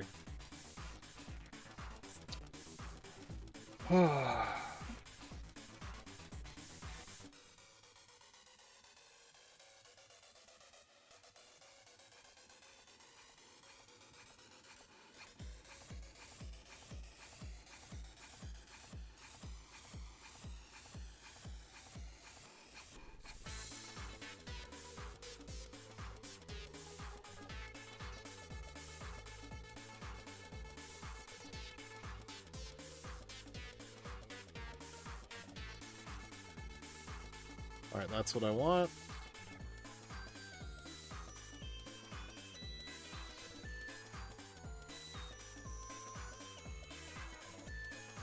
Let's see.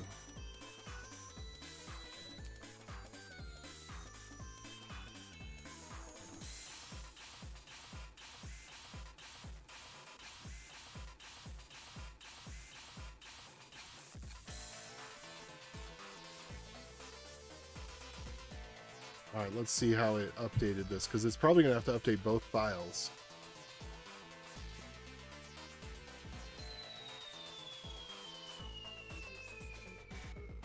I don't remember that being there. Maybe it was. Death Star.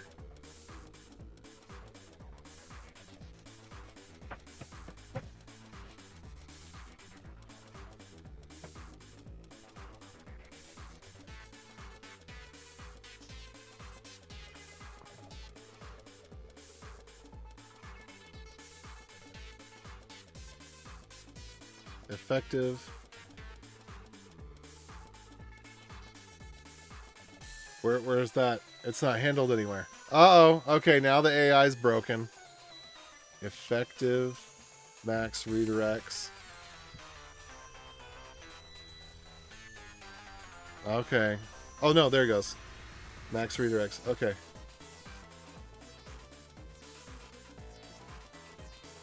Is that still working out then?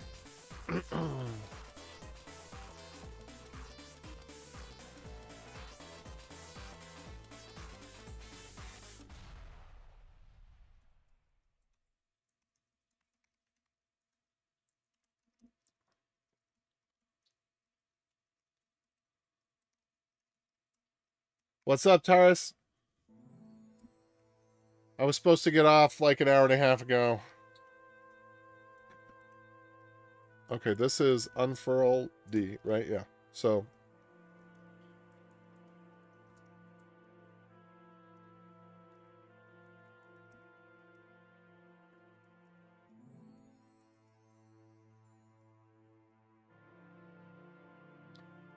Alright, and so now...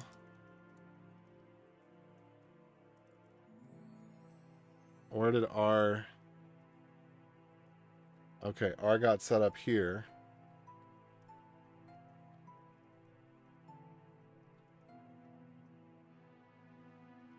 We can't have a new requester fail, can we? I don't think we can have a new requester fail.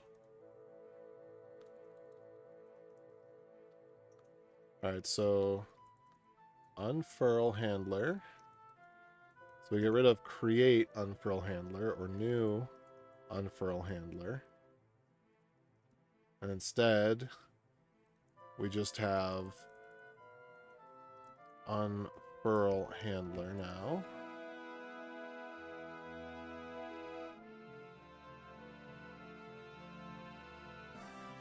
And then, oh, yeah, all of that stuff. Oh, no. Okay, so we do leave that in place. Hold on. Hold on.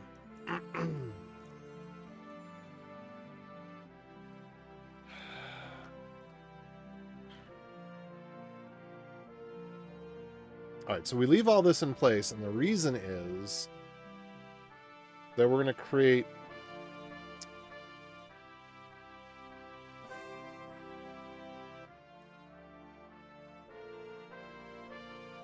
temp. Okay, got it. All right, that's a reasonable way to go about it.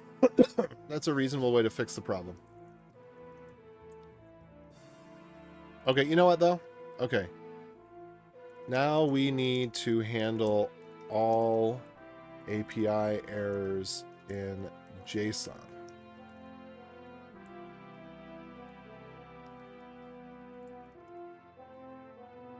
The response should always have success.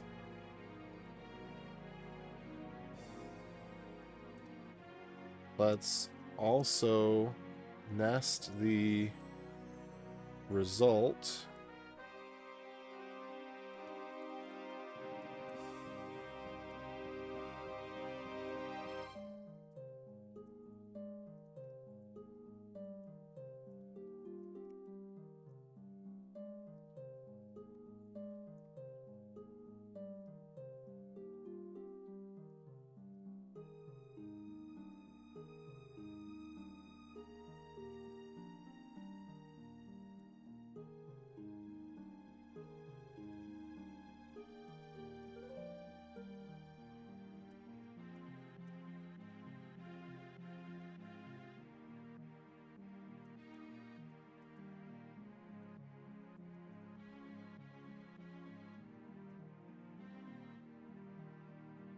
There we go.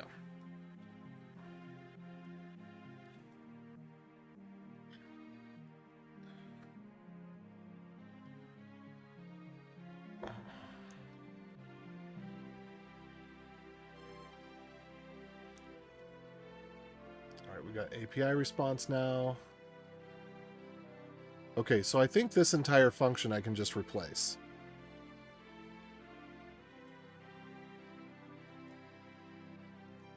I don't think there's too much harm in that.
Okay, so grab this one.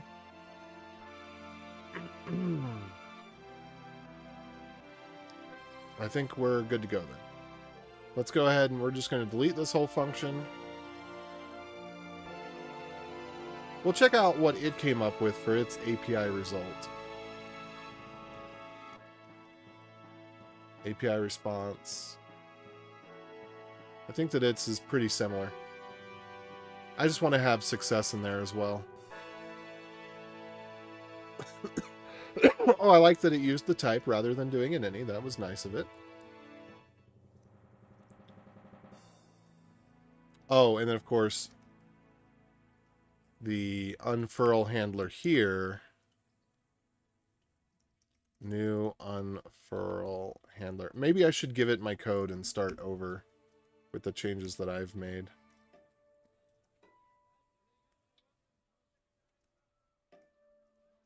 All right, so we don't need to check this.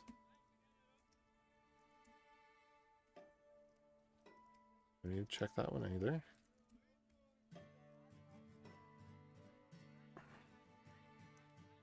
Or that one.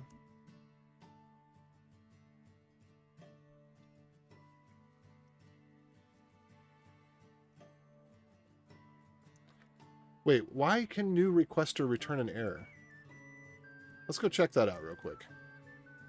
Because I didn't even realize that. This should not be able to return an error. What error would you have? Oh, okay. Max redirects must be at least one. That needs to happen elsewhere. A new function should not return an error. So wherever we're going to do the max redirects check, like for example, I'm okay doing it here.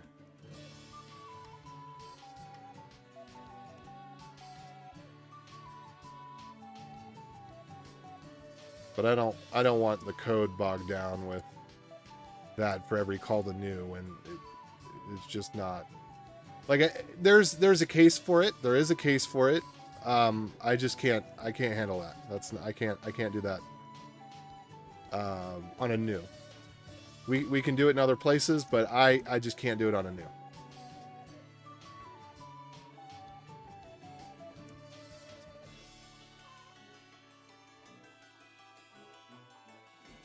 So I'm okay with add that in there. Log fatal.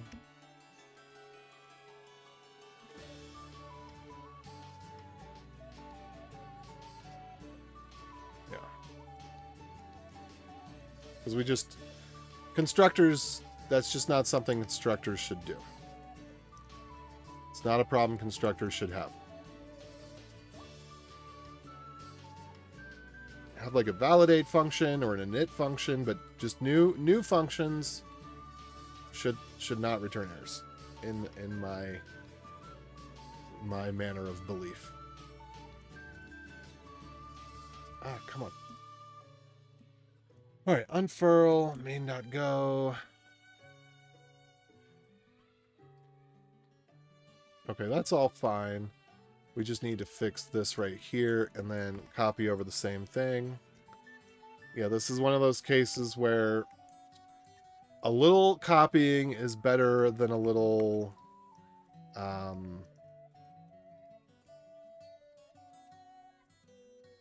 whatever the alternative is.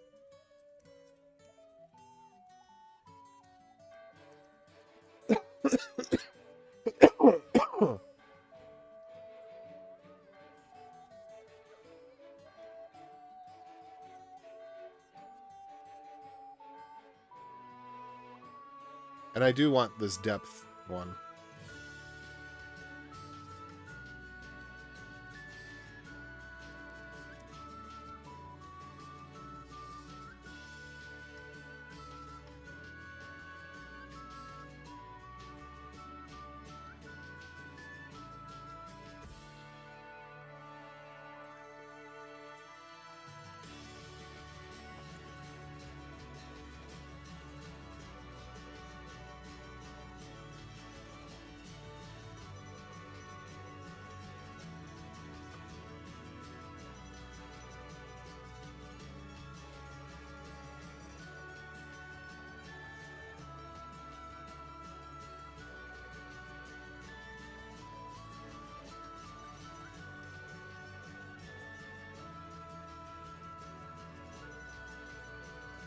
There we go.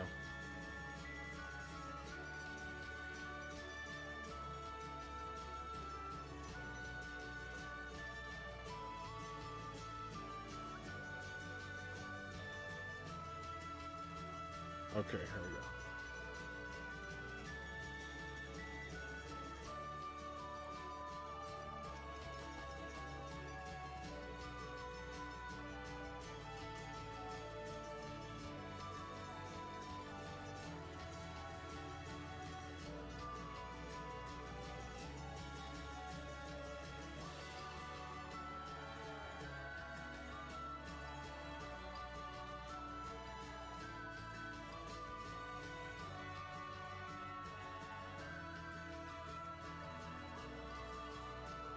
Okay, so what are we going to do here?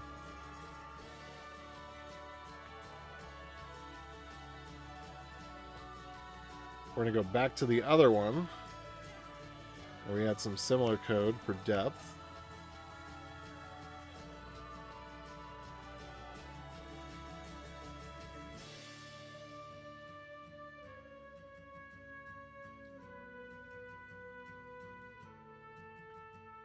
There were some other things I wanted to do here, but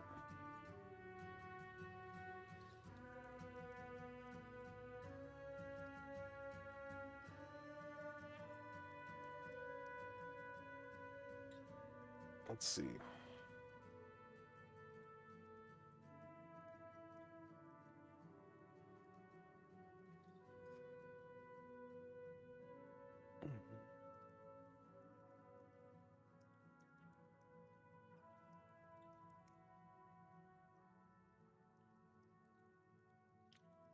If depth is not equal to 0,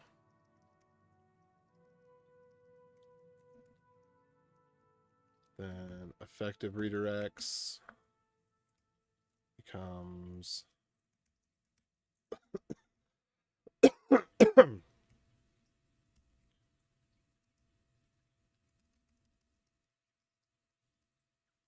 okay, so follow redirects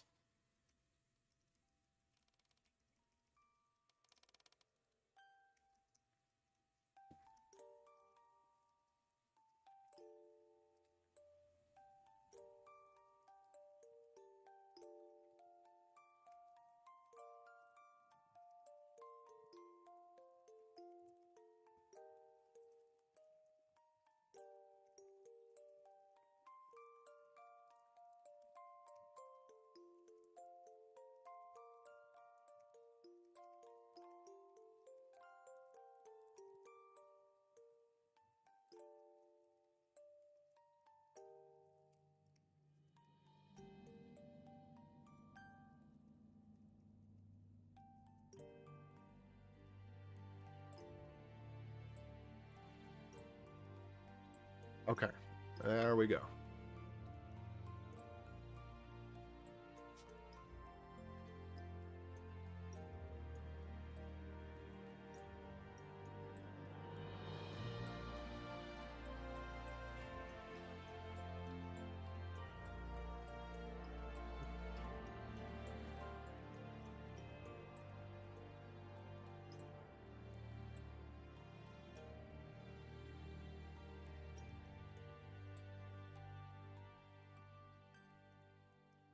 Okay, so if depth is greater than 0,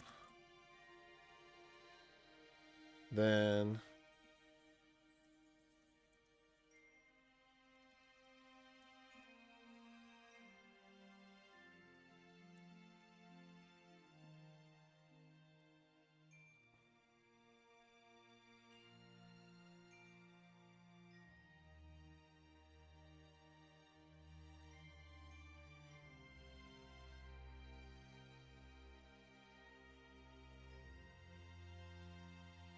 all right, actual depth.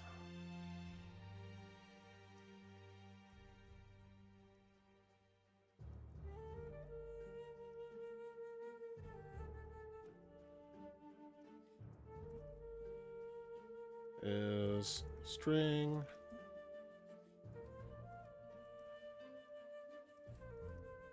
But redirect count is, I guess it would be depth is D, but redirect count is D, and then it was going to be depth, actual depth. There we go.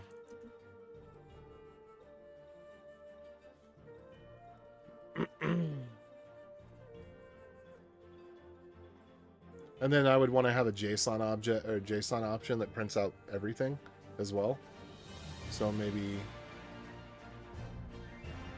show JSON var bool, no, whoops, var show JSON bool show JSON.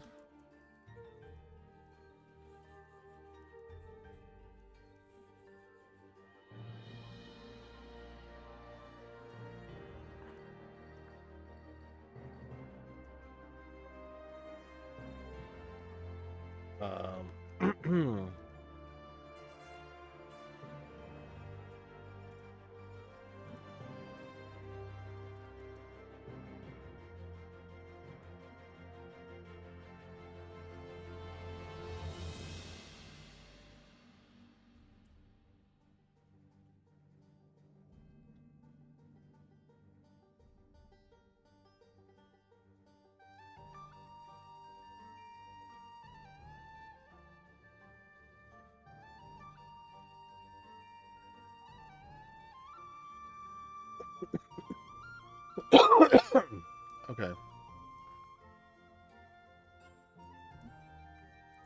All right, one last thing I need to do then. I keep on saying that.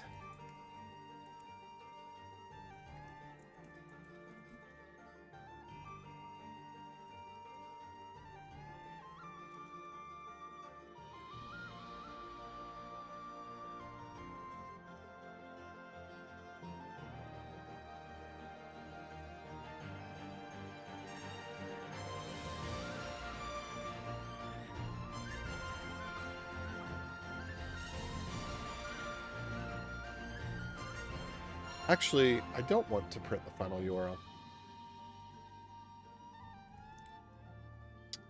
Okay, new encoder. Wait. Show me an example of encoding JSON with white space. No, we're gonna leave it. We're gonna leave it. People can just use JQ for that.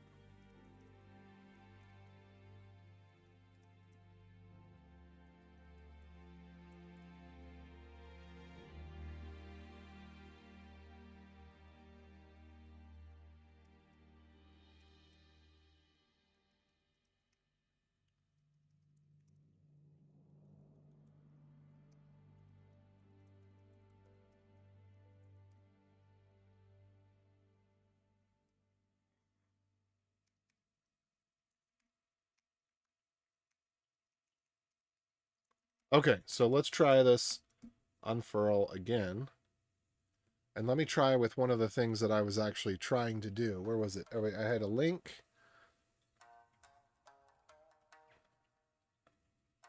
Here, let me see if I go to tinyURL.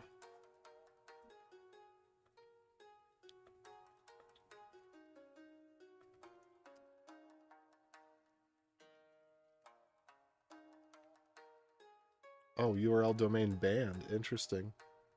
It says success. It was banned.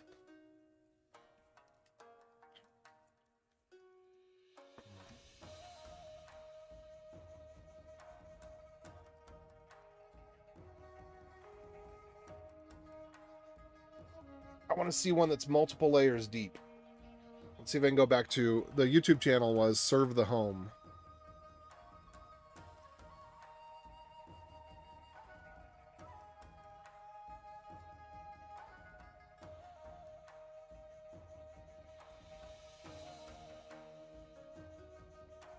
Ooh. That actually looks really interesting. Let me grab one of his links.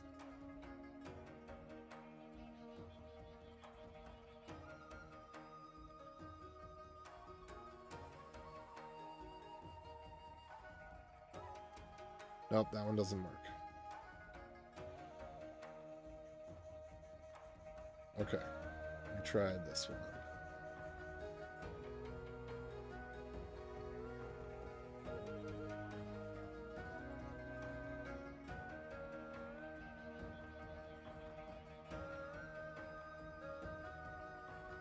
I don't think this is going to work.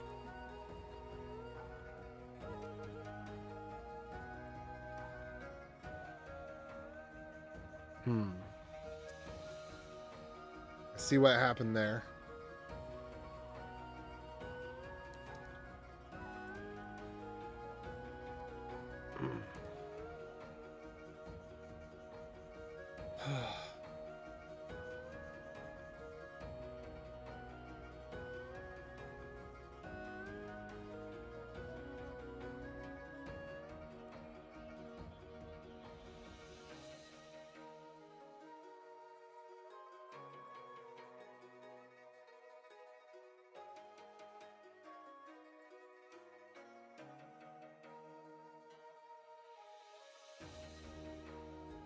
No.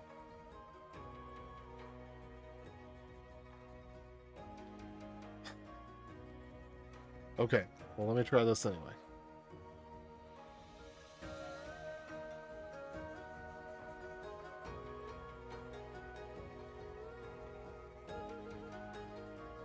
Okay, so anyway. Looks like that is working.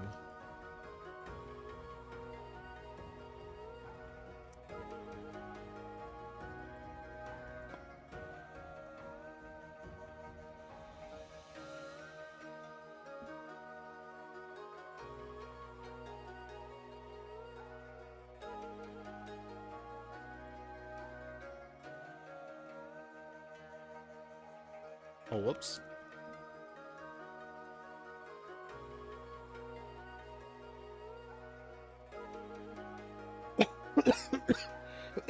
All right, let me try one more that was working. No. Okay, I'll try that again. Oh, okay, cool. All right, there we go. That's great. That's perfect.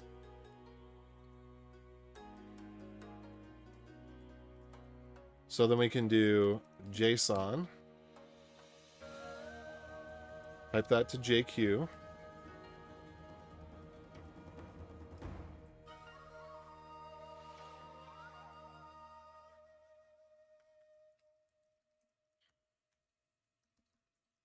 That's cool. That's really cool. All right. So let me try that one then again.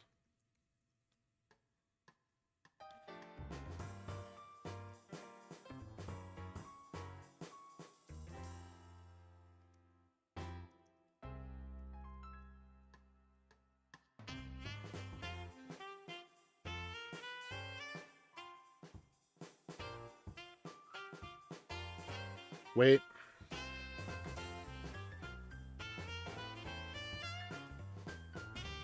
Oh. I messed up.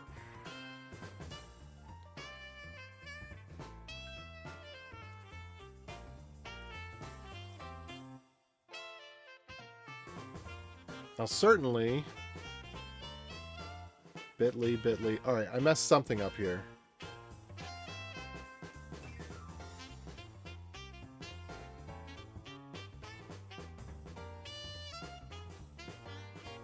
Because depth 1... I've done something wrong with the max redirects here.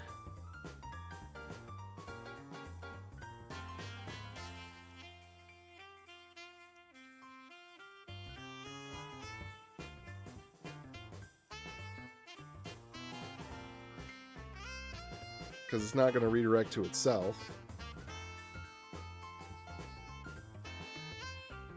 So, for max redirects, it should be...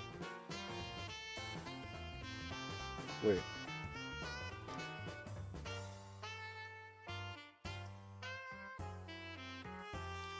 So it starts out at 0. Alright, so here's the thing that I want to fix with this. We're past the Vibe AI coding, by the way. Sorry. Now we're into stuff. Actually, if I kept in here... maybe I should just put the file back in here. I don't know. But we're pretty much done. I'm just trying to wrap this up, and there's this one little thing. I mean, it's a toy project. I don't even know if I'm ever going to come back to it again. I just needed something to blow off some steam. And I've blown off steam for too long. Way too long. This was meant to be a 2-hour project. It's now a 4-hour project. That's not good.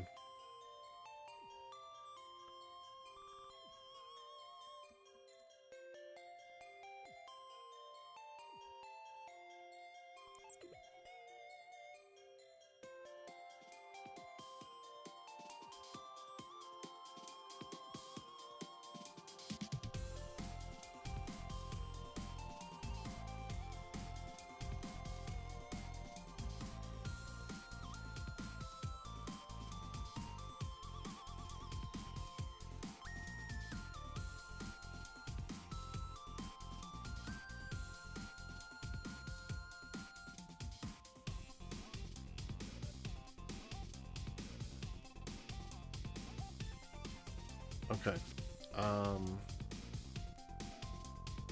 What was I gonna do here? What was the last thing I was looking at? Oh. Okay, depth is for... Okay, so this is where this is getting messed up, is depth. So we should... When we run the unfurl command... So depth is going to be 0.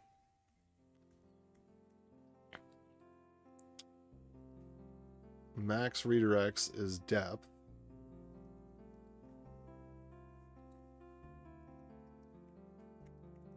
Oops. If depth is less than...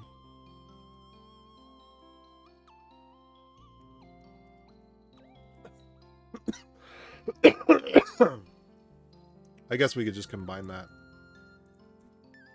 I typically just prefer to do it this way, though. Alright. So, effective max redirects is 1. Effective max redirects is 1.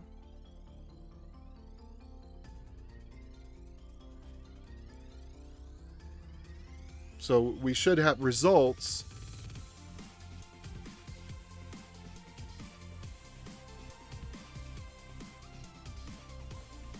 Follow redirects. Results. Results. Okay. So my question was, why, when I do depth 1, am I getting back this? That would be depth 0. And I would have to have some way to test that. Okay. So what should happen is that depth 1 should bring back this one right here. That's what I want to have happen. So I'm not sure why that's not happening. Okay, we'll try vibes coding it. No, I don't know.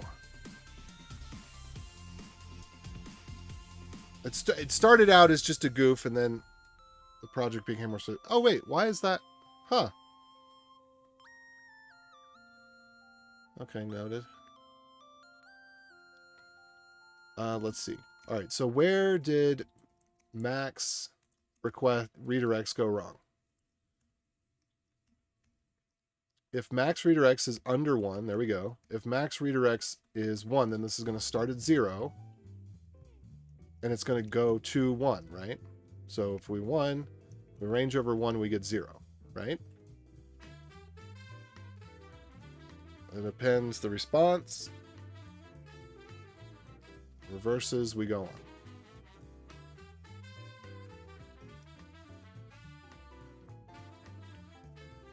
Okay.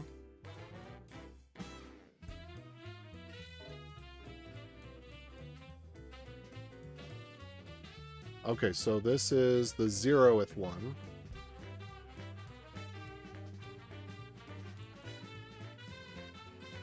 I think that we just have to add, in both of these cases,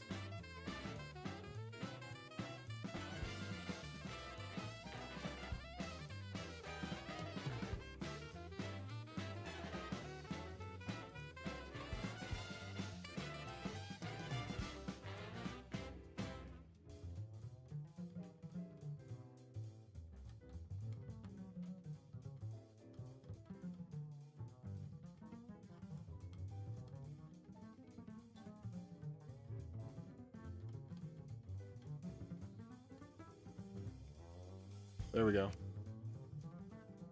And then we need to do the same thing over here.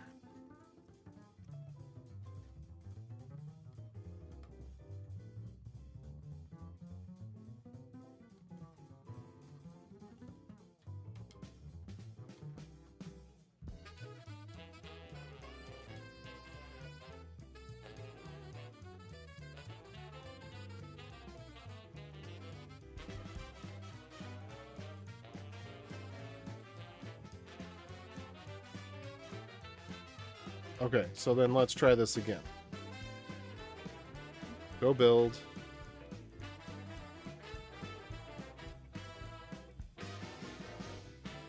Oops. Depth 0 is not going to do anything. Depth 1 should give us... Okay. So then...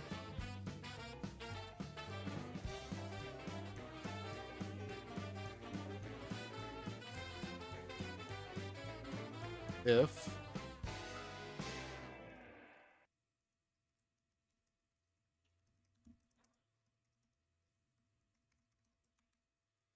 so if we're at depth 1, 0 would be, yeah, so this should be correct. So we say depth 1, or do we want depth minus 1?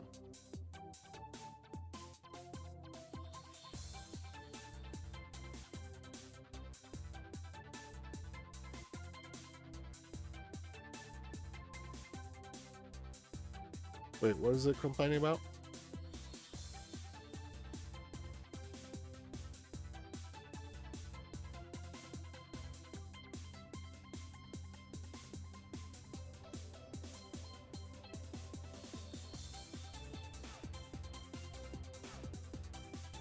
All right, why is it griping?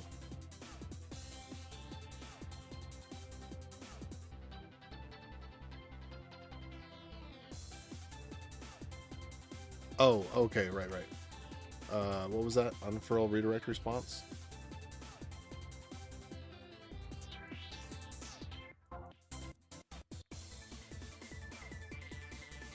Alright, so if we're using depth 2, we should just get... What?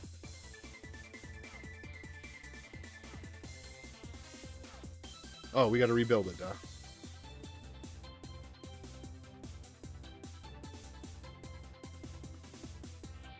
Wait, I'm confused. Oh, because we have to do... Okay. Actual depth.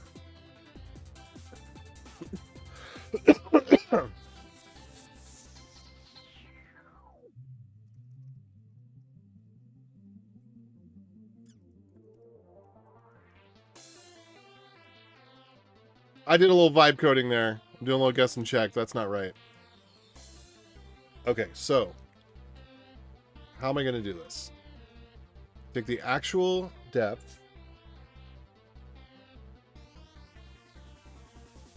Whatever the depth is, that's the latest one. Okay, wait.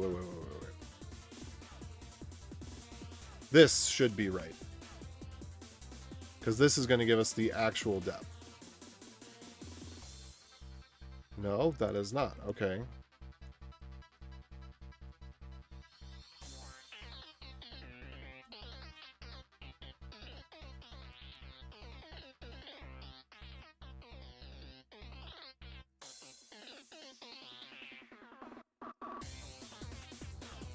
Okay, go build.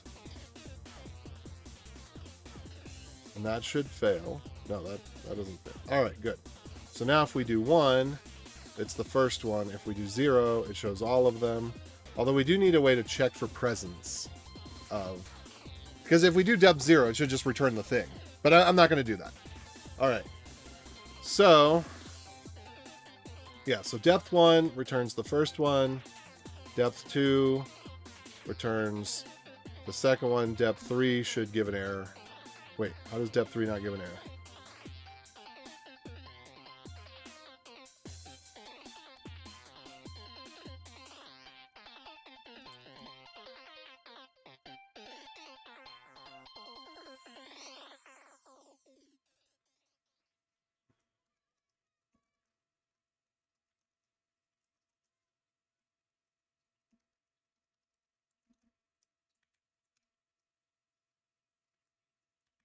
Hold on. All right, what did I do wrong here? Actual depth. So we're saying there's 3 results, so the actual depth is less than that. So then we need to say if depth is greater than the actual depth.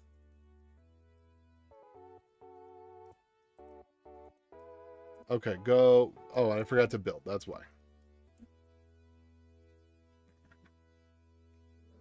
Get ready.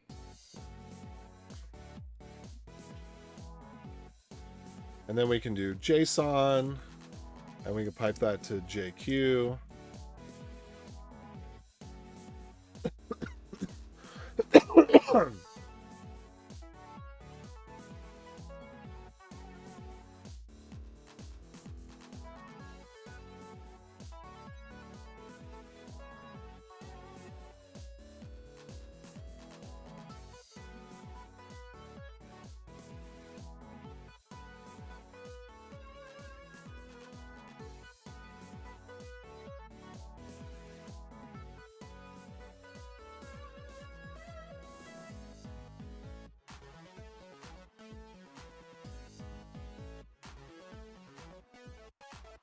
All right, here we go. Look, we'll do it like this. Result equals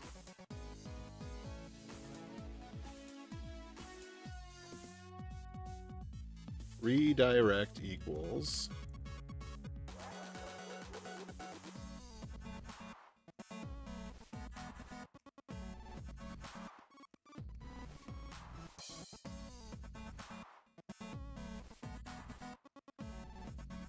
there we go.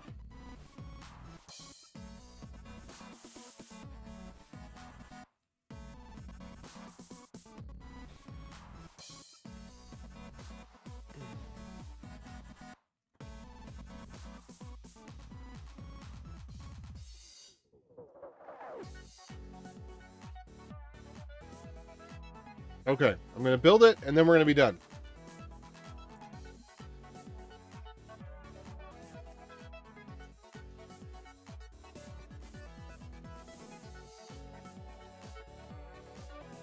Oops.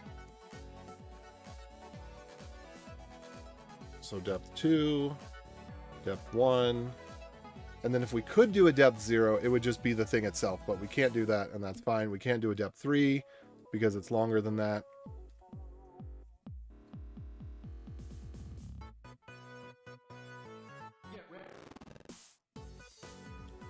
Okay, so did I need to take any of that fanciness and take that over to the server is the question. So that would be the last part here. So depth, I think we already did that. So I'm just going to do go build unfurl-d, go run.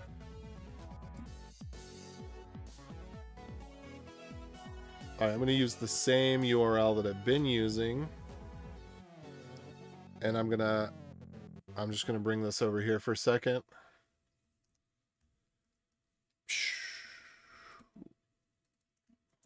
There we go.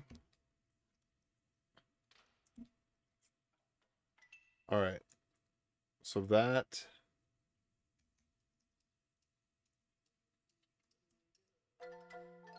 All right, that gives us our URLs. I'm going to reset my alias to curl equals curl for the moment, because I don't want the headers from curly. All right, so that's working. So then if I do depth equals 0,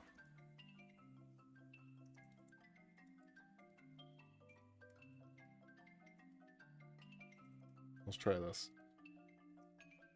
This should have no effect.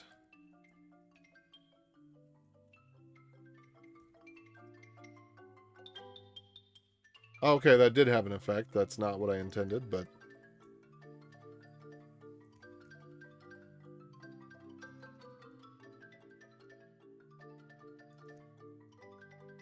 And then depth 3. Did that work? Okay, so let's figure out what's going on there.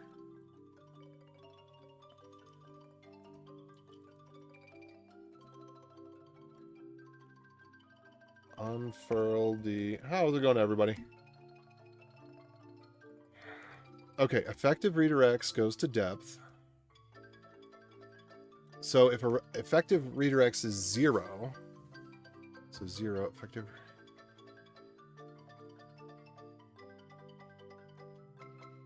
Oh, okay, okay.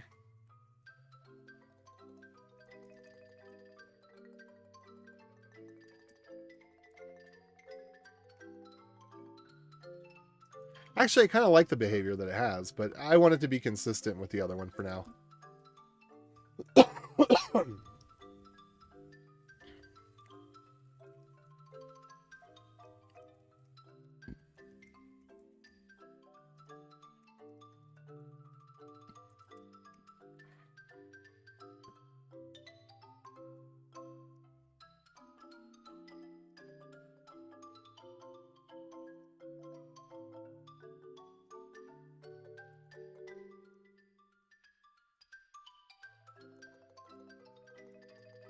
All right. So let's run this again. So go run. Try this out. So if the depth is 3 or 4, that's fine. I really don't want to keep parity with the other one, to be honest, though.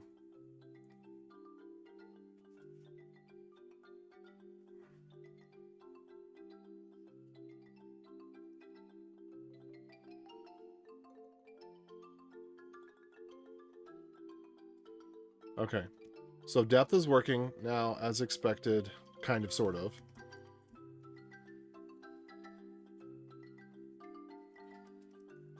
This one I do want it to be a limit, though. So this is, I think this is good enough. So if we limit it, if we say depth is 1, then we just get back the 2, and that's fine. All right, that's fine. I don't know why I did that, but I did it. So now...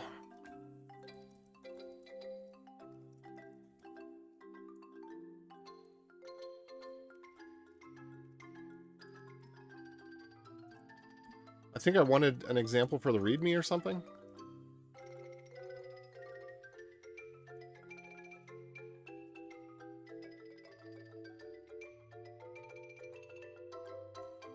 Okay, yeah. So let's try that.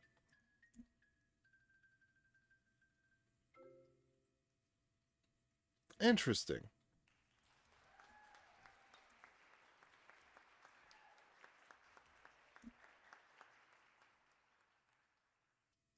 Why would it need to look that up if I'm just doing... Okay, so there's one more potential bug here. So unfurl depth, no, max redirects.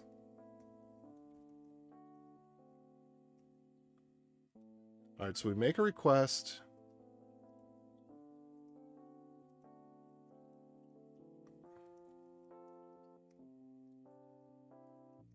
Current location. Says the reverse. Okay. So I'm a little confused here as to how this had a problem, because it shouldn't need to look that up.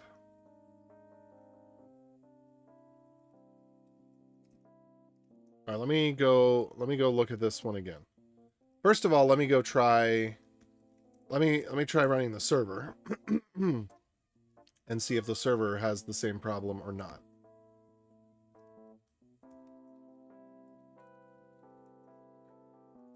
Oops. All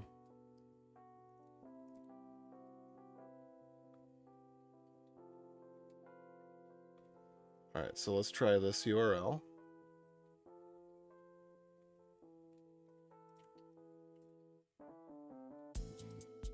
Cannot iterate over null. Oh, that's fine. I don't.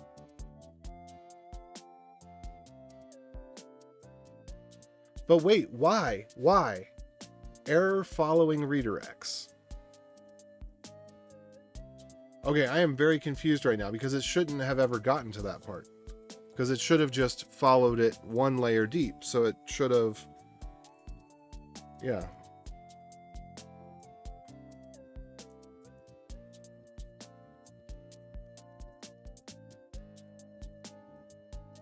Max redirects 1.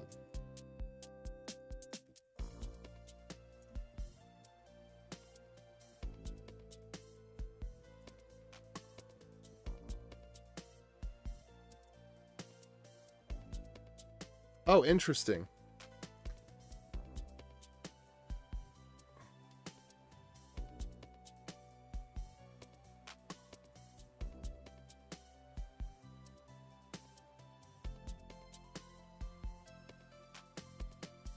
Okay, so some check somewhere is wrong.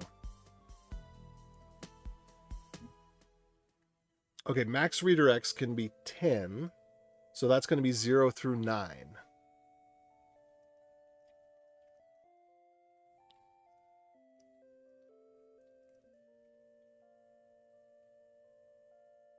Current URL.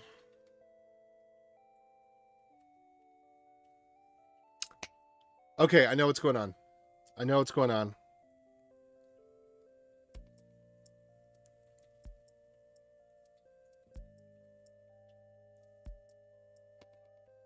Okay, I fundamentally got something wrong here. The AI fundamentally got something wrong here.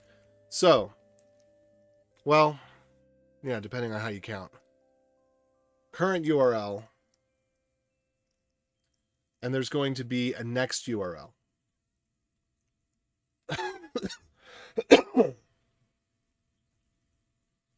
So I think the problem is that this...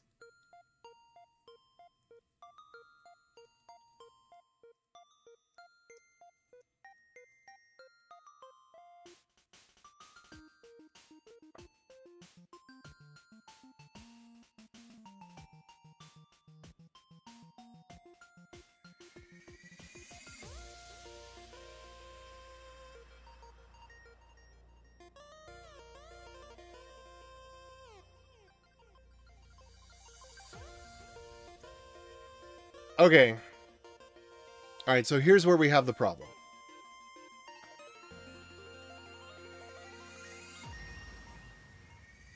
We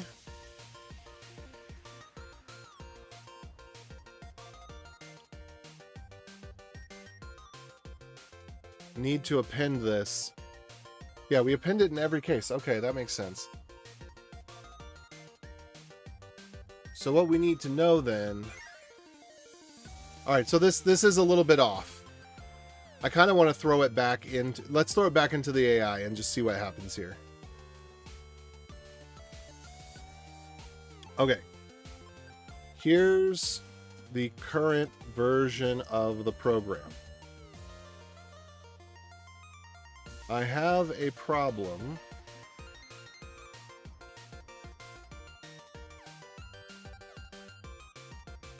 The URL refers to the previous URL and not the next URL.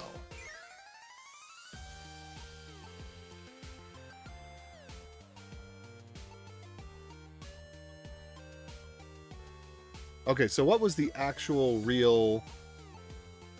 Let's go back to this unfurl thing, right? This one's going to fail, right?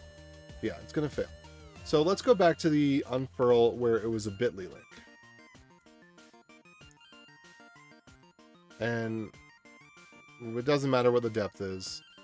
So it went to unshorten it, which went to unshorten it. So unshorten it, redirected, and that didn't have anything. Okay, so that did end up at the right place.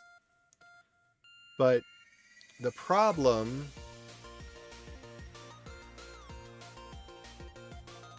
is that, okay, you know what? The problem is just that if we have an error and we can't read the URL, we still want to know what the URL was. That's the problem. So if we only go through the loop once, we come back with the prior URL. And what we need is to have... So the one that's final will not have a next URL. That's basically the thing. The one that's final doesn't have a next URL. So instead of final, we need to have it be next URL.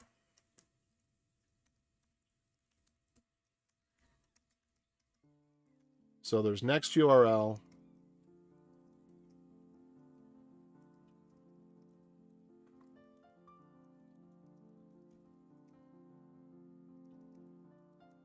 Let's call it target URL. All right, is that fair? Okay, so whenever we get back the response, we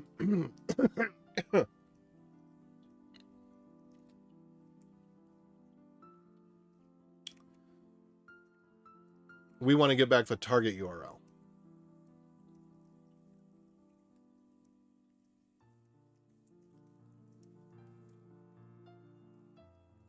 All right, current URL.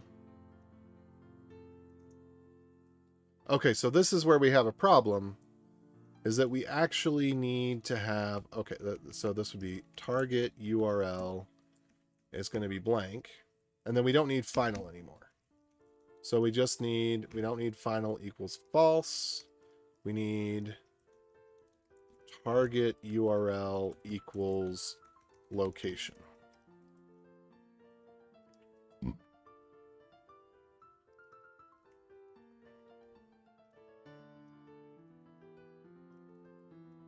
And then same thing here.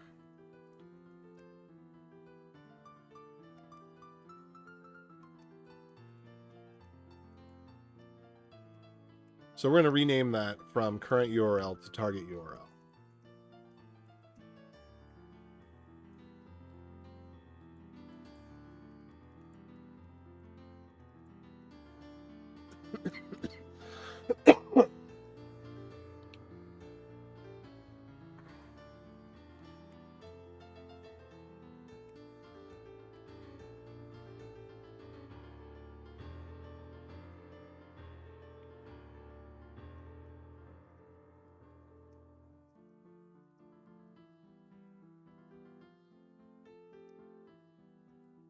Okay. All right, this makes more sense now. Okay. So then what we need to do, if we want to spit out that depth 1, we don't need to do the +1 on the depth anymore.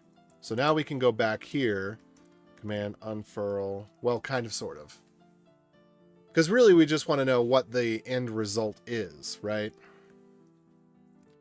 So we can essentially start with... Okay, so let's take a look at depth again.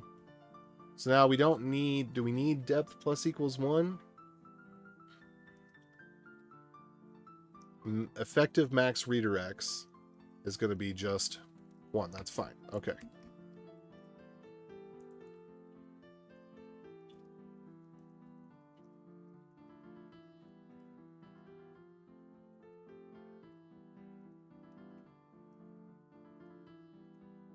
And then...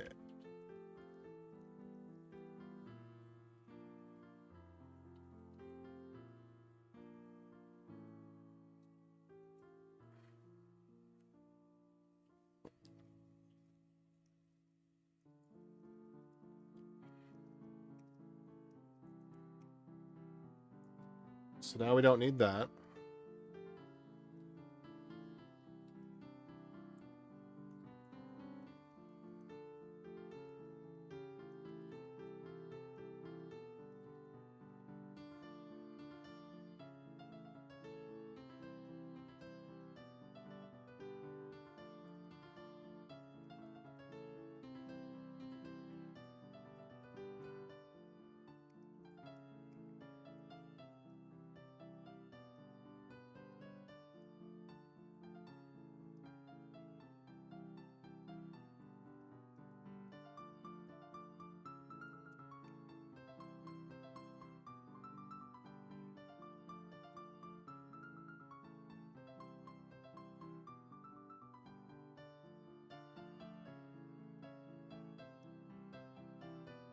Okay, so then the question is, we got to reconsider the indexing on this.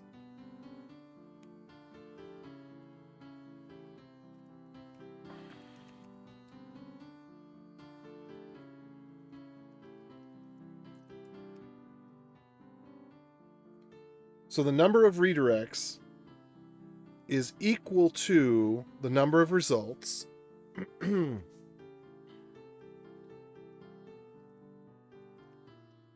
because there's one, okay, there's 1 redirect, 2 redirect, 3 to redirect. And if that's it, 3 is how long it lasts. There's 1 redirect from 0 to 1. So it is the actual depth. Yeah. Okay, that makes sense now. All right, so redirect is depth.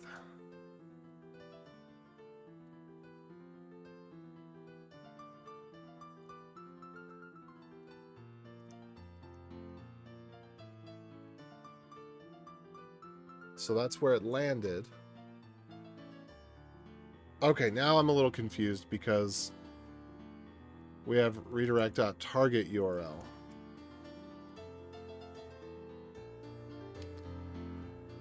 So if we only go depth 1, then target URL should work now. Okay, so that should all fix itself then, I guess.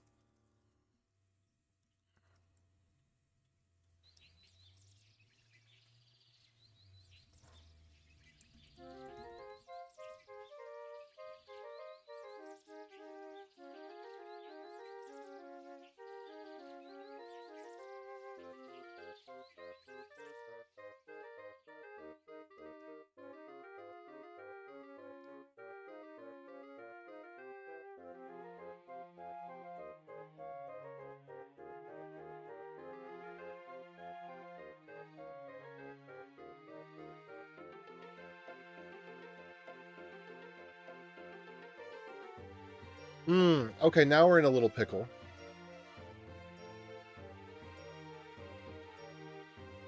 Okay, I don't know exactly what I'm trying to do. I have to think through it on my own here. So, my problem is that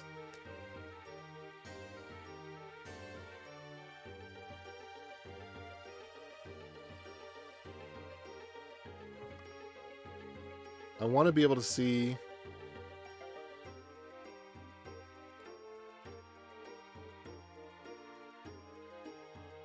Alright, I guess... if len target URL is greater than 0.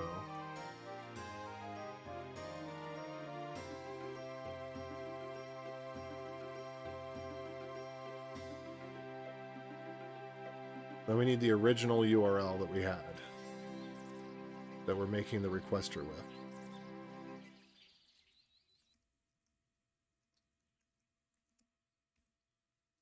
Okay, so here,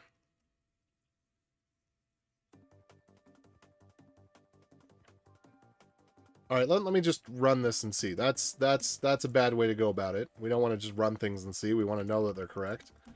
But let me run it and see what we've got here. Well, that's not good. Got ourselves a little infinite loop. How's that possible? Shouldn't have anything that has an infinite loop in here.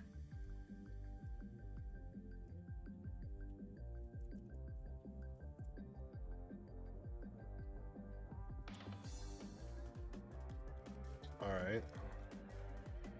Very confused about that.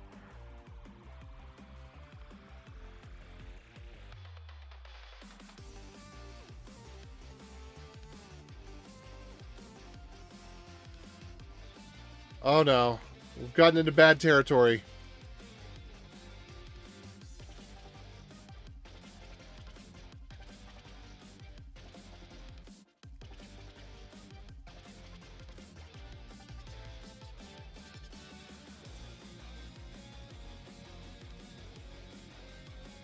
Okay, that's just plain weird.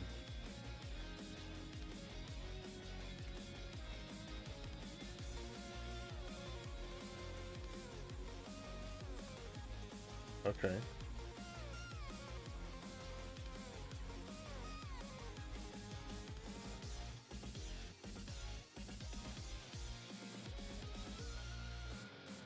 Okay.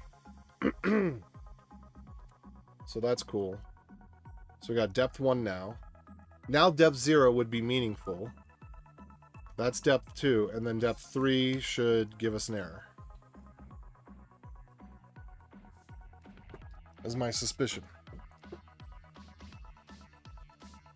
Okay, cool.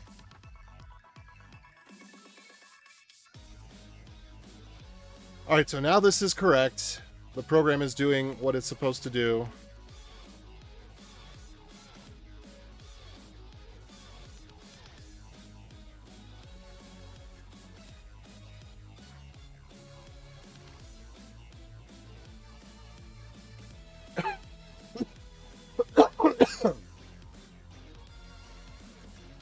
All right. Now I need to go fix the other piece. So the problem is that, so at depth 0, all we have is the URL before we've done a request. Then we do a request. Now we have 2 URLs, the from URL and the to URL. So the source and the target. And the source URL is the one that we have some information about, like the headers or whatever, but we don't have anything about the target URL. So what I want to be able to do is say, hey, I only want you to go a depth of 1. So I want you to just go 1 time and find the target URL, but you're not then going to the target URL to find out if there's another URL.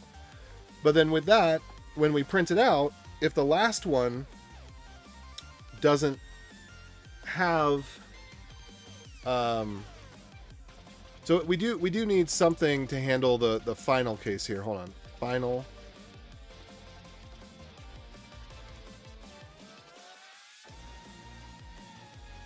Okay, we need to get rid of that. Command unfurl. Okay.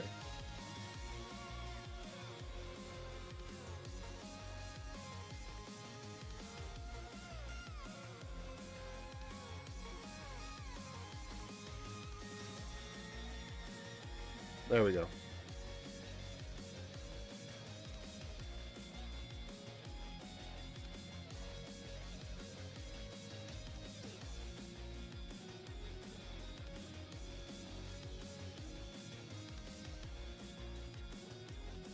So what I'd much prefer to do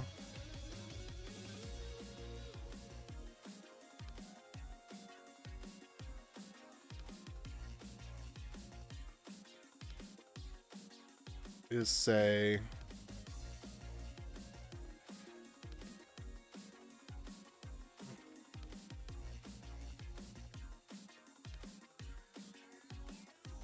so in the JSON, you're going to figure that on your own. On the redirect, you're going to have that.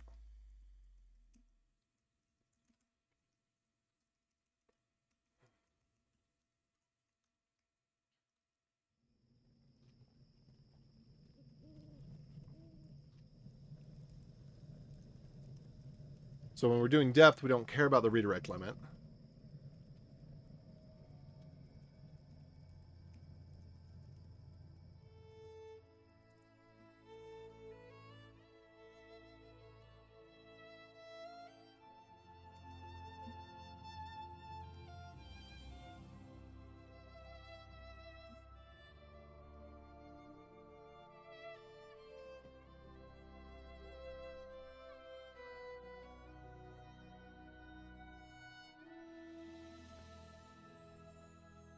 Okay, there we go. So these are the things that I want to do then. Let's move those error conditions down so we're not dealing with them when we don't need to. And then, by the way, what's up, everybody? Feel free to say hello, ask questions, whatever. I did my vibe coding session, but then I got into the real code. It sucked me in. Because then I start running it, and I'm going to go to commit it, and I'm like, oh, I got to put this in the README, and... Alright, so... These comments are so dumb. That's the one thing that like, AI has no idea whether or not a comment is useful or not.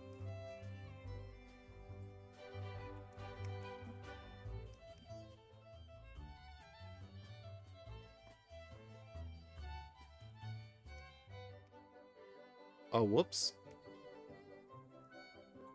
Oh, no!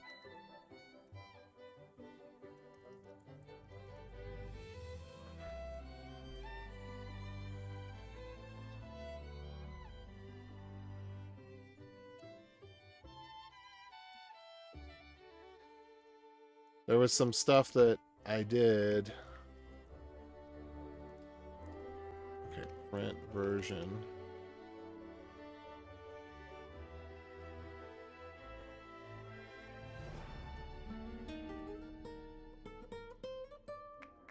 Okay, print version. Oh, whoops. I got some more Lindsay there. Didn't want to have copyrighted stuff.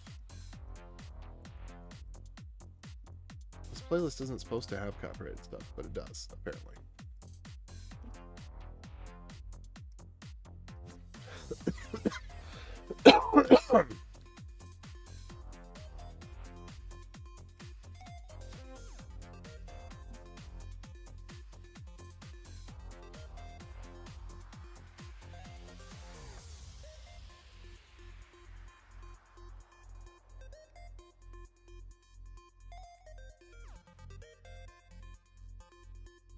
Example.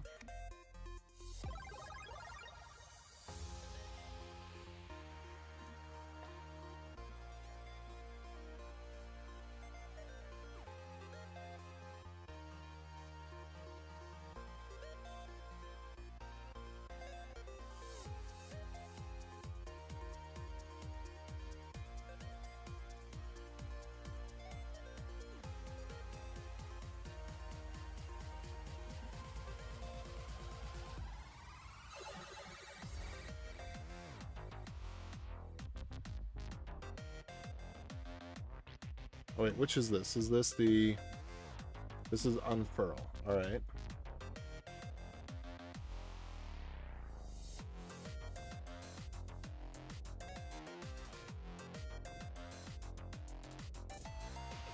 Alright, so options.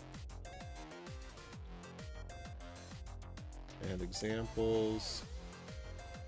We're going to have usage.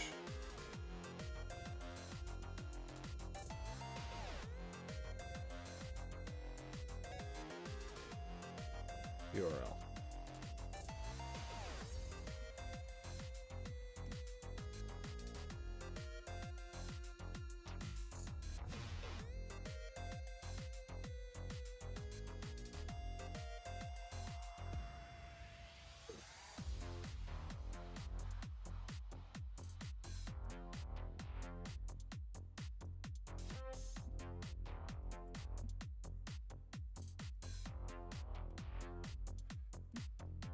Okay, cool.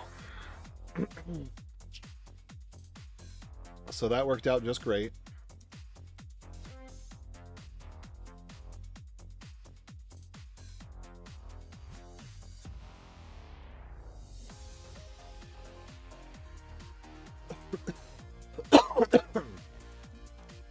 All right, so let's try this with the help. So let's try it with version. With help. Usage, examples. I actually do want some white space in between those sections. So let's go ahead and...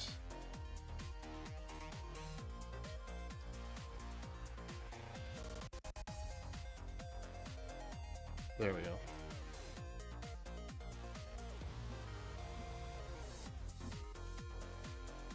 Okay.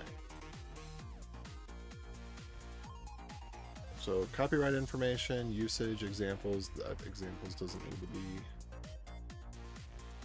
like that.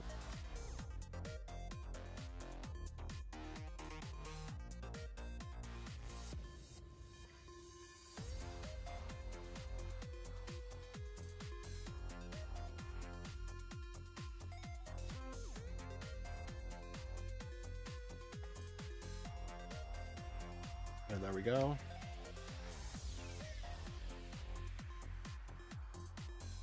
So, okay, so here's what we can do then. So this one works, whereas this one does not.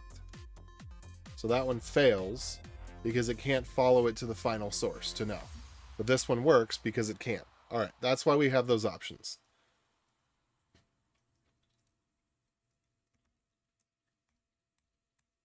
And if we look at the bit.ly one,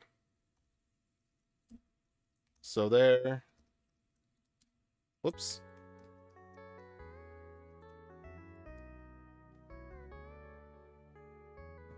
Perfect. So that's working. Everything there is working exactly as it should now.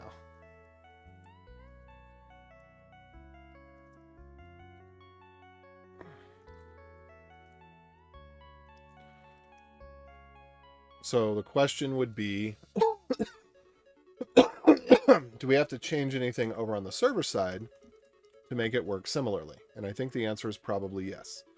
So we don't need to do max redirects. Well, actually with this one, so with this one, because it's doing JSON, it's a little bit different. Okay, let me try this one as well. So if we do unfurl, all right, that works. If we do JSON, that still works. Okay, great.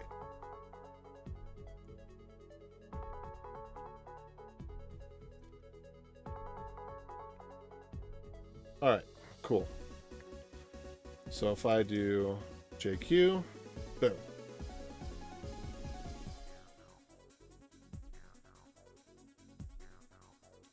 And let's see how many bytes this is.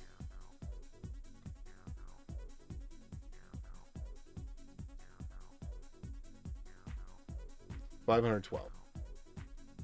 Okay, so I probably could bump that to 1K and do well.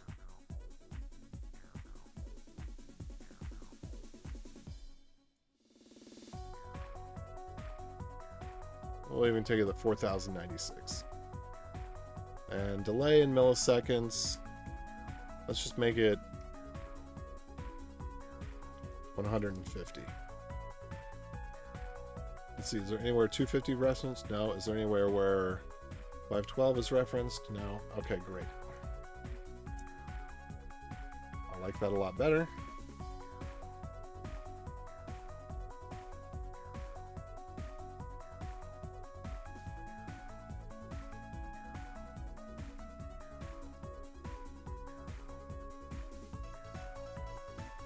I like the idea that the command line version should actually redirects, default max redirects. We're actually going to make it 10 instead.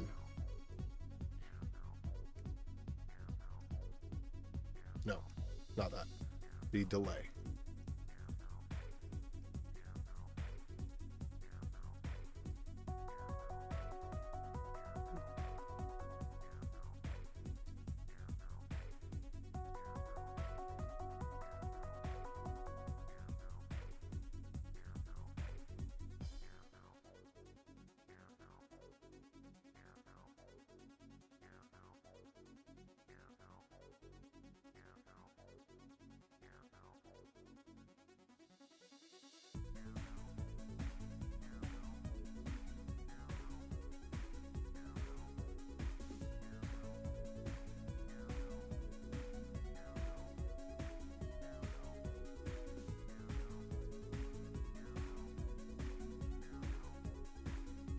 also want to see with that delay.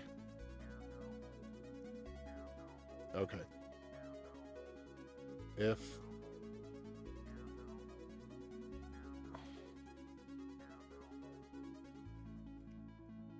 delay is greater than 0.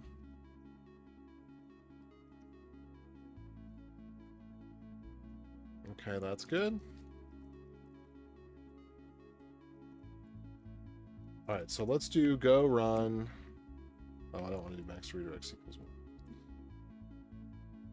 All right, so let's try this one out. And then what we should be able to do is set depth is 1. And this should work. Okay, that's not working. Why?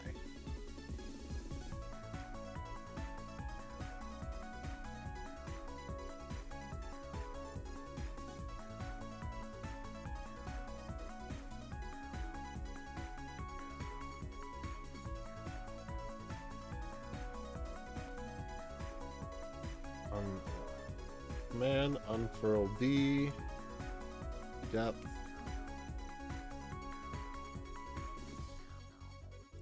No, we get rid of the plus now. I think that's all that we needed to do.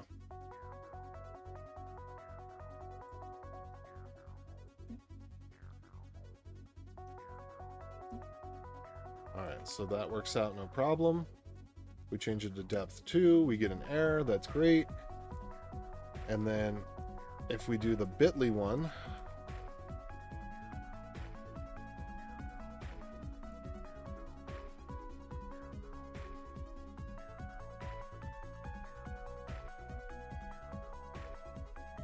why is success? Oh, whoops.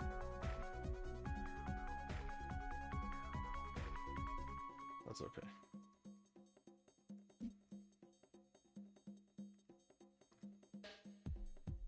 Okay. So that looks good.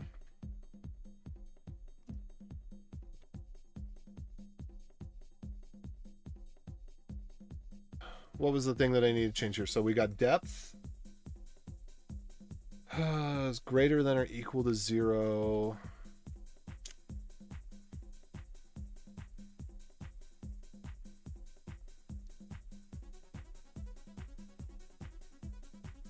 Okay, what? There was something that I wanted to do. Okay, that's correct. That's working the way it should. Oh, success. Success needs to be set to true. Because this one, we have result.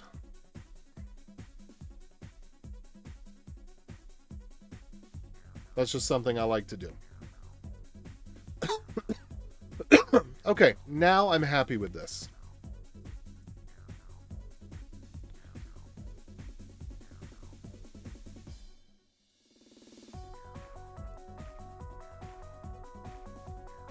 Oof.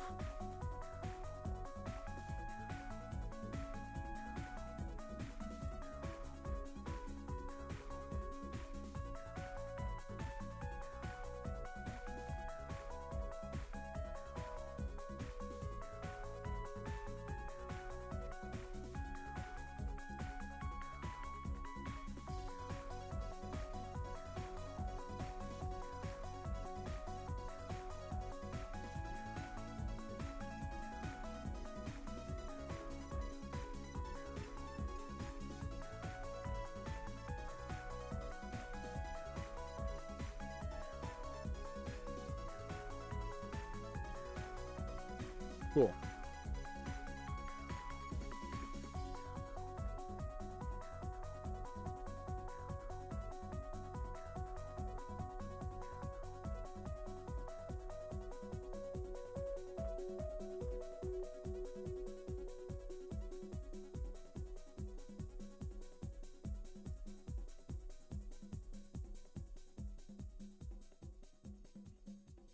URL equals URL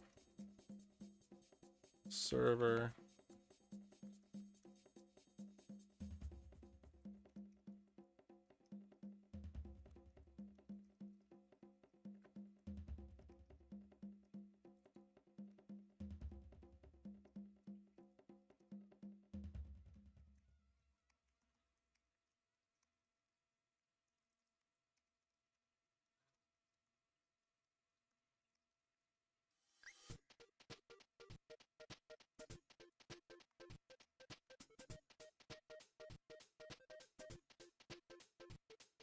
All right, there we go.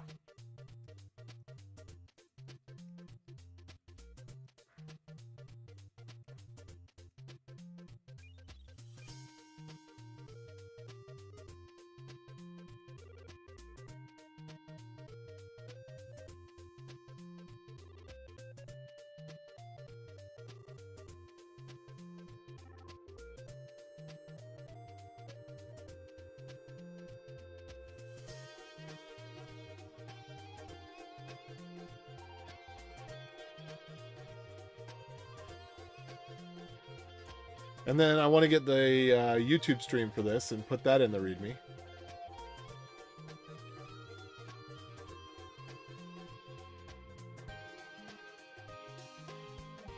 Even though we're not still doing the vibe coding we started with.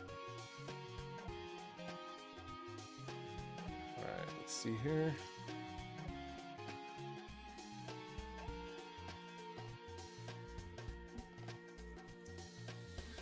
Live coding.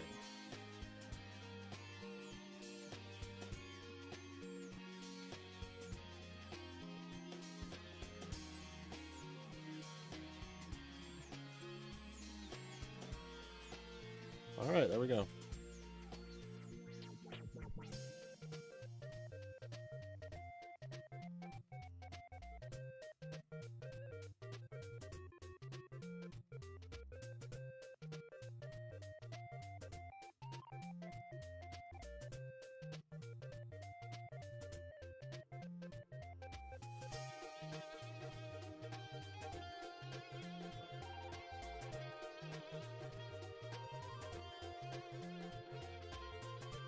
Okay, and then I think I just need to grab the Mozilla public license from one of the other projects that I've got right here. Let's see, GenPass license. There we go.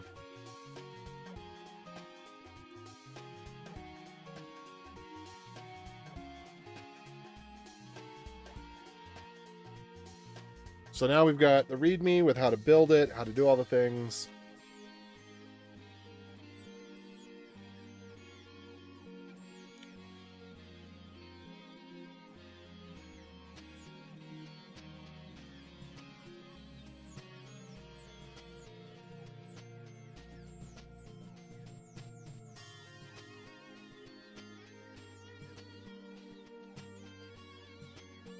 And now I've got a nice little useless project for the day.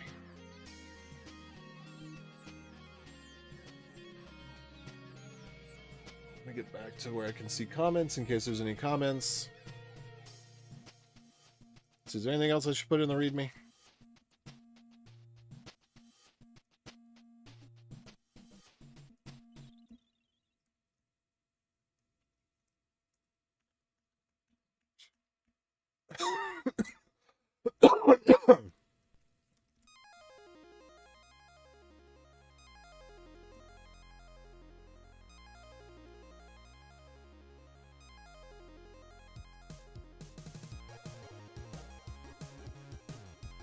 All right, and then I'm going to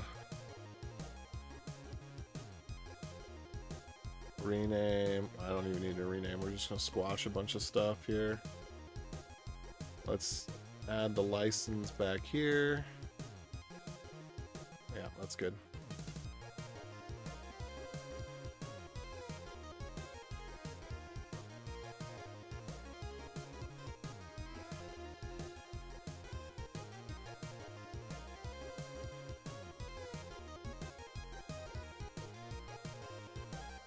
Okay. And then the only thing that I need to do left, I think, is just, oh, I need to tag it. V1.0.0. And then go releaser and release it.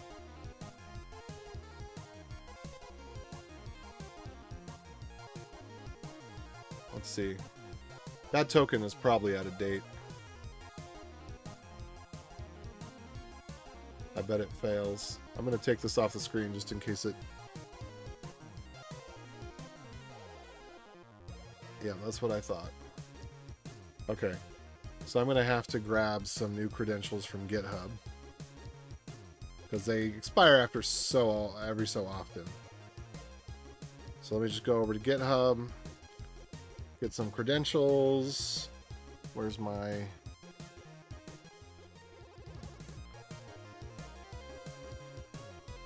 let's see. Where have they moved it to? Home, issues, your profile, your repositories, settings maybe. I don't know. Keys, no. Password and authentication, maybe? Your passkeys, no. I don't know. I don't know where they put it. Maybe under account? Under account.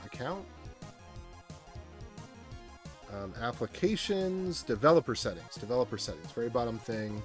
Personal access tokens.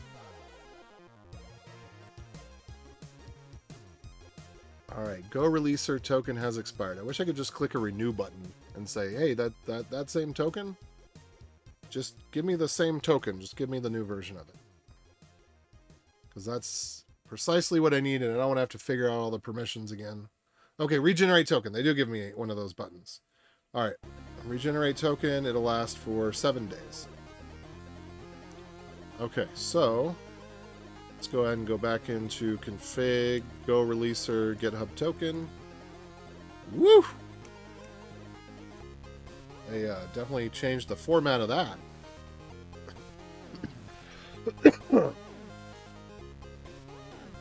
Cool. Alright, let's try it one more time then.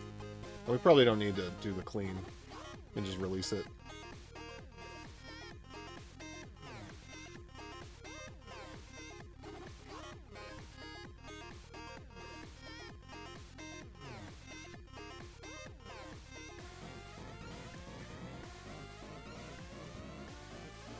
What? Not accessible by personal access token. Well, that's weird. Do I need to create a different kind of token?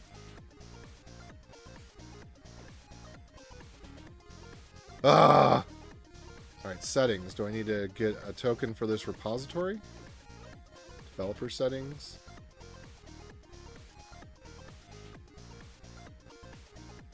Personal access tokens.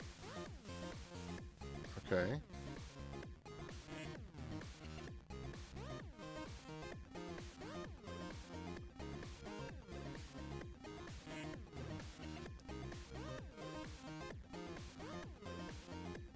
Okay. Alright, let's try again. Now the repository should be enabled for personal access tokens.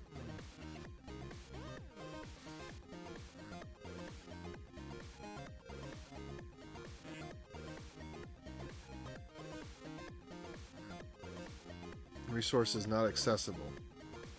Allow access via fine-grained personal access tokens. Do not require administrator approval. Fine-grained access tokens must expire. Alright, tokens classic. Allow access via personal access tokens.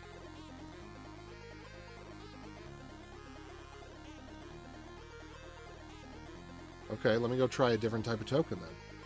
I'll just create a classic token.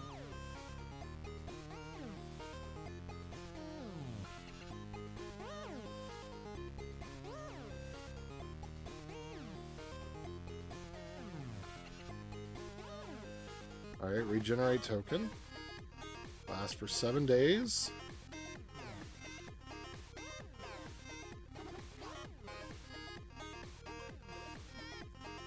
Alright, let's try it again. I'm trying to publish.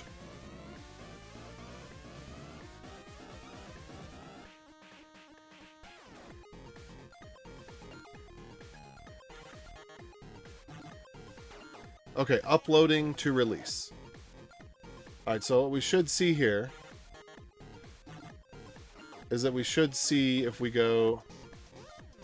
Alright, actually...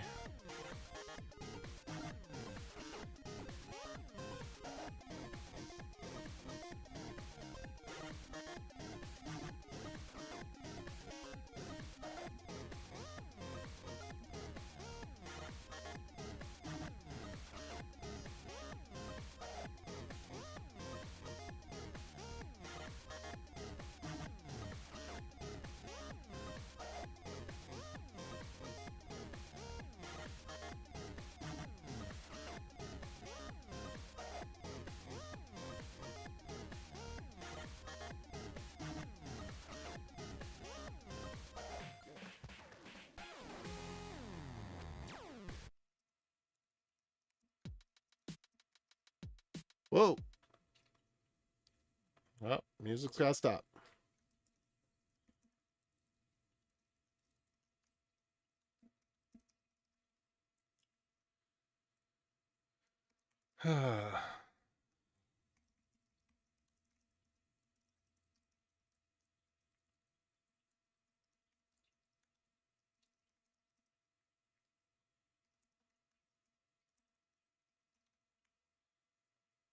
There we go.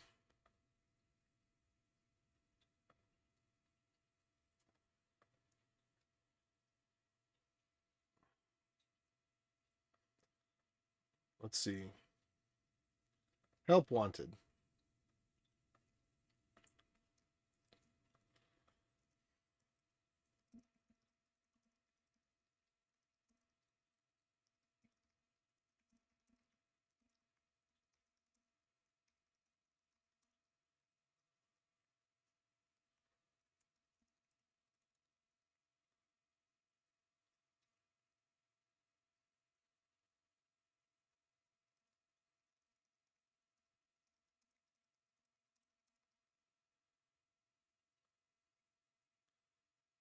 All right.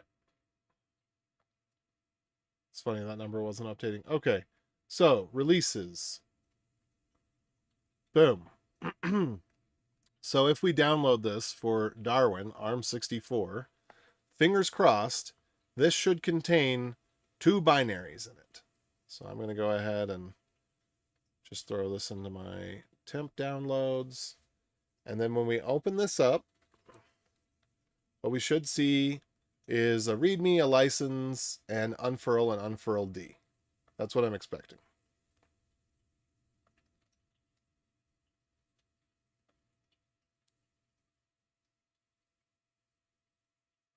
That's definitely not right.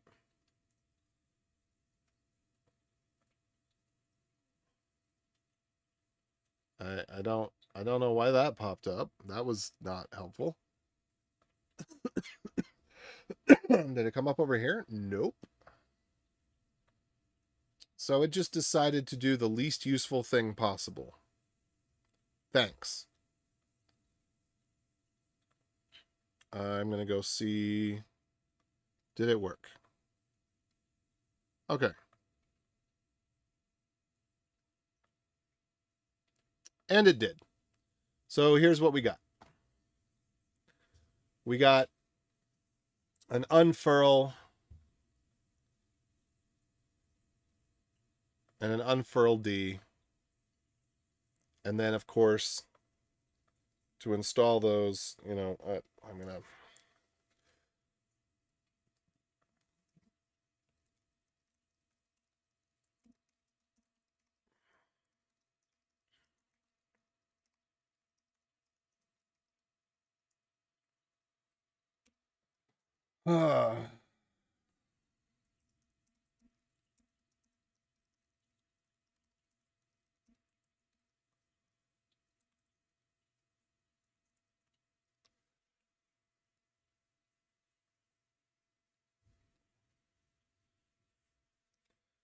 Anyway, and then another thing that I would want here as a feature request.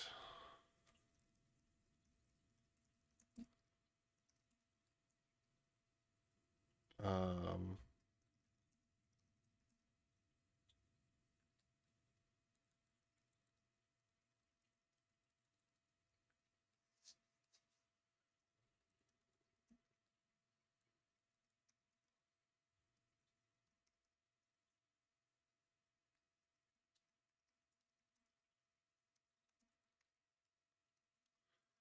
In the case that the local computer can't resolve domains, we should allow for a proxy that can.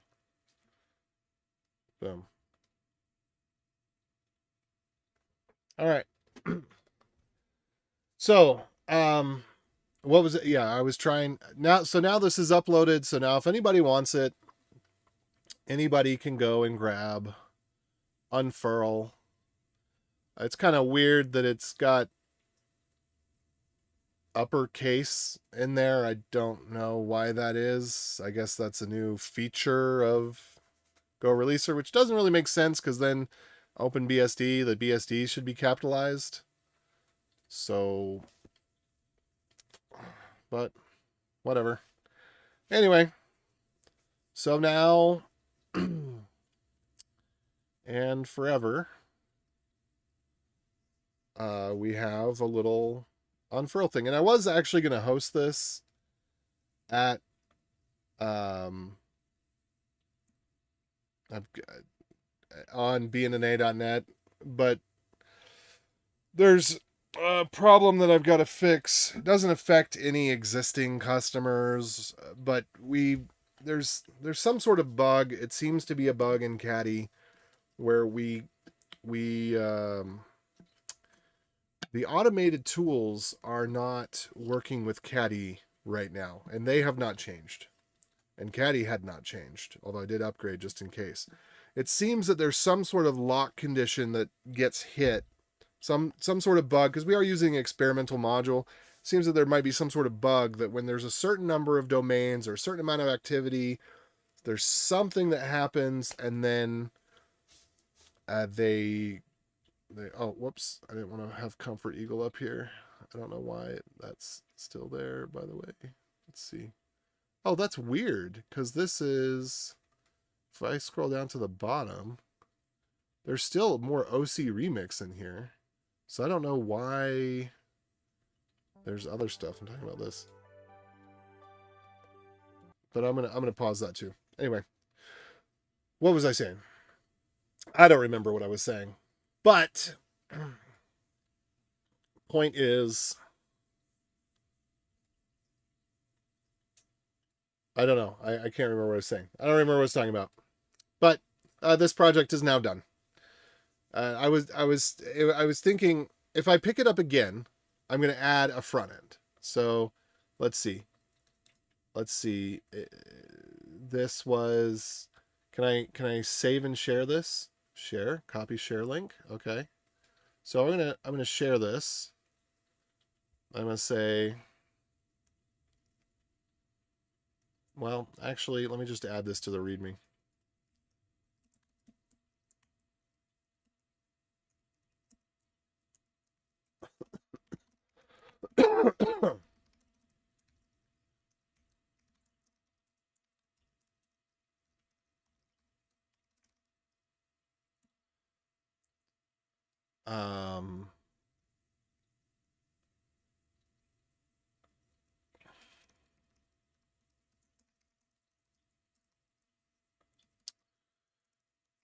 A little page with a paste box that shows each URL,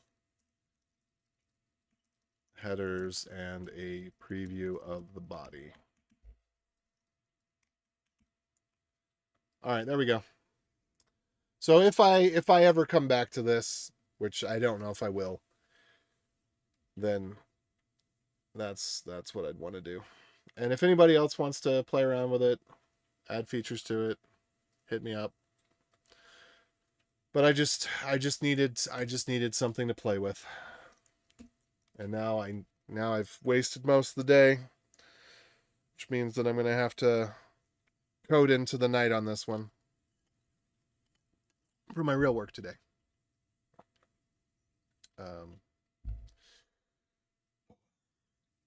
Okay, so what is this software?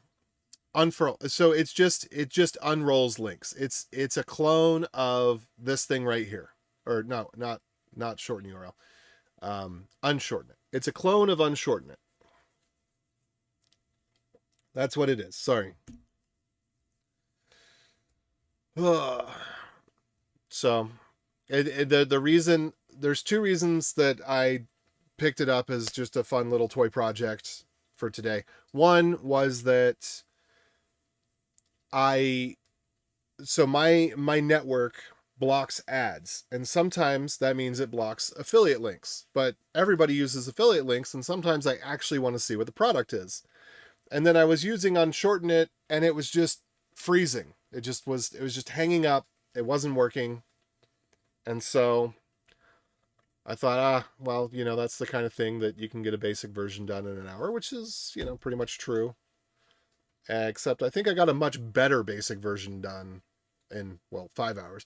But, I got a much better basic version done because I was able to use Grok3. Somebody was telling me how he created an entire app with Grok3, and I thought that that was kind of unlikely.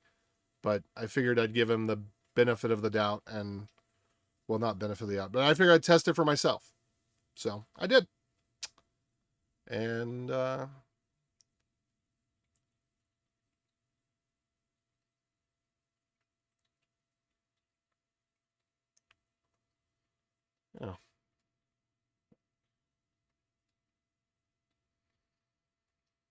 And I agree. Grok is pretty freaking good. It's better than, I mean, they're all right now because of the hype around DeepSeek. They're all just, releasing their next model. So it's, the competition's good. But all right, I'm gonna get out of this and get back to, well, get started with real work.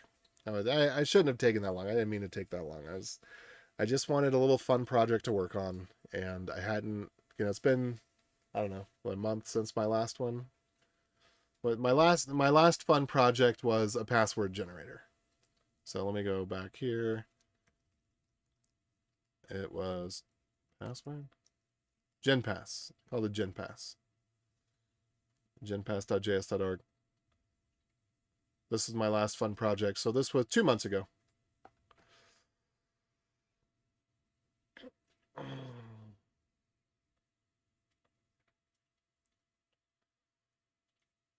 So yeah, but if I return to this, then I would do some more vibe coding, and I would have it create the UI. Don't do it. Don't do it. Don't do it.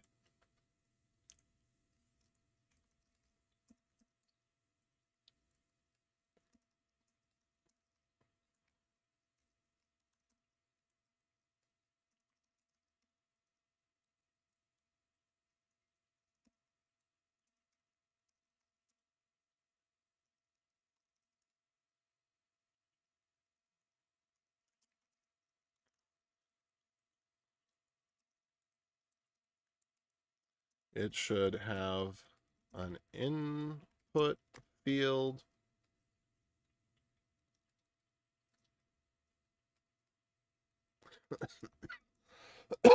All right, why not? In for din, in for dinar.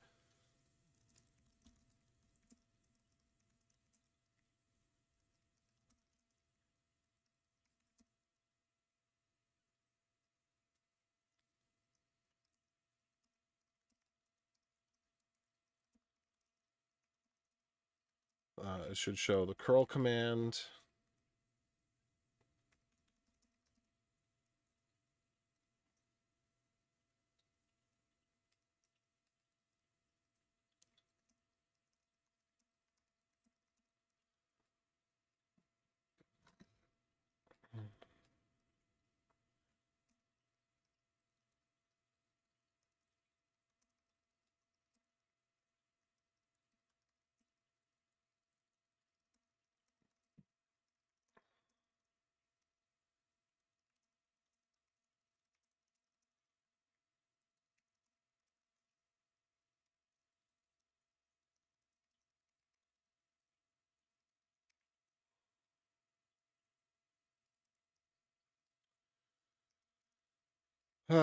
When run, it should show a spinner.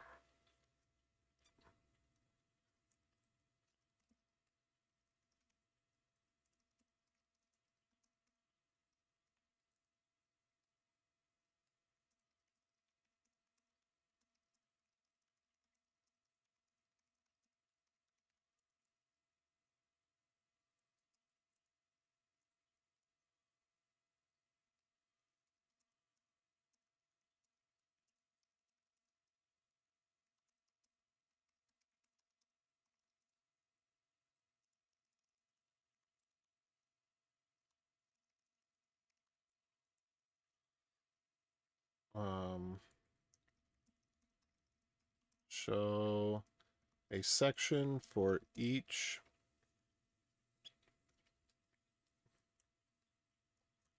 when finished. It should show the final URL prominently. It should also show one thing that this also doesn't have that it should have had, and I was trying to coax it into doing, but I don't think it did, was does it have max body size? So it does not have max header size. I wanted to have max header size as well.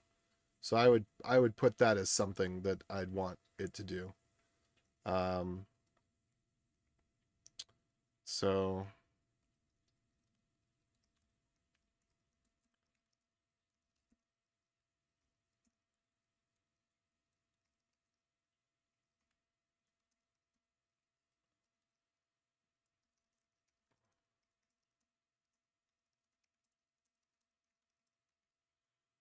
I get that. Okay, and then what do we got here? So I was gonna do. So also show a section for each redirect that shows the headers and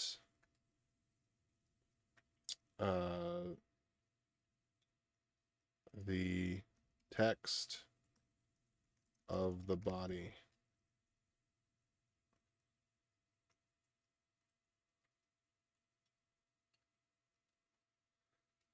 All right, let's see.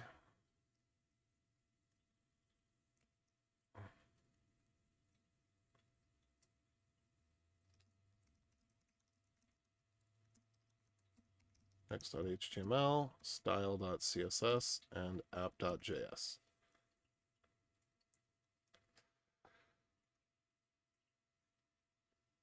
So I was thinking that I might actually do this as a separate prompt, because now the only information it needs is what the handle is of the thing.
Okay.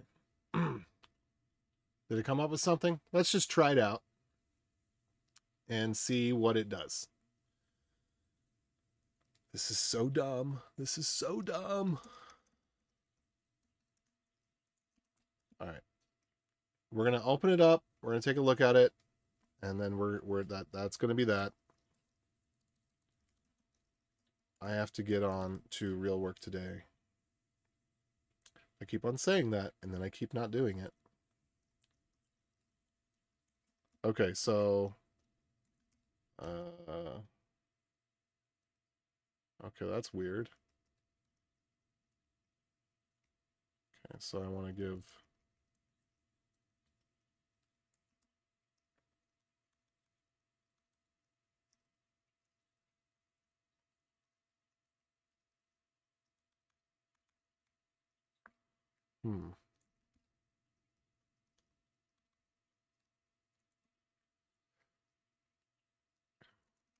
What happens if we just open index.html? What do we get? Let's just see.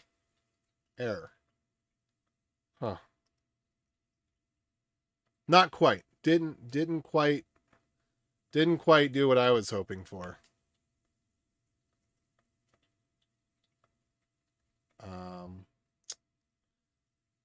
So really good on the Go code. Not the best.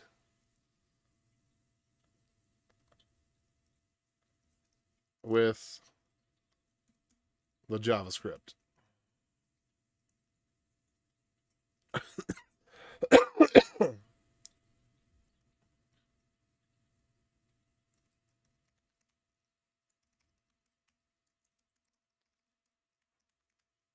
Yeah, using IDs.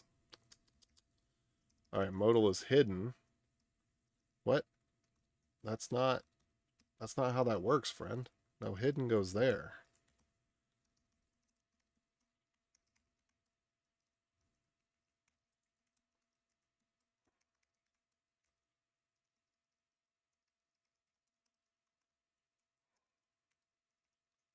What?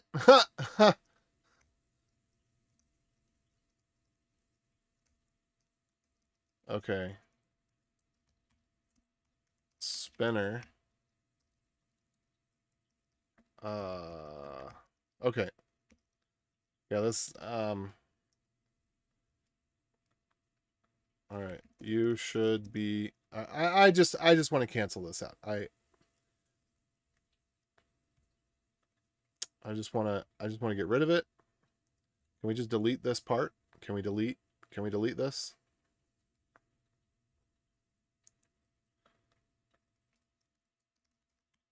Just thanks.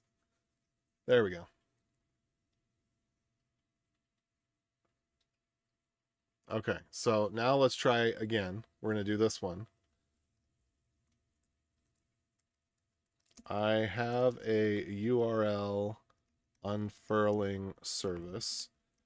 This is the API. Why am I doing this? Why am I sucking myself into more torture?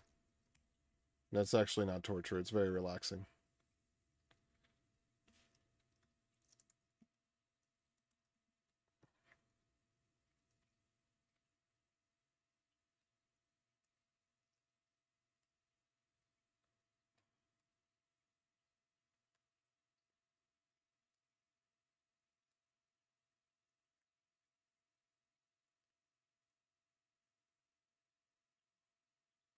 Let's see. Use the HTML attribute hidden, not a class. Also use document.query selector all.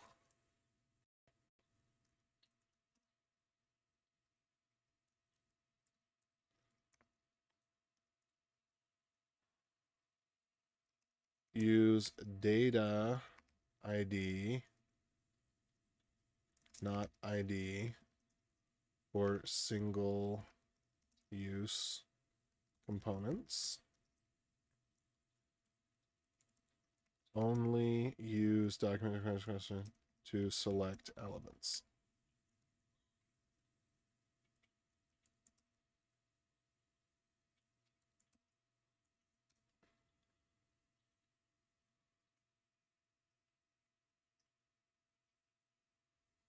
Okay. Let's see how it does this time.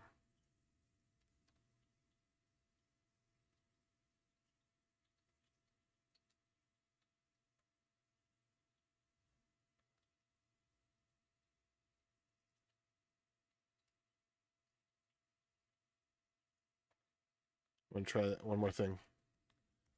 Cleanly distinguish between JavaScript selectors and CSS selectors. Typically data ID or data name. Typically class.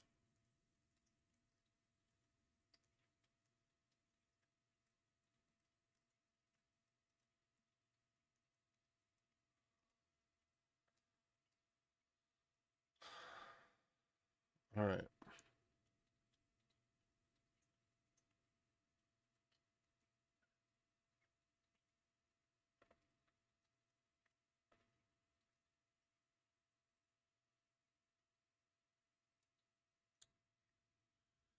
Yeah, it's really hard to get something to write modern JavaScript. There's just not very many good examples.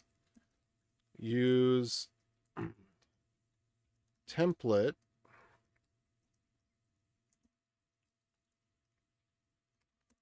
for templating. Put templates in the index.html with templates and clone them as needed for templating. There we go. What's up, Susa?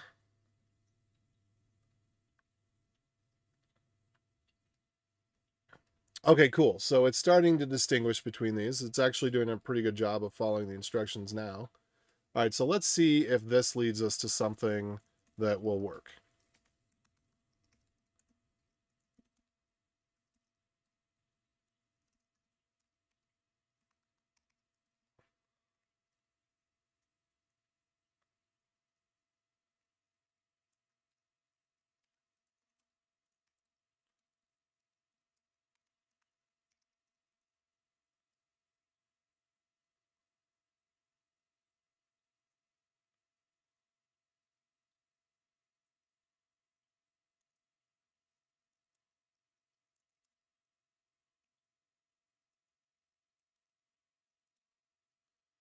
Okay.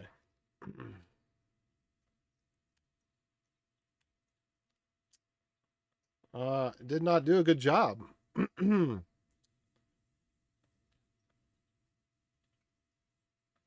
So, question is, why is an error displaying?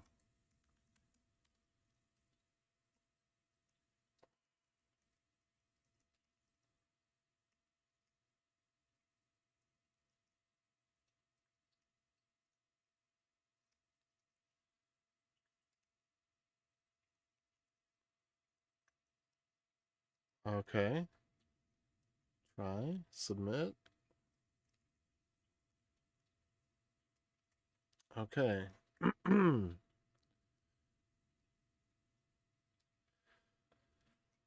Errors should be caught by the global error handler, which should display them in the user in the modal. Never swallow errors. There should be global error handlers which when activated should display error details in the error modal.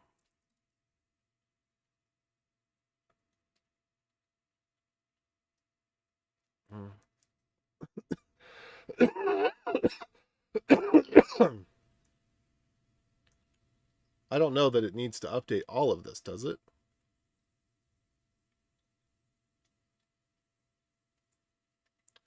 Maybe it does. It seems like that's a lot to update. Okay, that's good. All right, let's try it again.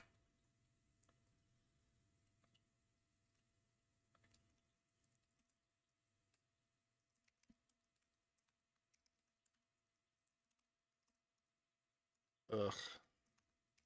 Web development's so messy. Like, I was just thoroughly pleased with how great the Go code it was generating was. And then this. There just aren't very many good examples out in the wild for it to pull from.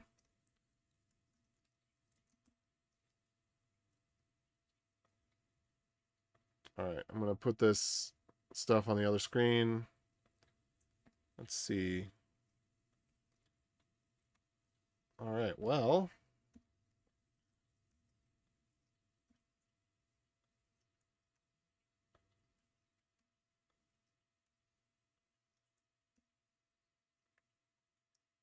I'm not sure what to do about this. This just seems stupid.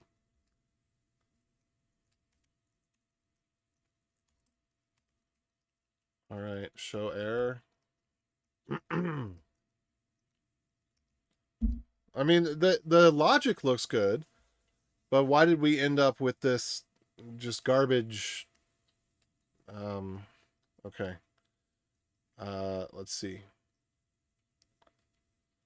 I also need to tell it never use ternaries. Okay. Why is the error modal? I see the error modal. I can't interact with the page.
Okay.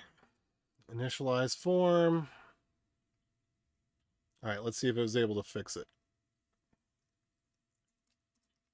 One thing more I want to tell it. Ternaries are the devil's playground. Let's not.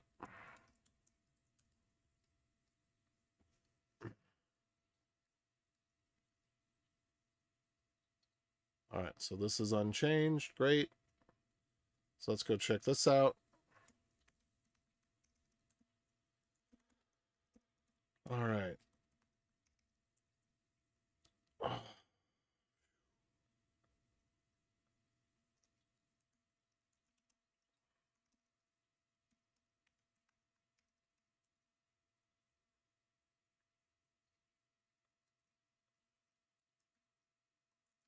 Interesting. Oh, no, that's good. That's good. That looks like it's good. All right, let's see what happens. Nice. No change. All right.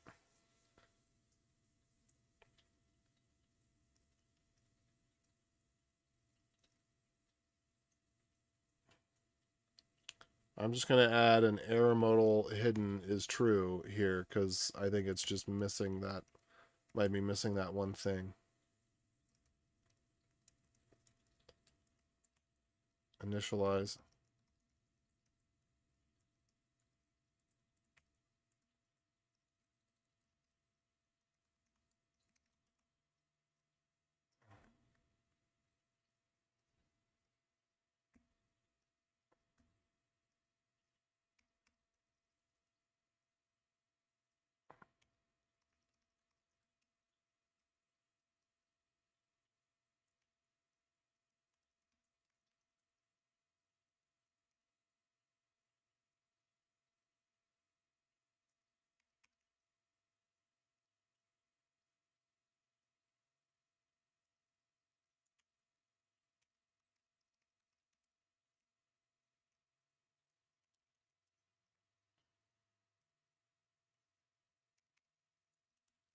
Okay, so I just think that the error modal should not be hidden by default, or yeah, should be hidden by default.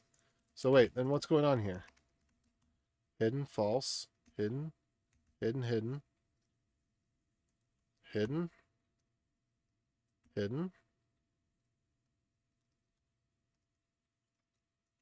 I don't know what's going on. I don't know how to interpret that.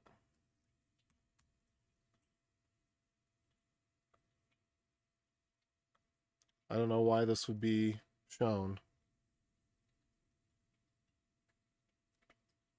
Okay. Error modal is hidden. You know what it probably is? It's probably there's some sort of display mangling that shouldn't be happening here. So display modal display flex. There we go. That's our problem. Is that it's got a class that's overwriting what it should be doing. Yeah, okay. Example.com. And it's not handling the errors, whatever. So that's junk.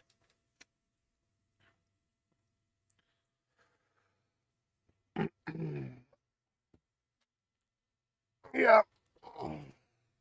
I'll also ask it to zip the project. Okay, I'll try that out. It might be able to do that.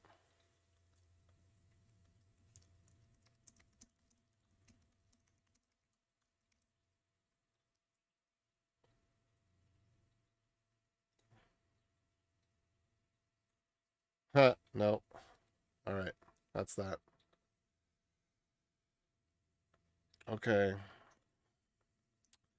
Errors are still being swallowed.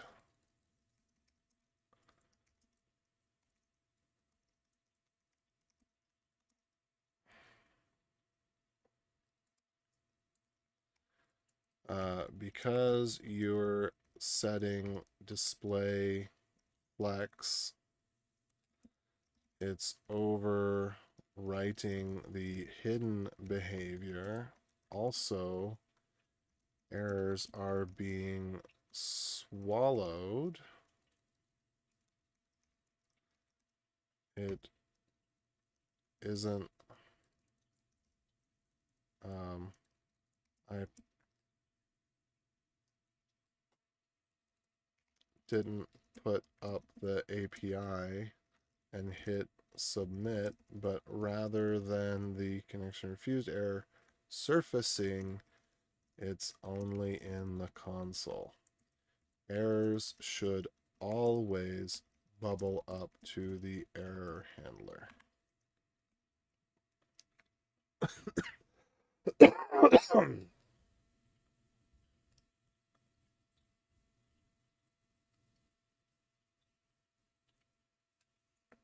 Index.html unchanged. Style.css updated. All right, let's give it a shot. I'd actually kind of love to continue to work on this, which is why I'm continuing to work on this, but I need to not work on this because this is stupid. I like to work on little stupid projects now and then because it helps keep me sane, because I got to work on a lot of stuff that's just really challenging and more tedious than even challenging.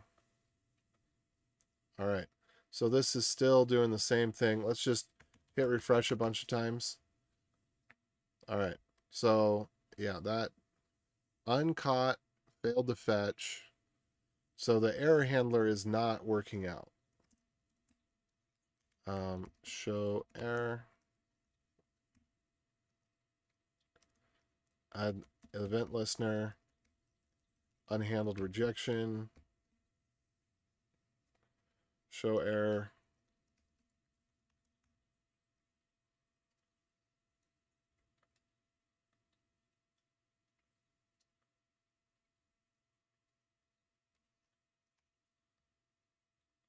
All right.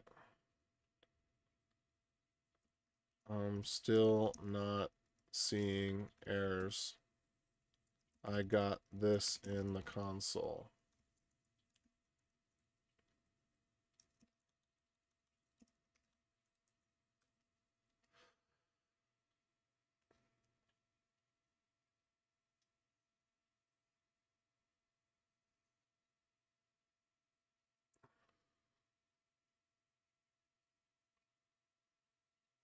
All right, unchanged, updated.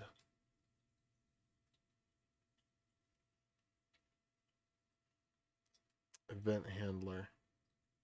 I don't think that that's right. We'll try it out, but I don't think that's right. Well, this is going to conclude my vibe coding session. Good vibes around Go. Almost got everything I asked correct. Very, very happy about that. Bad vibes around the UI. Can't even do simple things. Can't even correctly show an error modal. So I am interested to see. Let's see. Error modal. Let's just take hidden away. Yeah, it's not. So if I manually take hidden away from the error modal, nothing good is happening here. Yeah, I don't know what to think about that. The fetch, blah blah blah. Then response okay. I don't know. That's kind of confusing.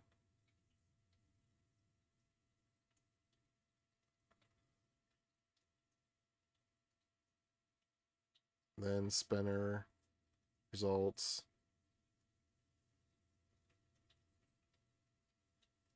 Let it bubble up to the global error handler.